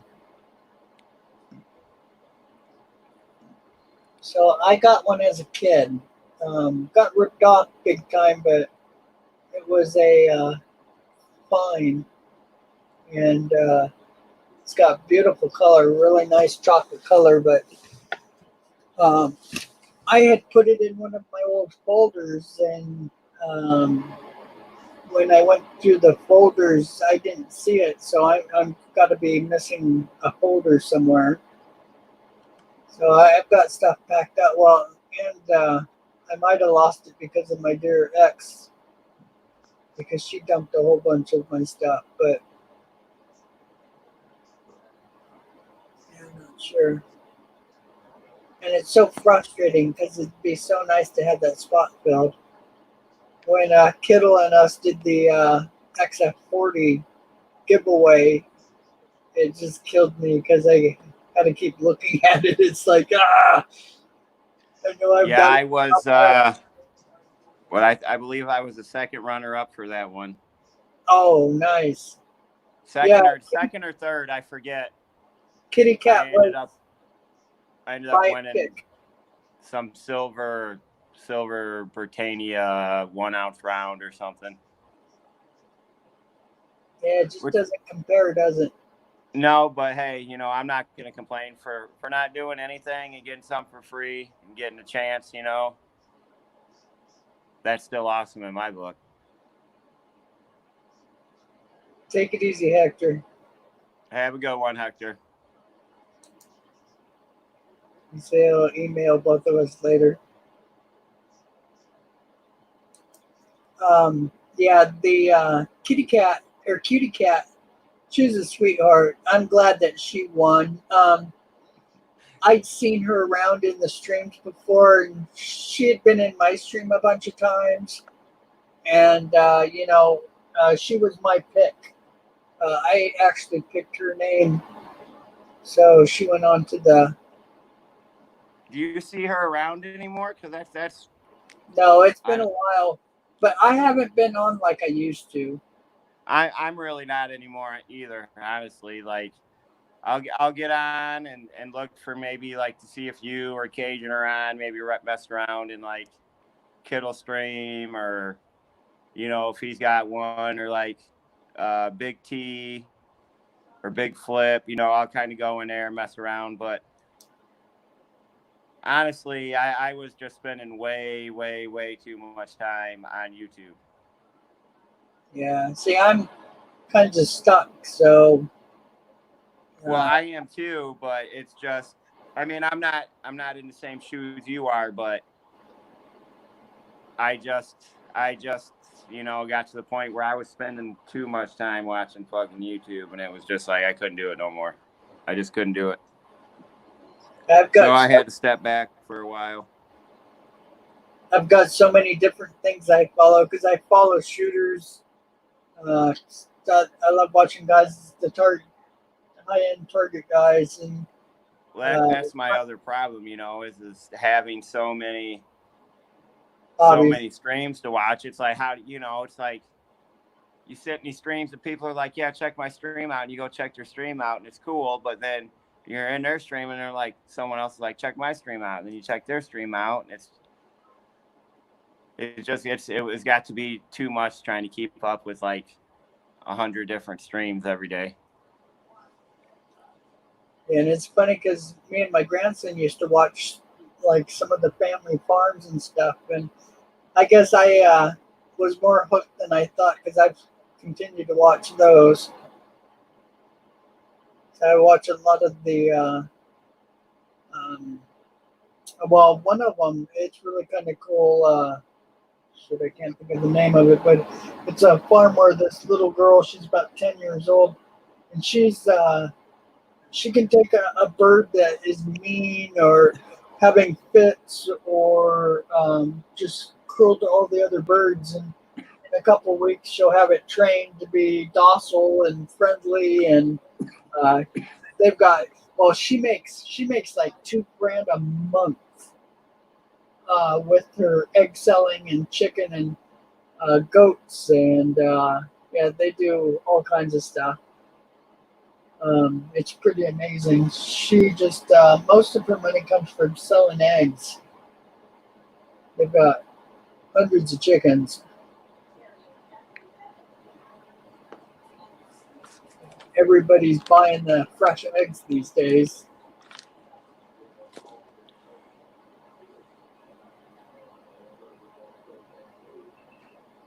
Ooh, edge damage. That's a good one to get. It shows up really good in your book, and most people don't even realize.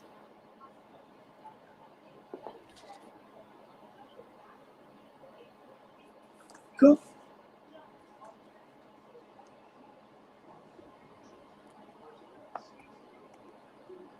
Yeah, I'll have to email Cutie Cat. So I think I did a private stream with her a couple times.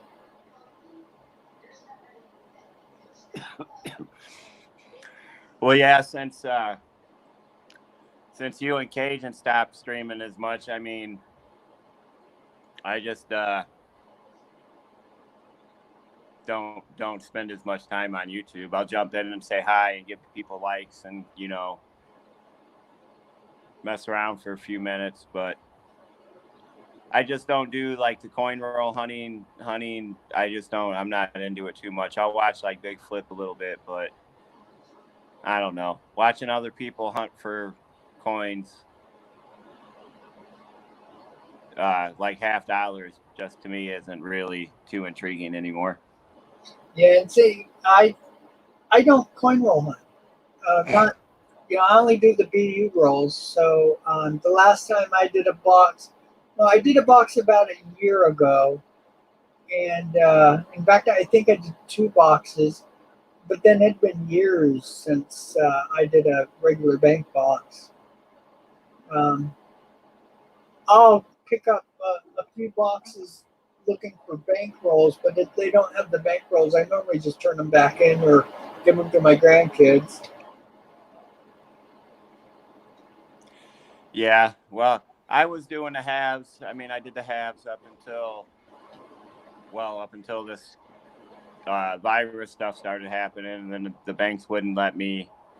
I could pick up the change, but my other banks wouldn't let me deposit. So then I just haven't even. I've just been buying coins for like my Lincoln albums and stuff now, and like I bought a 76 roll OBW roll. It was actually a Batdorf roll, but 76 turns out it's one of those years that's just kind of blah for trying to search, so that didn't really go anywhere. And I don't like looking for like that extra thickness doubling and stuff like that. It's just it doesn't excite me. Like, hey, look, the T and Trust is thicker than the other T and you know, I don't get into that type of videos and stuff. Never have. And it's like the RPMs. I get excited when I find them, and I love finding them and everything. But at the end of the day, I just end up putting it in the roll with the rest of the coins because, you know, like like 1960, what is it, 1961 or two? You know, there's like 300 or 400 RPMs listed on copper coins alone. So it's like I'm not looking through that many I'm not looking through that many photos to match up this very minor RPM. You know, and Right. it doesn't make it really worth anything more. Yeah, okay, it's worth $1 or two now, but you know, it's like I look at it for the excitement of finding stuff now, like more than I do to go through a book and try to match it up with something. Like I found some RPMs. I was looking through here. I did find something cool. Oh, I don't know where it went now. Yeah, I found 19. Oh, kitty. I've kind of cheated because I found two of the old Capital Plastic holders that hold 70 coins, and it's full of Lincoln cents. I think mostly wheats, but I'm not really positive on that. And it's all varieties of errors and stages. So it's like 5 or 6 different stages of certain errors, and yeah, I'm really anxious to see what all's in there. I should have left my camera on, but I was looking through a 52. This half roll I got from Copper Coins. It's a 52D, and found this.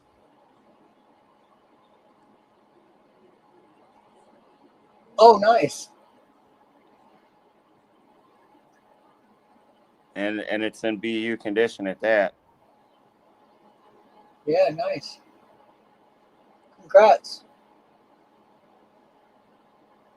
What's the And value on it's that one? definitely a doubled eyelid because you can clearly see it. The only thing is like trying to match it up. Like I went into Wexler's. Wexler's don't have one freaking picture. It's just a list of numbers of the various dies, different DDOs. Like it's DDO, you know, he does it what WDDO, like 001 or whatever, and it's just a list of them all the way down to like 20. But there's not a single picture. There's no die markers. There's nothing. It's just a list of the numbers. You go to Wiles, which is Variety Vista, and it's he's only got like one listed or two listed, and it's neither one. Then you go to Copper Coins, he has like 5 or 6 listed. Ooh. Yeah, these are all wood grains, every one of them. Oh. Yeah, that's the other thing, man. I've been getting into hardcore is what. See, that's my problem. I see coins and I'm like, ooh, you know, I gotta have it. Oh, my favorite ones are, let's see if I can, I think they're, yeah, like this one, the lacy ones, the ones that have just like lace. Oh, I love them. Yeah, let me see if I can find. I think you'll really like it if I can find it. Yeah, there's some that have like blonde streaks through them and stuff. I've got a couple of those. I've got another 30 coins to add to this book so I can finish it out. Yeah, that's what I'm gonna do with this one. I decided that um from like from like 30 up, I'm gonna do all BU coins or as close to BU as I can absolutely get for this album. But for 30 below, I want to do as many woodies as I can. I just that might actually be one of my favorite coins now. I love my tone coins more than anything, but I've been buying some of those woodies from that. You know who that Tim Rathagen guy is, right? Yeah. I've Yeah, been, and I've then been he buying said some woodies from him, and I they're gotta say, heritage. man, he has some beautiful freaking coins. It's Yeah. crazy. So it's neat that their errors. So, hey, insane explains.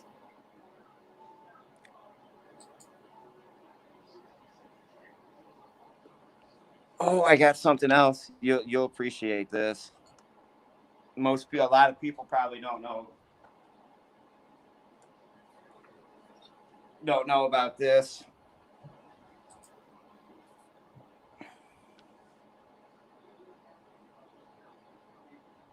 Now, is this the one that one guy just finished?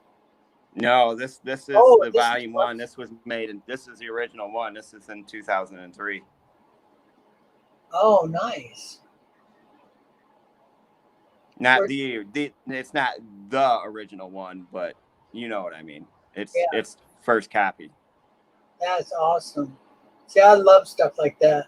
And this thing is like, I mean, check this out. The information and stuff in it is insane. I mean, it gives you all of the dye markers, who discovered it and all that stuff, how much they're worth and the conditions, and it gives you, I mean, look at the pictures. Yeah. Like you can't miss it with the pictures. And it gives you, I mean, it's crazy. Yeah, that's the way my fan book is. What do you want, Zephyrus? You're not supposed to be up here right now. Yeah, I miss my cat. She lived to 19 years old. Yeah. My last kitty cat's lived to be 20.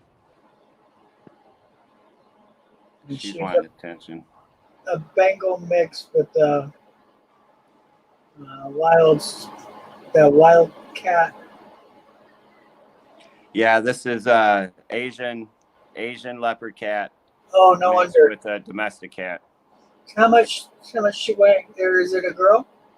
Yeah, this is the female. This is Mama Kitty. She only weighs like they both only weigh she goes between 9 and 10 pounds, and he fluctuates between like 10 and 12 pounds depending on summer and winter. And when it's summer, they slow down a lot when they eat. So Yeah. they don't eat as much now as they will say come wintertime. Yeah, my little cat, she was really funny. She had great spots and had a wild face. She had crazy eyes. She was actually the runt of the litter and ended up staying really small, which was really kind of cool. But she was a stinker. She was a smart girl because every time I didn't feed her in time, she'd just walk over to my antiques and start knocking them off the shelves one at a time. Well, that's what she's starting to do now. She knows she's not supposed to be up here when I have my coin books and coins out, which thankfully I don't have any out, and she's not going to hurt that books. But still, she's up here walking on everything now just to get my attention. Like, hey, dude, come on, it's time. Yeah, and a couple of my videos, if you watch some of my older videos, I'll accidentally tap a coin or something while I'm doing the video, and she'll just come out of nowhere and attack. It's hilarious. So I just happened to make that one wrong noise, and she's all over it. It's hilarious. Yeah, that's Loki, the little monster. I don't even know where he is. Yeah, the other cat I had, she was a an alley cat, and my dad had raised her. She lived behind where he used to work, and he took care of her for years. He used to feed her a can of food every day, and she kind of got spoiled and stopped hunting and stuff as much. And then when my dad died, I had a dream about 3 weeks after he died, and it was just him telling me the cat was in trouble. She needs your help. You got to go get her right now. And at 3 in the morning, I woke up and took off with the flashlight, and it had frozen that night, and some kids had sprayed her with water, and it froze her rear end. And it took a long time to rehabilitate her, but she'd never been inside a house before, never used a litter box, never had a cat toy, and she never made a mess in my house. Even when she grew up, which happened a couple times, she'd go to the litter box and throw up. I mean, she was so smart and so good. And oh my gosh, my little Bengal didn't have a chance with her. She was so fast. I mean, she stood off big dogs many times, and she wasn't that big of a cat. She was really wide, had a really wide face with gold eyes, just beautiful. But I used to play with my Bengals pretty hard, and I'm pretty quick with my hands, and I can normally take their toys away and stuff, and at least half the time or better. And with her, oh no, I could never take a toy away from her. She was so fast, and it was pretty funny. And the funny thing was, I had her when I had my Bengal, and she would take all of my cat's toys and put them in a pile and sleep on them every night. And it really pissed off my Bengal, but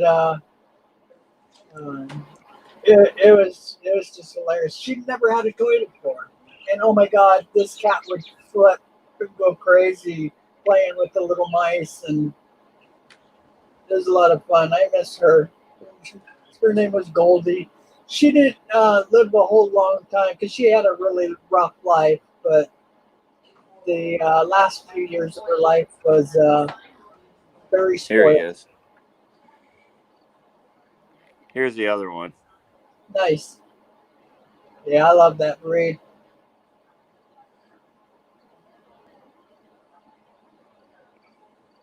And there's so many different types. It's really cool. Yeah, he's a little turd, though. Most of them are.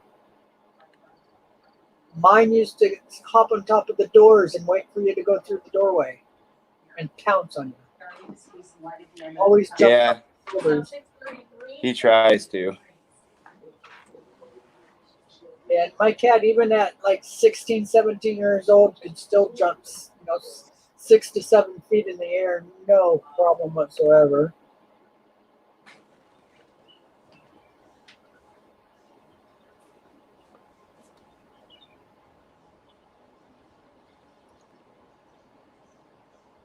Yeah, great looking cat. His big play area. This is my 3-season porch. Cool. Oh, Lady Nichols is saying that she loves your cat. Thank you. Don't let him fool you, though. They're a lot of work, but they're a lot of fun. I had a one of my fishing poles set up because of me being flat all the time. But I'd sit there and when I'm down in my living room and be able to toss it, 25 to 30 feet through my house, and she would just jam after it. She was so fast. I could reel it in as fast as I could, and she'd beat me every time.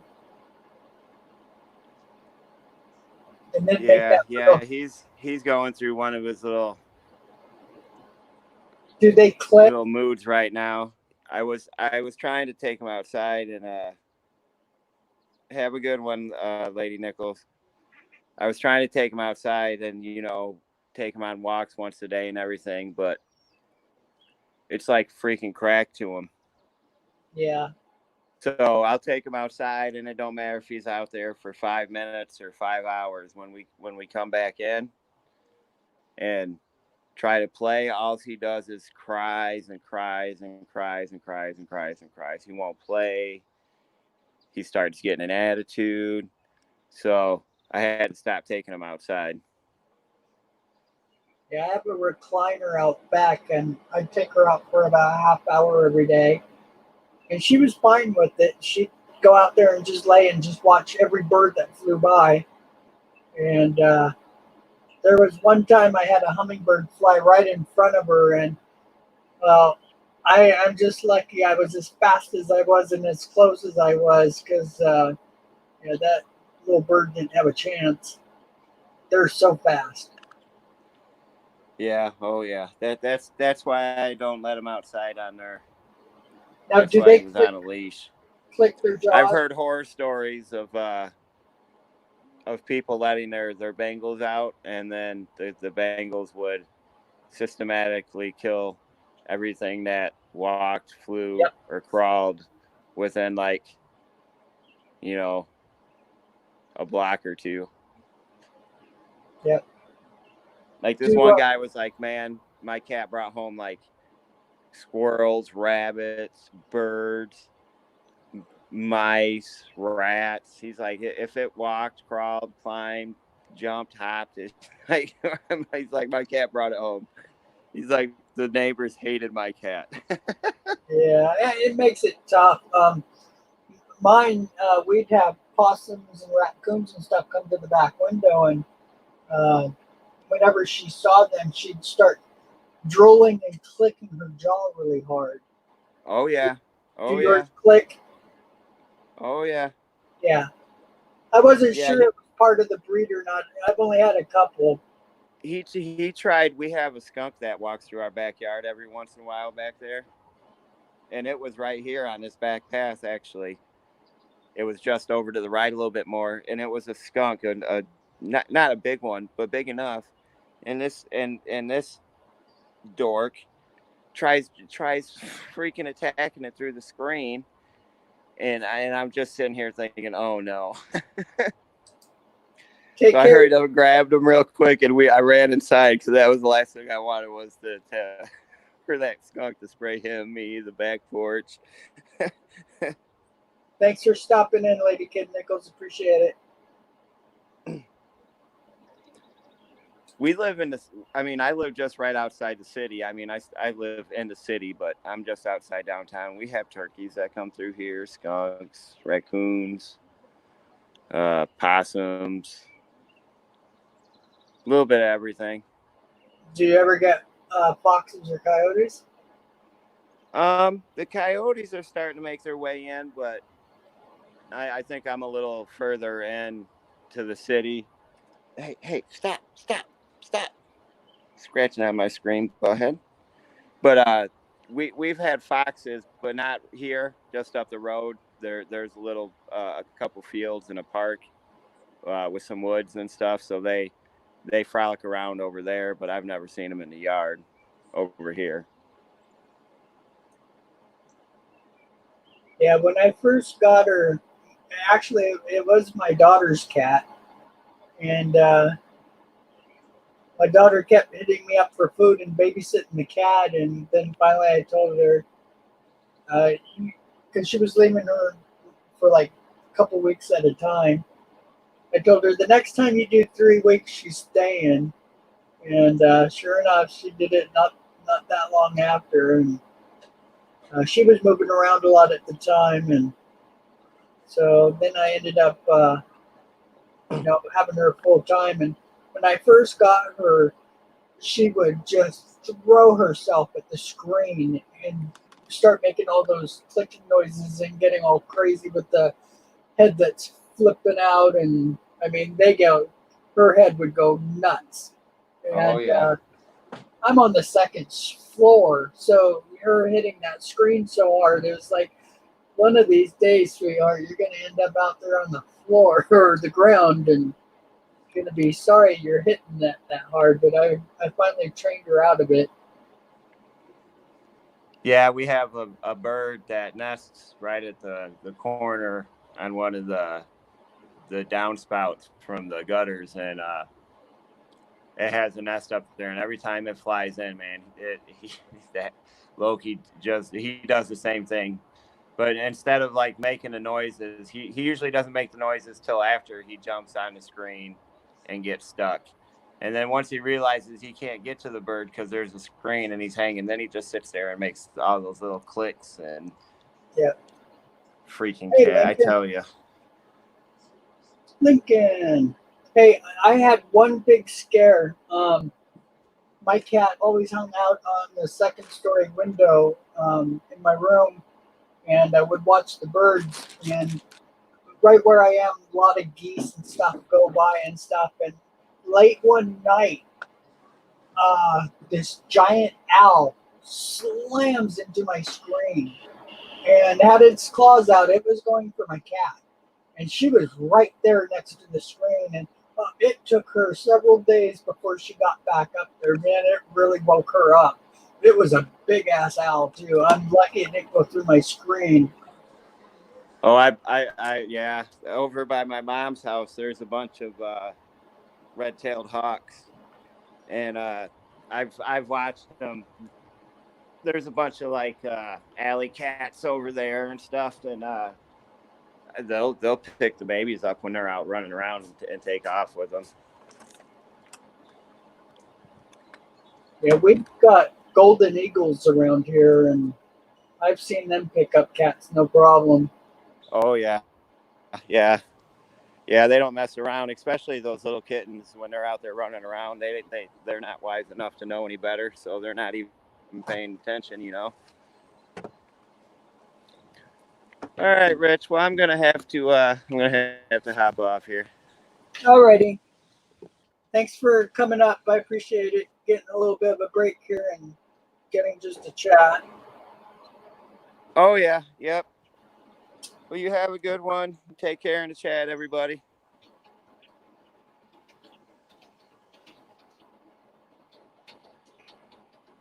Well, anytime, buddy. You're welcome to Lincoln. How you doing, buddy? Yeah, hawks. Hawks are pretty bad. The ones in my area are really big, well fed. There's a lake and stuff not too far away, so they're getting trout and stuff, and they eat really well. I see them flying by all the time with snakes or big fish, and it's just amazing. Especially like when the carps. There's certain time that the carps are all on the surface really hard, and oh man, they're carrying these big giant carp, and it's pretty crazy. So, and I actually watched a video where this big old eagle in Asia took a teenage boy and almost made off with him, and it was a giant old bird, man. It was very big, extremely aggressive. It's like, oh man, that's a scary video to watch, because I got little grandkids, and to see something like that really wakes you up, because they're going hiking out in the woods and stuff, and going where there's bald eagles and stuff, and it's like, it's scary once you see that. Well, I've seen the carp take like the baby ducks and stuff, but I thought most of what they did was on the bottom with that sucker mouth of theirs. But yeah, I know I've seen them take plenty of little ducks. So I actually lived on a boat for a couple years, and it was a pretty fun time for me. One of the guys in the slip next to me was a millionaire, and just enjoyed partying, and so he'd take us out to a real nice dinner all the time, and hit up a few of the riverside bars and stuff, and yeah, it was a blast. And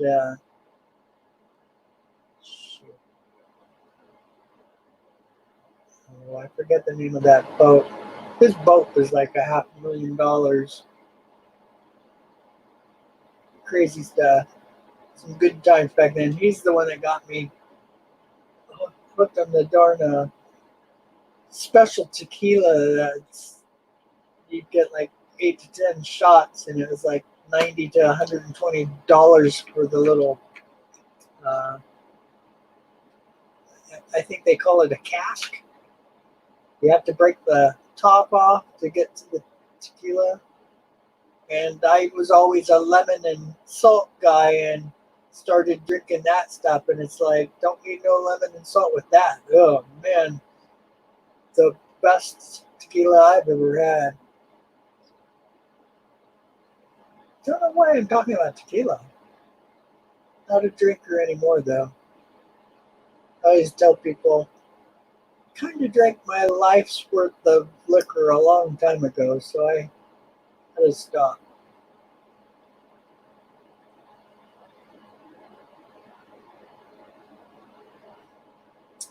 Well, I had a pretty fun time linking this.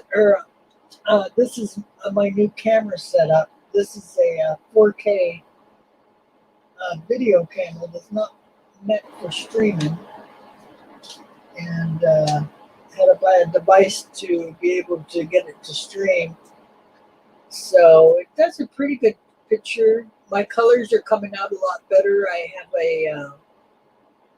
a professional photo light that I'm using right now. I need to adjust it a little better, but boy, I'm seeing color for the first time on the screen, which is nice. So yeah, I can't wait to play a little more with this stuff. Kind of wish I'd have jumped up one more light because it had a lot more settings. So I might turn this one in and get the next one up, but pretty cool. Yeah, I was showing some of my Chrome coins. In fact, I think I have a one right here. And I've never been able to show these before. And you can actually see the chroming. Well, it's not called chroming, but these are the rolls that were in antique rice paper for like 40 years, 50 years. Well, not 50. Would have been about 40 years. I got them like 10 years ago. But yeah, finally showing up. You can actually see that it's more of a silver.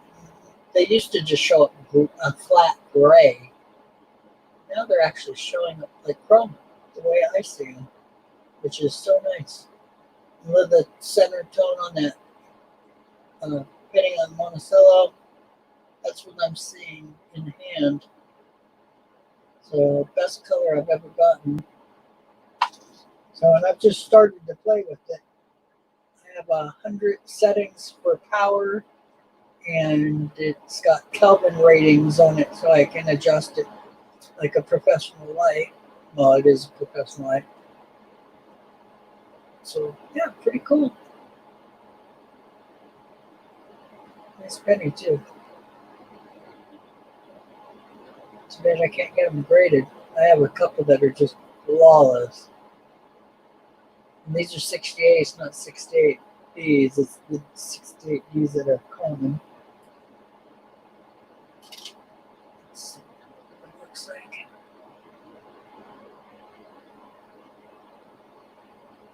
Now it just has it on the rim over there on one side.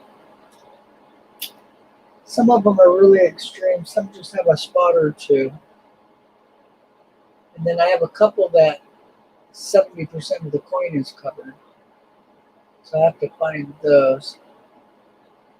Doesn't show it through the airtights as well, but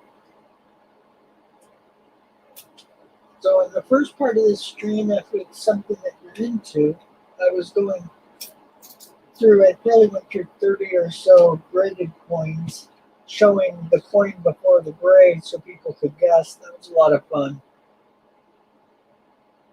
Young coin hunter and Melissa was in here trying to guess. I forget who else was.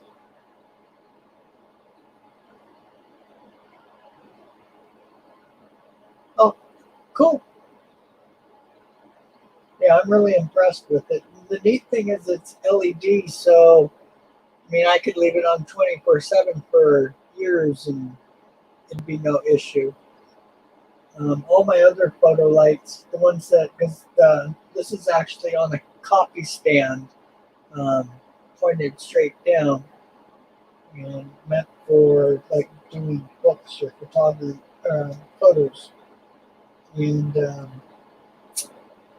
the I forgot where I was going with that. Guess I'm getting tired. Been streaming for a little while.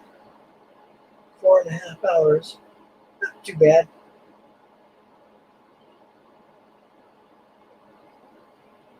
Took me like 4 hours to get it working. It's so funny. I always pay extra for my stuff because I like getting better quality. So my HDMI cord goes mini HDMI to the regular. And the guy said, well, what kind of equipment do you run and stuff? And it's like, well, I've got a 4K. So he says, okay, you need to step it up. And I said, no problem. So he got me an armored cable. And the plug is a little tight. So when I plugged it into my camera, it wasn't completely seating. So I had to cut away a little bit of rubber to get it to go in all the way. And I'm just so glad I figured that out. I squeezed it a little too hard in my arm when I was trying to get it to work. And all of a sudden I had the shot of my ceiling for a second. So, fun, fun, fun.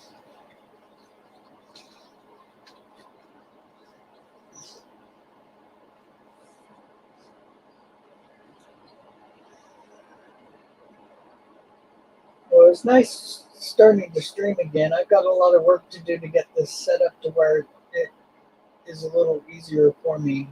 The light is a 12-inch round, so it's a little big. It's like 4 to 6 pounds. And I have it on a stand meant for my photography backgrounds, the big giant paper backgrounds. And it works, but I need to buy a special mount for it so that I can mount it onto my copy board.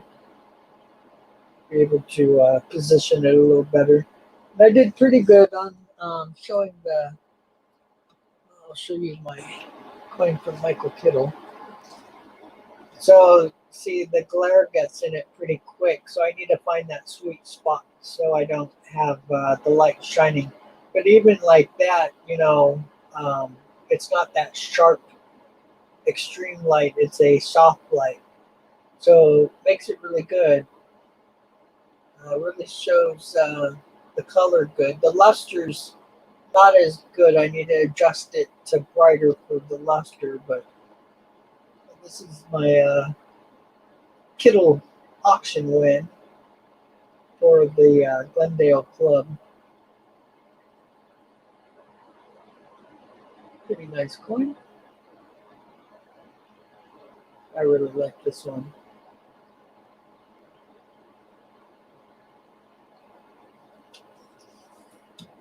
Fun, fun, fun.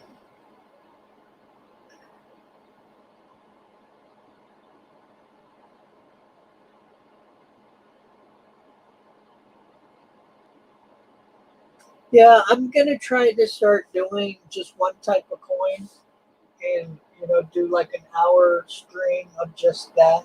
Maybe a little bit longer. I don't know if I can show them all in an hour, but yeah. And there's another guy.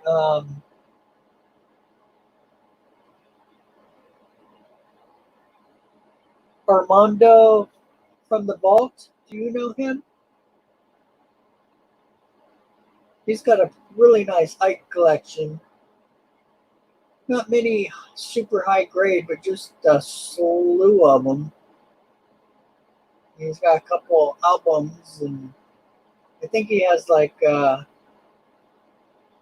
rolls of them. Something like that. He's got quite a few. Really nice guy, too. Armando from the Vault. Worth checking out his channel. He's got some pretty nice coins.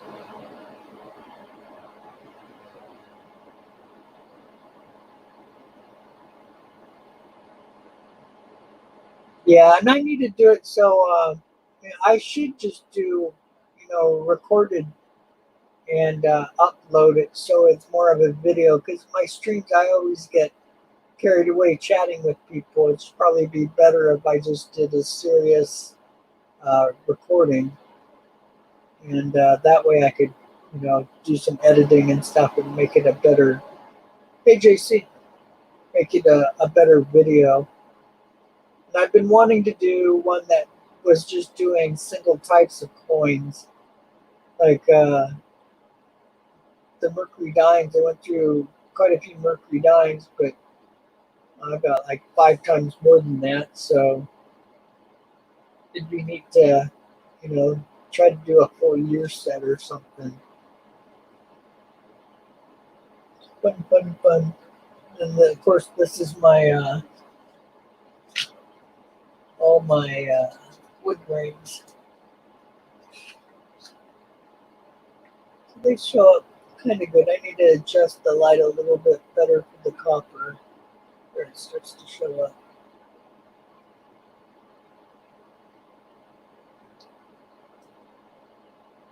I got some crazy wood grain. I think I have almost a full roll of them that I need to go through and pick the best and finish this album out. I really like these old albums. So I have 2 of the old Capitol plastic holders that are shaped in the shape of Abraham Lincoln's head, and has spots for I think a full set of weeks, or maybe it's just first 15 years or so, but it's pretty cool.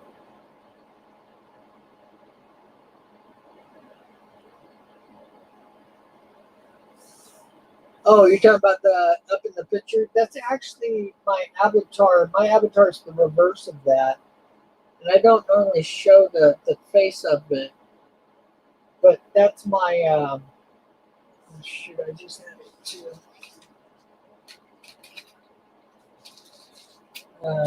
It's actually a coin I own. And there's nothing seeing it here. I've pulled out too many coins. But I have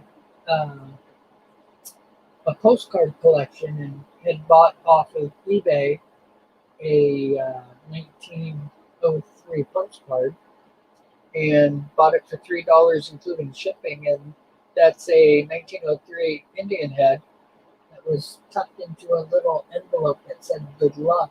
Had never seen the light of day, had been in it since 1903, and when I pulled it out, it was brilliant red, better than what that picture is. But I had left it out for a couple hours, and it started toning up. So luckily, I had some airtights and got it in airtight. But yeah, I bought that for $3. Ended up paying the guy more. It killed him because he was an Indian head collector. So I had gotten a hold of him to, tell him it was in there and that I was willing to, pay him for it, fair price, and then he just charged me half of that, which that works for me. Just as long as he's not getting nothing for it, bugs me big time. And my main reason for getting a hold of him was to make sure he didn't have more of these postcards so he could score a couple for himself. But nope, that was the last ones. Yeah, I have two airtight tubes full of almost 4-diamond and 4-diamond Indians. Pretty neat for the most part. There's a few weak ones, but not bad. I'm more of a Lincoln and wheat set collector than I am Indian, but I did Indians for a long time. Armando, I was just talking about you. Lincoln is a big-time Ike guy and has some beautiful ones. I was just telling him about your collection.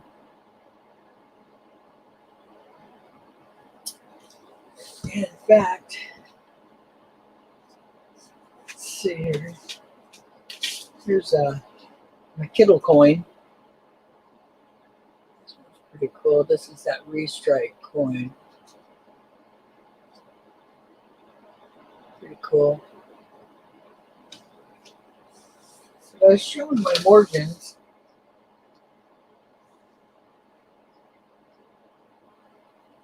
I have a whole bunch. Some not in wonderful condition, but most of them are nicer with lots of details. So I've gotten a few coins together for our trade. I was a little busy trying to get some hardware working for me, but what I think might be a neat thing is I can do a private stream with you and go through the coins that you're interested in so you can see them up close. But I've got some pretty neat coins and some neat graded coins.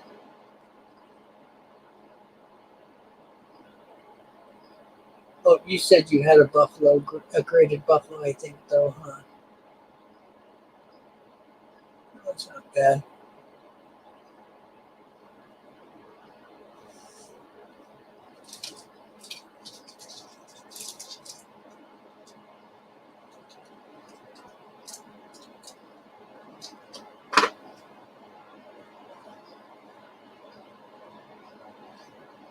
Oh, wow, that's a big group, Lincoln.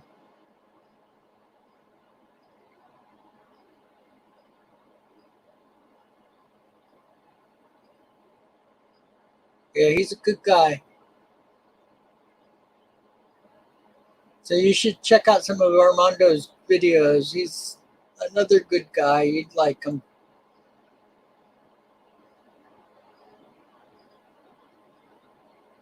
Yeah, I've got 7 Carson Cities that are the GSAs, and one of them is a semi-key, the 1885. About 7 or 6, about, I think $700 or $800 coin right now. Pretty cool. And I had, they were unopened GSA sets that were still in the packaging from GSA. So that was kind of cool. The collection that I purchased, he had the canceled check from paying for it to the mint. Well, no, that one wasn't to the mint. I forget who it was for the GSAs, but pretty cool to have all that stuff. I had tons of unopened Ikes and 67 to 75 mint and proof sets. Tons of the blue Ikes and the brown Ikes all sealed up in the boxes that they put them in to ship them, and then the sealed boxes inside from the mint. Groups of 5 and 10. So I had quite a few. I have a full drawer of nothing but, well, it's more than just Ikes, but half of it is Ikes. So lots of fun. And neat to open those unopened mint sets. The sets of 5 and 10, because the envelopes are so perfect. It's never been in air for so many years, and just a lot of fun to collect them that way.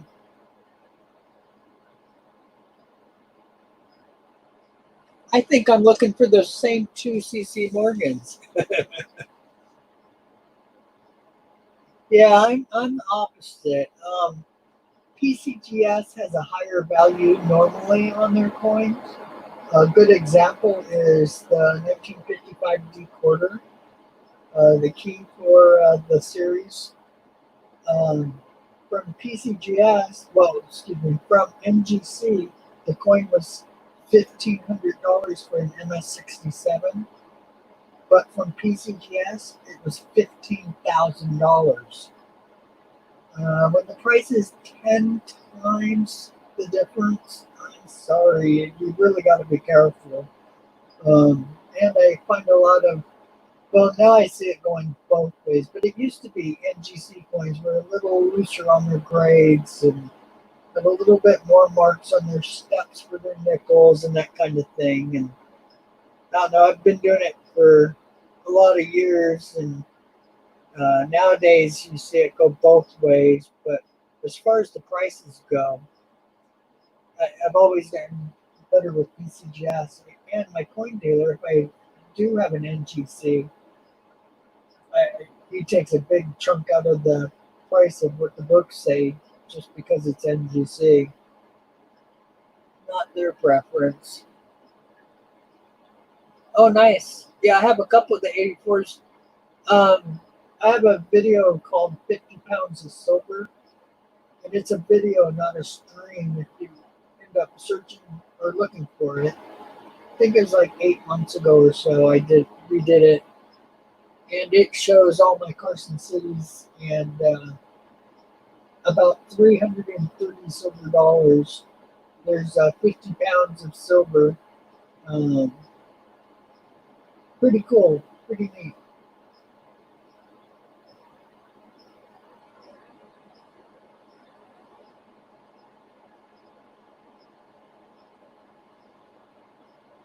Yeah, there's a couple that, man, I would love to have her.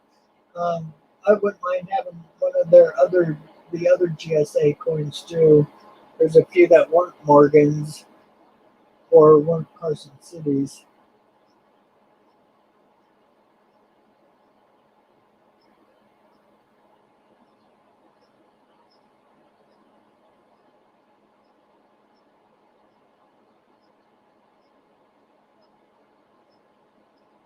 Oh, cool.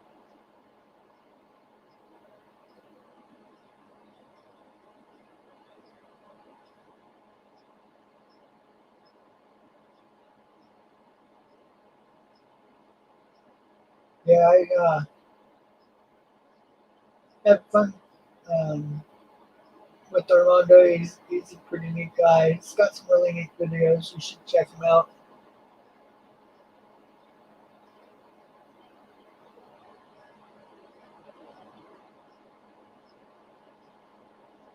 Well, I'm glad you made it on here, Lincoln. Nice to see you in my first stream back.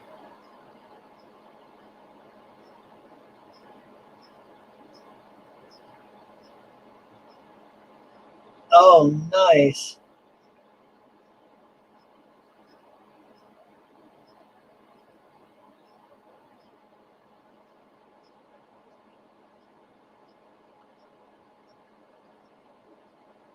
So I actually have a friend that collects the fractional gold, mostly California private bank gold, and I've seen coins that are 1 of 5 million and that kind of thing. Got to hold them in his collection. Oh my gosh, he's a mega millionaire to start with, but he's got probably more than tens of millions of dollars, and easily more than tens of millions of dollars.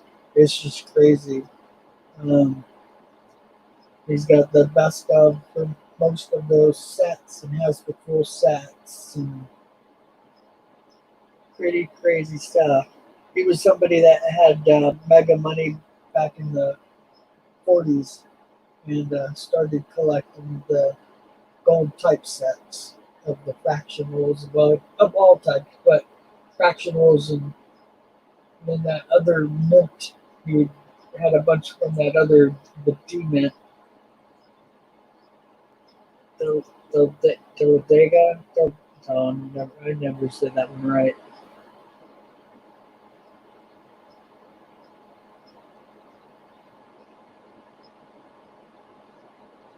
Pretty cool nickel.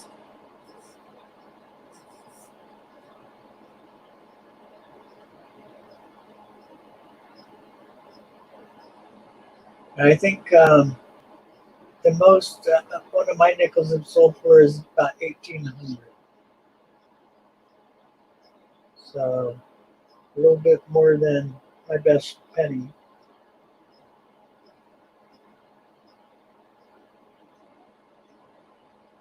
So I thought I had sold one for over $2,000, but boy, I could never find a record of it. So I've sold quite a few for the $800 to $1,200 range.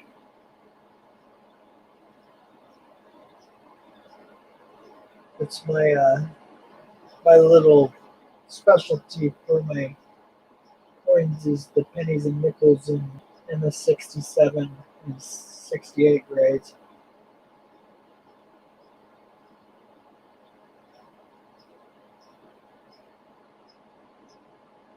Fun, fun, fun.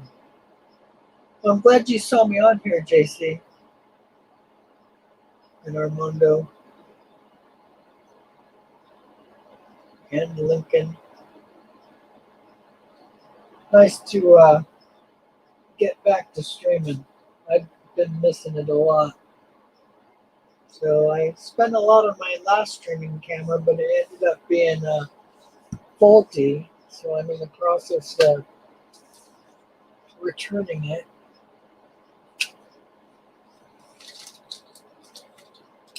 Let's see if I have a nice shot.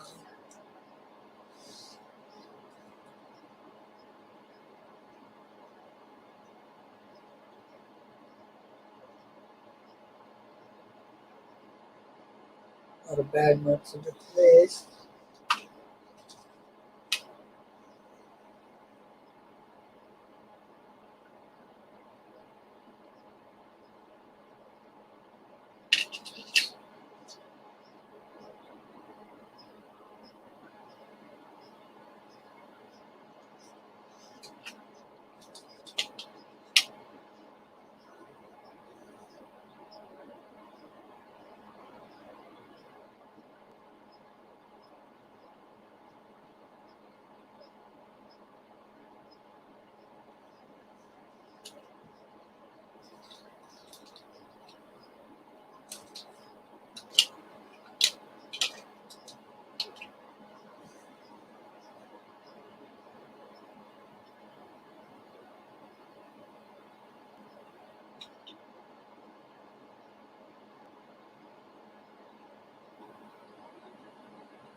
Hopefully that's not too loud. I'm sure it is.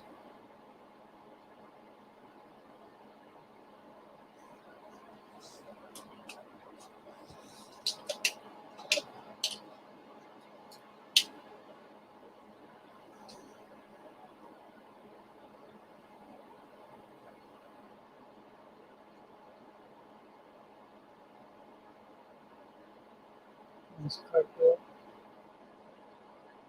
Nice chest feathers.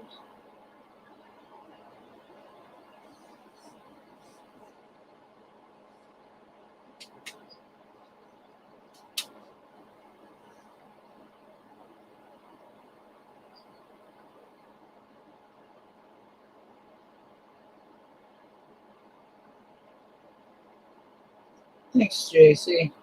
Nice to be back. This is one of the bands, I think. It's got die break all the way around. Almost. See it around the rim there.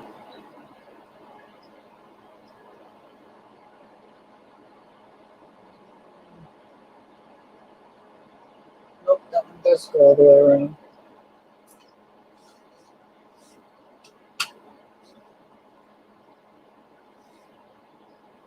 So some of my Carson Cities are bands. One's even a special band. I'll have to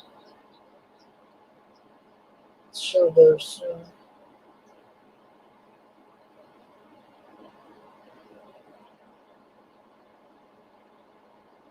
So I was telling, I think Melissa earlier today that I have like 100 Morgans that I've misplaced. I know they're somewhere safe. I also know that they're probably within a couple steps of me, but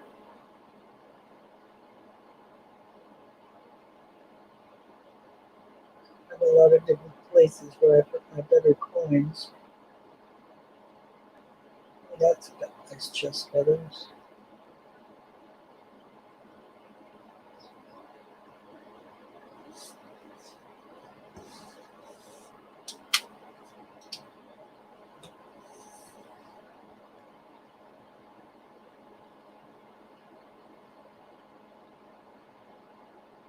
Got a few 85s.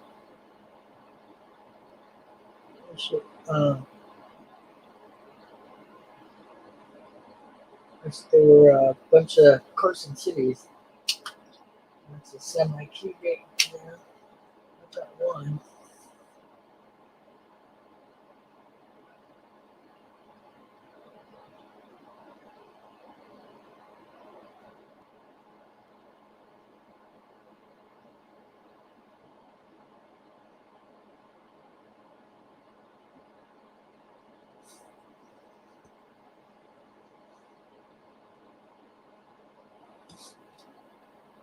He's such a good guy.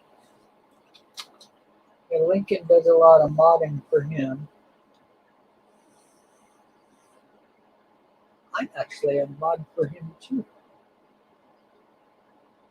But I don't do the work that Lincoln does.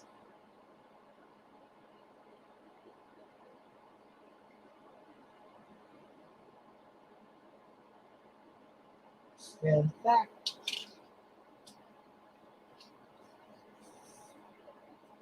Kittle got game. This is his gaming channel.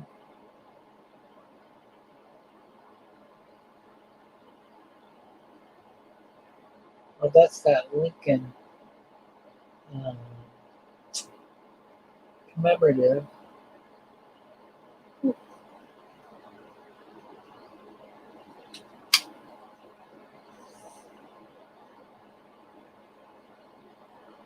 84. I wish this one was an S. That would have been nice. Sorry, guys. My hands are getting sore. I've been moving coins for 5 hours now. I got arthritis fairly good in most of it, so it did good for a little bit. And then I start getting droppy.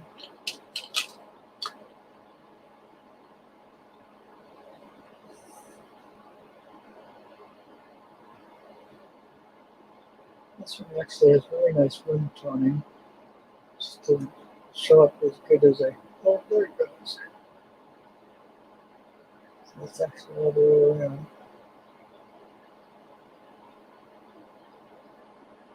And blues and greens on the back.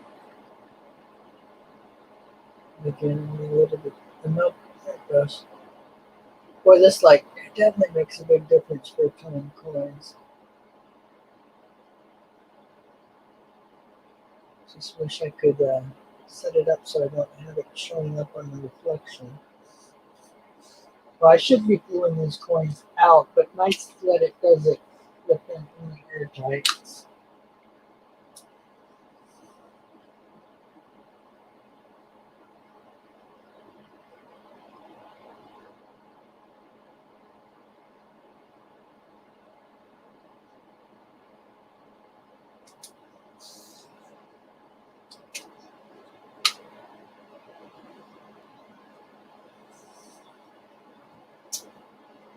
Yeah, I'm new to Armando's site. I just found him a few days ago.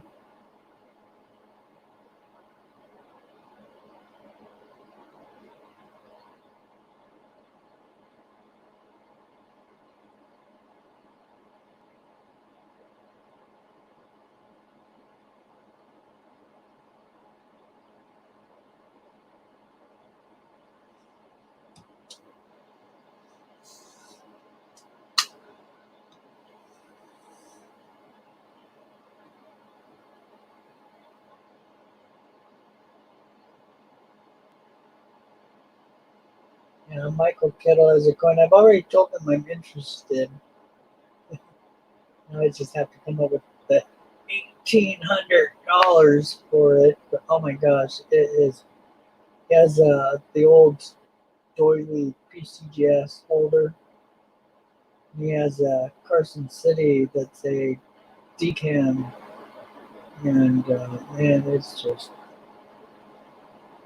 gorgeous.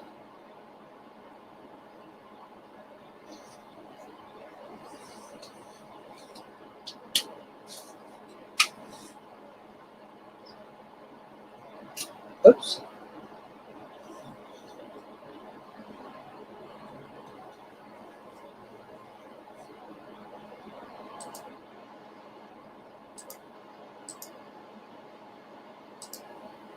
All right, I know you guys can hear me, but oops, maybe you can't.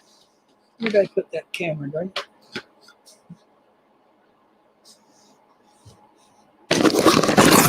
All right, so I forgot that I'm on battery powered with this camera, and I guess it's only 5 hours, which isn't bad.